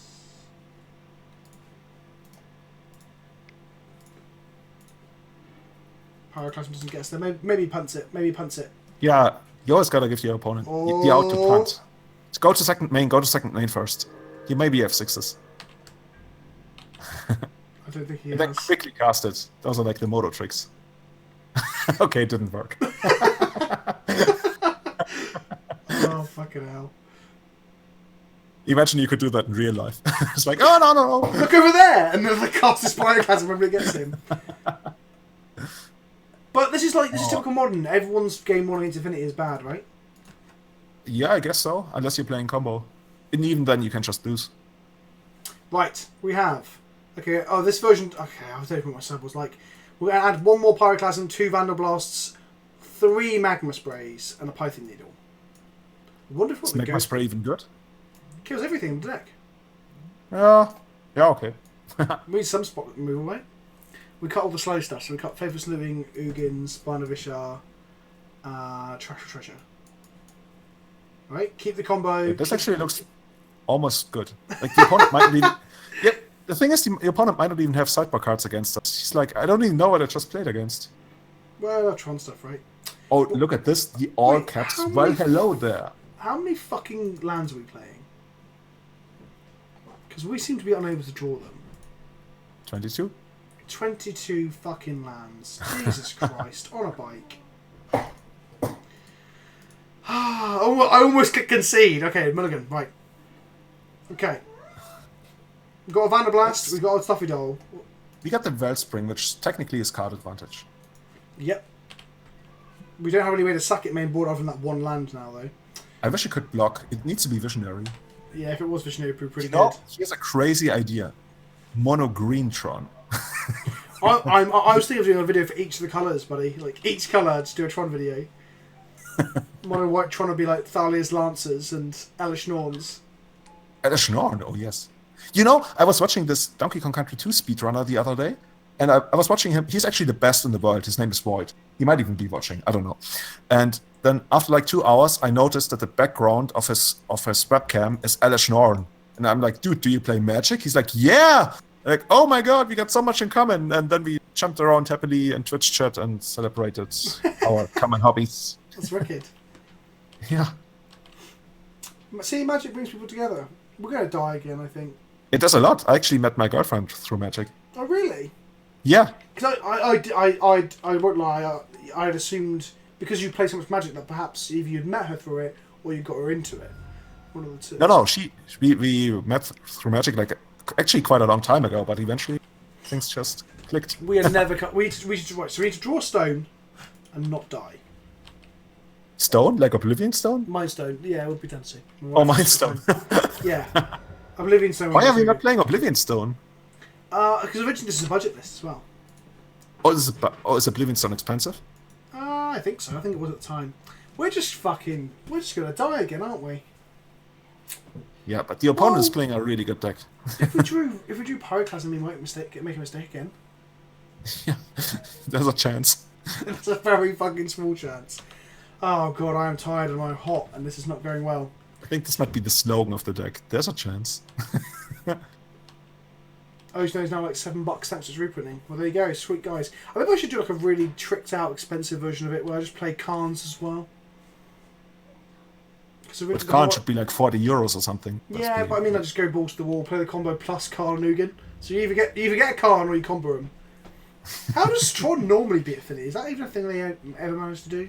I think they hit Tron a little more often because they play the best cantrip in the format. Oh, of course, yeah. I forgot about fucking Ancient Stones. To be honest, we might get to Vanderblast in. I think we might get to Vanderblast. How much is it? Is it 6 mana? 5 to overload. No, it's 6, right? Overload 6? 5. It looks like 6. Oh, yeah. Okay, the resolution is so bad. So we need to survive. Well, okay, he'll get to hit us with the Blink Wolf the turn after. So if we survive this turn, we're fine. If he doesn't hit plating now, I think we can actually kill him. Or, like, Vanderblast him. Oh, he's got 4 damage in hand. Ooh. 11, 1, 2, 3, 4. Yeah, no plating, no Overseer. No, we're good. Okay. If you say so. Yeah, we're good. We're going to take 4 damage. Yeah. Oh, and we're going to shut off his Mox Opal as well. I like that. Yeah, we're going to block absolutely everything except for this and this. Yeah. And then next time we can play Stuffy Doll. Or more. Dude, we might actually win this. Oh, shit. Opponent's pretty much dead. Ooh, Chandra's. Okay, I think this is the hardlock, almost. Almost. Well, we can't kill the Ink Moth, but... Yeah, but overload. we got the Stuffy Doll. Oh no, Stuffy Doll doesn't kill it. But Wormcoil Engine will stabilise us, then we can play Stuffy Doll or Chandra, and then Love Life, I think. Oh, do we even get to draw... Oh no, it only kills No, it doesn't destroy our... Oh, yeah, I know, I got excited too. I was like, oh wow, we play our own thing. Opponent is trying to figure out whether he can, like, do something. Well, that felt good. I'm not going to lie. I feel like I've just had a really, really heavy night on the beers. I've had a curry, and then I've wiped myself clean with a wet wipe the next morning. That's what that feels like. I feel like I've just... If we draw a land, we play Wormcoil. If we don't draw a land, we play Stuffy Doll. Which part of the UK are you actually from? I'm from the south, so I'm very near Salisbury. Which part is that? That is... Is that Cornwall? No, not that south. So if you go along the coast, so I'm near Southampton. Okay. So I'm not that far from London then. No, really close to London. I'm probably closer to you than I am the majority of the UK. Just gonna take for 2 next turn. Oh, the other thing about Chandra is that we play what's it called? Tormenting Voice.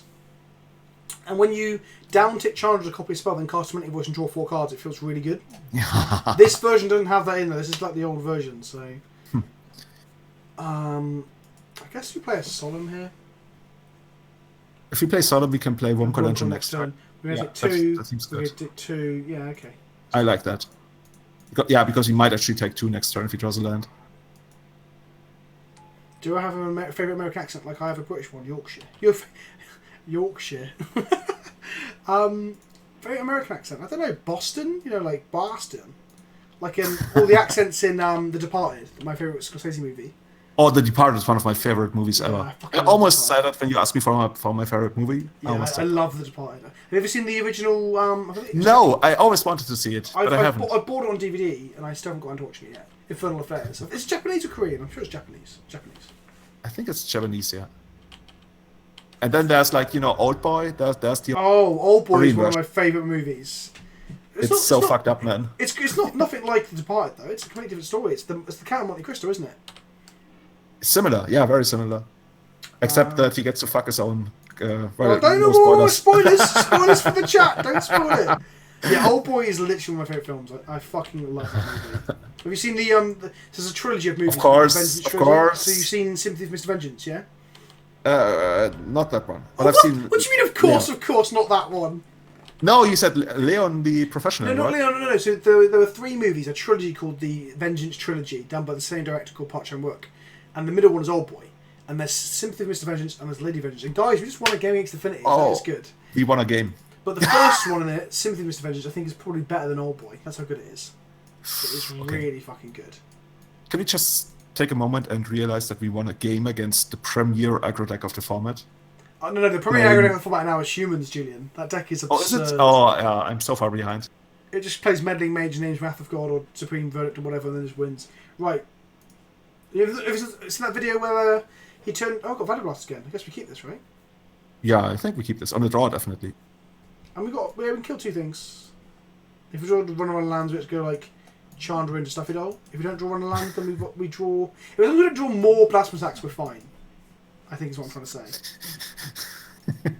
Blasphemous Act would be so much better if it was instant. Yeah. Ornithopter, so bad. Just play 4 Ornithopters. O2. Wow, we can't bait. He play O1s, okay. He plays O2s for 0 and we play O1s for 5. Oh. We can do it. We can do it. Somebody has to subscribe if we draw the extra power plant. Yeah. Donate all their life earnings. Ravager? Okay. And pass. So easy. He might have... I don't know. He probably has cranial plating. Yeah. If he keeps a hand like that, that's... So he has the payoffs. He's got Platings, Steel Overseers, or Master of Ethereums, right? Like he's got to have one of those 3. Okay, I would think so. Oh, that's actually pretty good. Yeah, I guess it's closest to Vanderblast. Yeah. Even a Stuffy Doll would be pretty good here because it's forcing to go all in on one of his other creatures, and then we just kill that. The Blink Moth X is a problem because Chandra doesn't interact with it, and neither does Banefire. Ink Moth is also a problem. There it is. Okay. Inkmoth could actually be a real problem. We're going to die to Inkmoth. Well, if he does 2 turns of attack on that, then we just get to... So we get to kill Artbound Ravager here with Chandra.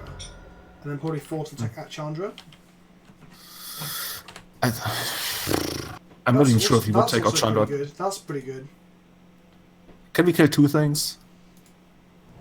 Or are we gonna keep the Vanderblast? We don't have enough red mana. If we get enough Vanderblast... we got a subscriber from Umber Profess. It's a Professor of Umbers. Right. So do we keep Magma Spray up and kill whatever the plating's on? Or do we play a Chandra and shoot the Artbound Ravager, force him to sack it? He probably won't have double black to re-equip, so we could keep up the Magma Spray, but it feels like such a waste of mana. Yeah, not and if we kill the Artbound Ravager, he's probably forced to attack this. Plus, it means he can't go all in on this onto this later. Yeah. That sounds good. Okay, let's do that. And we could also, like, Banefire the Ornithopter next turn. Yeah, if we don't draw the land. If we draw the land with Vanderblast. Yeah. I like Planeswalkers. I do like them a lot, but I feel like the game devolves around them too much because they're so good. They're just obnoxious, aren't they? How good they are. Yeah. Hey there, Vince, USA dude here. Keep up the good work from one mad lad to another. Thank you, my friend. Have you just caught us because we're on so late? Is that why? Because I've got this problem where I've got quite a lot of American viewers. Like, the majority of my viewers are American, and they never catch my streams. Yeah, 80% of my YouTube audience is American. So, yeah, I need to do some different time streams at some point when I've got more time to do so. But thank you for the subscription, and thank you for coming to hang out as well. We've just finished playing Legacy. I've just shown Julian the coolest deck in Modern. I will not object to that. We actually won a game with it, so it can't be that bad. No. Do we care about that guy? Well, we can't interact with it. I guess we can Banefight to death. That's fine. The fact they made a construct is better. If we start drawing cards Actually, off the it... artwork of the construct is pretty sweet. Yeah. It's like It looks like Samus from Metroid. but chunkier. Okay, now let's draw the power plant. Do it. Do it for, I don't know. The meme. Oh, that's annoying. That wasn't Dire Magnus. I was trying to think about the red homeland of red spells, like, you know, Lanoir for green. Oh, And Shivan, isn't it? Shivan, yeah, Shivan. Shivan or, where's Joyra from? The Gitu. Bogadarn. The Gitu, Bogarden's probably another one as well. Yeah. But we failed. Oh, double Magma Spray targeting both. That would have probably been better. Yeah, Matman. That probably would have been better. Yeah. How do we double Magma Spray? Because we can double up spells now. Ooh. We can double kill these. Should have done that. Play a land. We can double Banefire for 2 now, killing both of these. And these are the Inkmoth plan. The thing is, if we leave the cranial plating alive, then the Inkmoth Nexus becomes a real problem. Yeah, I guess we just have to just kill everything, right? I would think so. Kill everything sounds good. Because I really want to get rid of the cranial plating. Everything else I don't really care about. Okay, shoot that. But I'm not really a Tron expert, let alone a Monored Tron. I mean, yeah, this is not your grandfather's Tron deck. Yeah, when I cast spells for 5 mana, I usually win. Well, normally I'm trying to cast them off Tron lands, so does Thunderblast work here? I'm not a Legacy Elves expert, but I'm pretty sure this doesn't run Urza lands and Chandra. It's not quite 6 PM here, get off work at 4, so most of just watch the VODs. That's fair, that's fair. The VODs always go up on Wednesdays. Oh, do you still have the caption on Twitch? Yeah, that still says Elves, Legacy yeah. Elves? I haven't Yeah, really it's set up actually, guys, it's what we call a transformational sideboard. We move into an entirely different frequency based on time. You just happen to have seen the entire sideboard. 1, 2, 3, 4, 5, 6, 7, 8, 9, 10, 11. Yeah, we've got 3 more Tron lands in the deck. That's the sideboard. Yeah. And we also play like the value Mindstone. Oh, Damping Sphere. Ooh. Yeah. I don't think we care about Damping Sphere. Can he even cast Spell Pierce? Wait, hang on. Does Damping Sphere each spell player cost 1 more? So does that make our copied spell of chart? No, copies don't cost 1 more, do they? The second part of it is pretty good against us. Choose a card to put into his hand.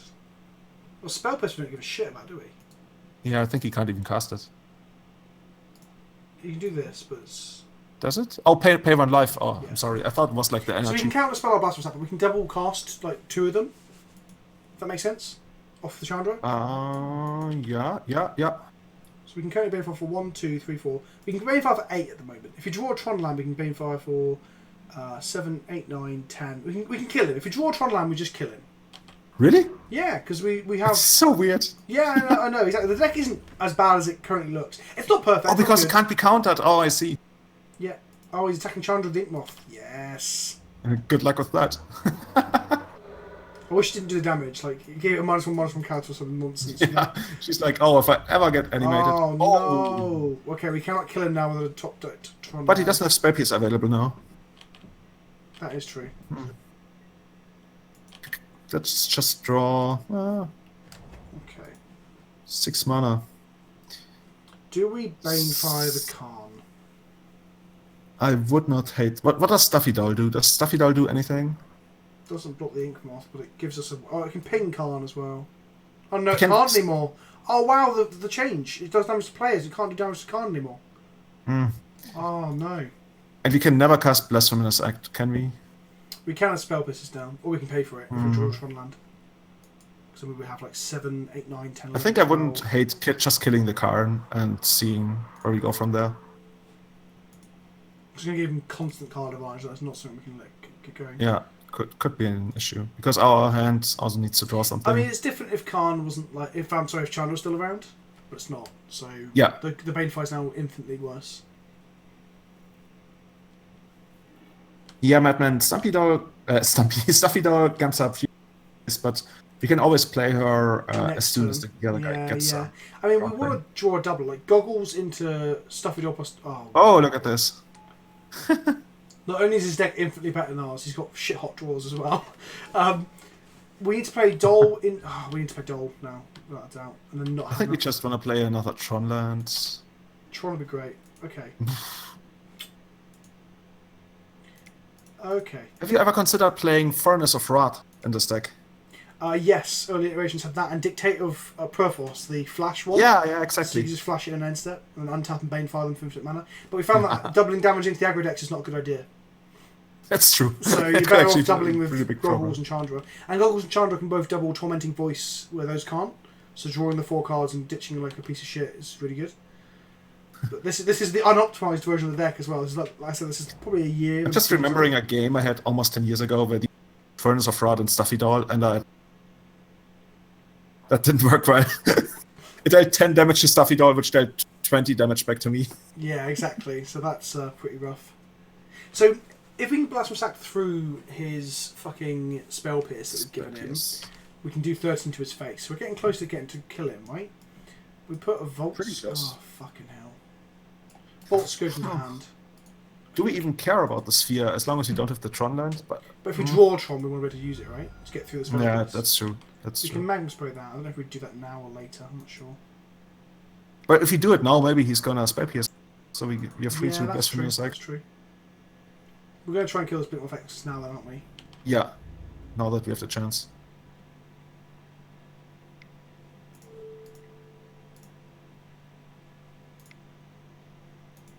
One, 2, 3, 4, 5, 6, 7, 8, 9. Yeah, we can blast attack next turn if he pierces this. Oh, he's got the fucking Welding Jar. Oh, but then it doesn't do it. Doesn't deal damage then. So now has the pierce still, so we still can't. Okay. Mine. Drawing all the mines. Okay, cast one more Doll, blast attack next turn for the win. Oh, because we got double Stuffy Doll? Yep, that's 26 damage. Oh my god, this is crazy. Are we actually going to win the entire match? Maybe, but we need to be able to play through the Spell Pierce, so he's drawing another land, don't we? Or he, he makes another construct. Or plays another he makes a token. He could make a token. But he's probably not going to attack into the Stuffy Dolls on the ground. This doesn't look like Legacy Elves, says HROR. You're trying something different. So is the opponent. Let's give him the Inkmoth Nexus. That seems like a good idea. No, it's not Ornithopter. Yes! More creatures. He's making it cheaper! Oh, yeah, buddy! Okay, if this works, somebody should really clip this. Oh yeah, I hope people have been clipping. I forget to mention that. I make clip compilations a lot of the time. I probably get a chance this week to make one. Because I've got to do the Battle Bond stuff. Okay, so he's getting in for 2, and he'll go to 18. I think there's no card in this deck that actually beats us here. Oh, I was going to say, don't... That seems like a bad idea. Don't forget to activate Stuffy Doll again next turn. 100%. Eke out every bit of damage, right? Yeah. And this used to allow you to redirect to Khan, but now you can't. Rest in peace, Stuffy Doll. Your utility has been weakened somewhat. Watch us draw. Oh no. Oh, I thought we were going to draw the Tron land, to finish. Right. So this is going to cost us 4 mana. Okay, guys, start. 4 mana for 26 damage. Are you excited, Julian? Seems fair. It's just like Natural Order. Yeah, I was just about to say, that's what you do in Legacy usually. Spell Pierce that motherfucker. You might have double Spell Pierce, but we can pay for it. So but you can't. Yeah, we can pay for that. Easy. Press D to pay respects. That's guys. Press D. So that was when we did a stream of Iconic Masters, and we had Doorkeeper, and every time we Doorkeeper someone to death, it was press D to pay respects because we'd given him the D. Oh god, the opponent, he's probably gonna have to... He's probably got Summoning Garfunkel's Sound of Silence playing. Hello darkness, my old friend. And the sound of silence. I don't think Devil Blast Attack sounds like silence though. It probably sounds like some sort of gratuitous death metal. I think he's just calling his mom and telling her about... He's screenshotting it and putting it on Reddit. I just got 26 by this... That doesn't even make sense. This deck is so stupid. But the first time I did it, I just... So I built the deck, a slightly different version of this, and we just thought it was a meme we talked about on the way back from a GP or a PTQ or whatever in the car. And then I started like Banefiring people for 30 and 40, like actual like legit decks like Blue White Control and Jund and stuff. I started posting pictures in my group chat with John the Baptist who's in the chat now and stuff. And we're like, it might be a not real, but still at least a marginally real thing. And I posted one of the pictures on Reddit and it got like 200 upvotes. People loved it. He's going to try and make me... Okay. He's trying. He's going to sit, so I'm going to click OK. Marginally real, that sounds like the slogan of your entire stream. Yeah. Let's pay for the Spell Pierce. Does he have a second Spell Pierce to try and really go for it? What could he have? He could have... Another one. Mana League. He has the second Spell Pierce! Actually, he does have it. Wow. Yeah. The meme is real, kids. I hope someone's clicked that. That's wicked. Actually, we were super lucky to draw that extra mountain then. Yeah. Oh, he must be so tilted. He must be like, I can't believe I have double Spell Pierce and he's still double Blasphemous reacted me through through permission. Just tell him it's a one-off from the sideboard. Where is your... Well, I tried. Fair. Where is your card now? So the first one doesn't quite kill him, but the second one definitely does. After the first one resolves, I need to tap them. You know, you should write an article about this and have people buy into it, and then Stuffy Doll shoots up.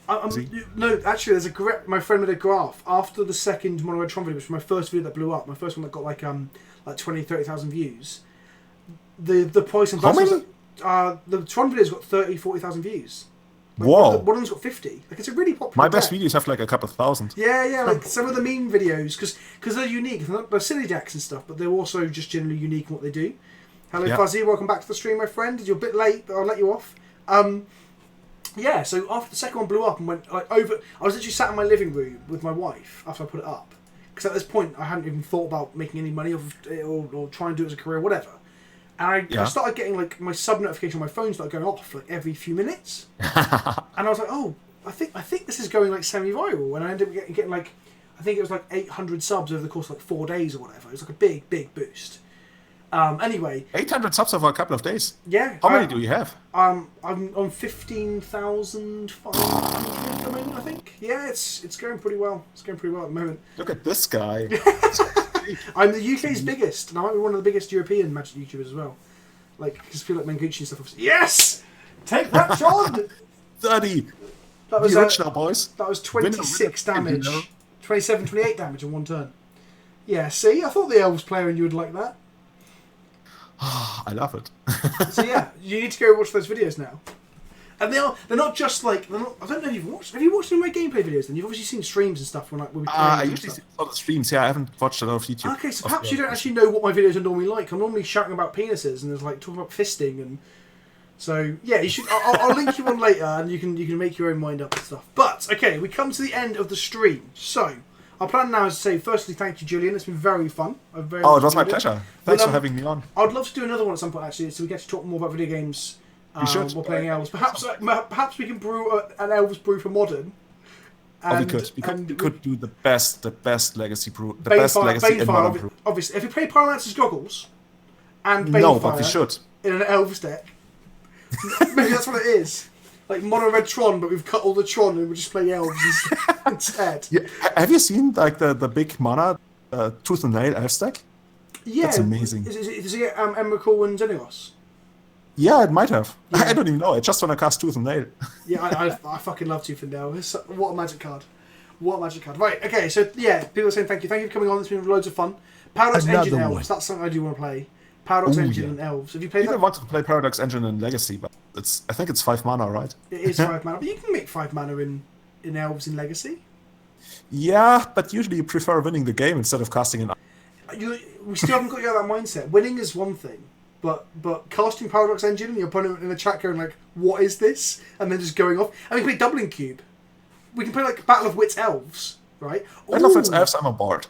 Have you ever played Battle of Wits Elves? No, but do you remember, I don't know, Mati?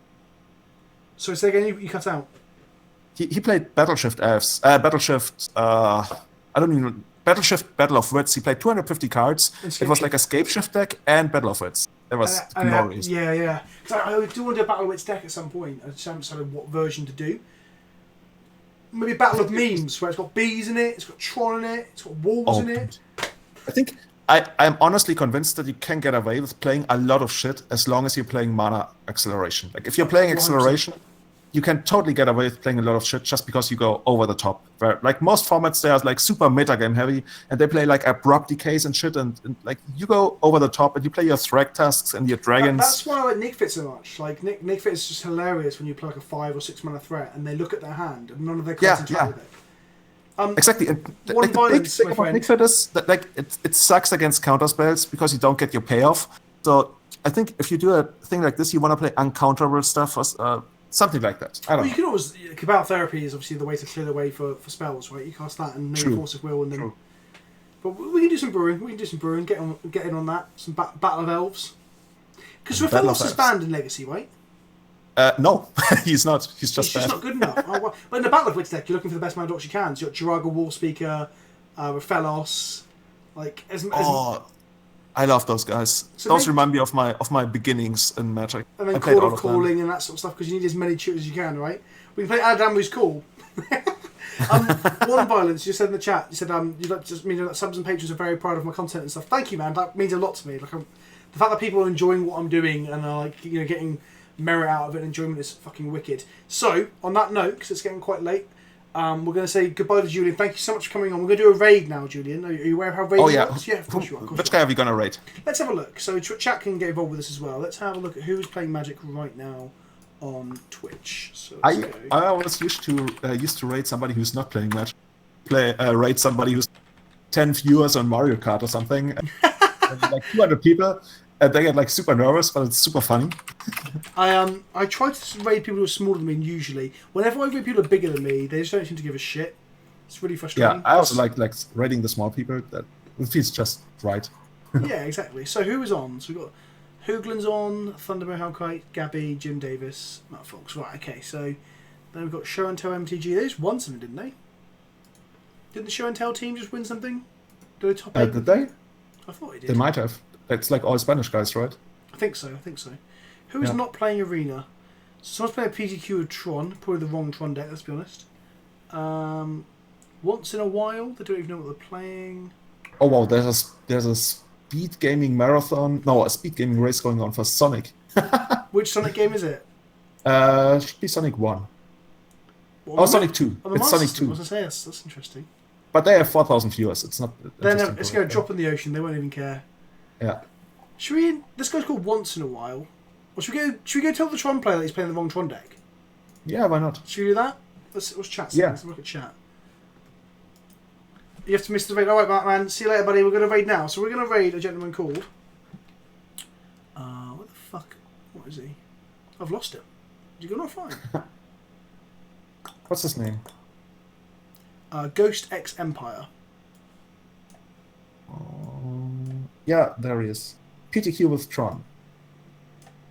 So let's go ahead and... 24 viewers.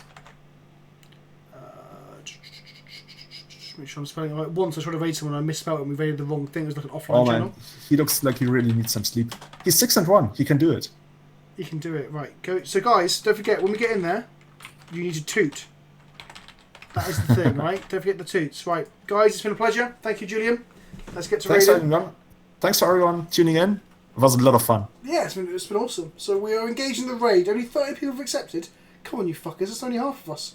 More. 43. The tooting comes from one of the Blue Minotaurs. I need to educate you with some of the memes, Julian. Right. Goodbye, guys. It's been super fun. People are tooting already. They have their toots ready. They're warming up their toots. I should really get onto his channel so I can see what happens.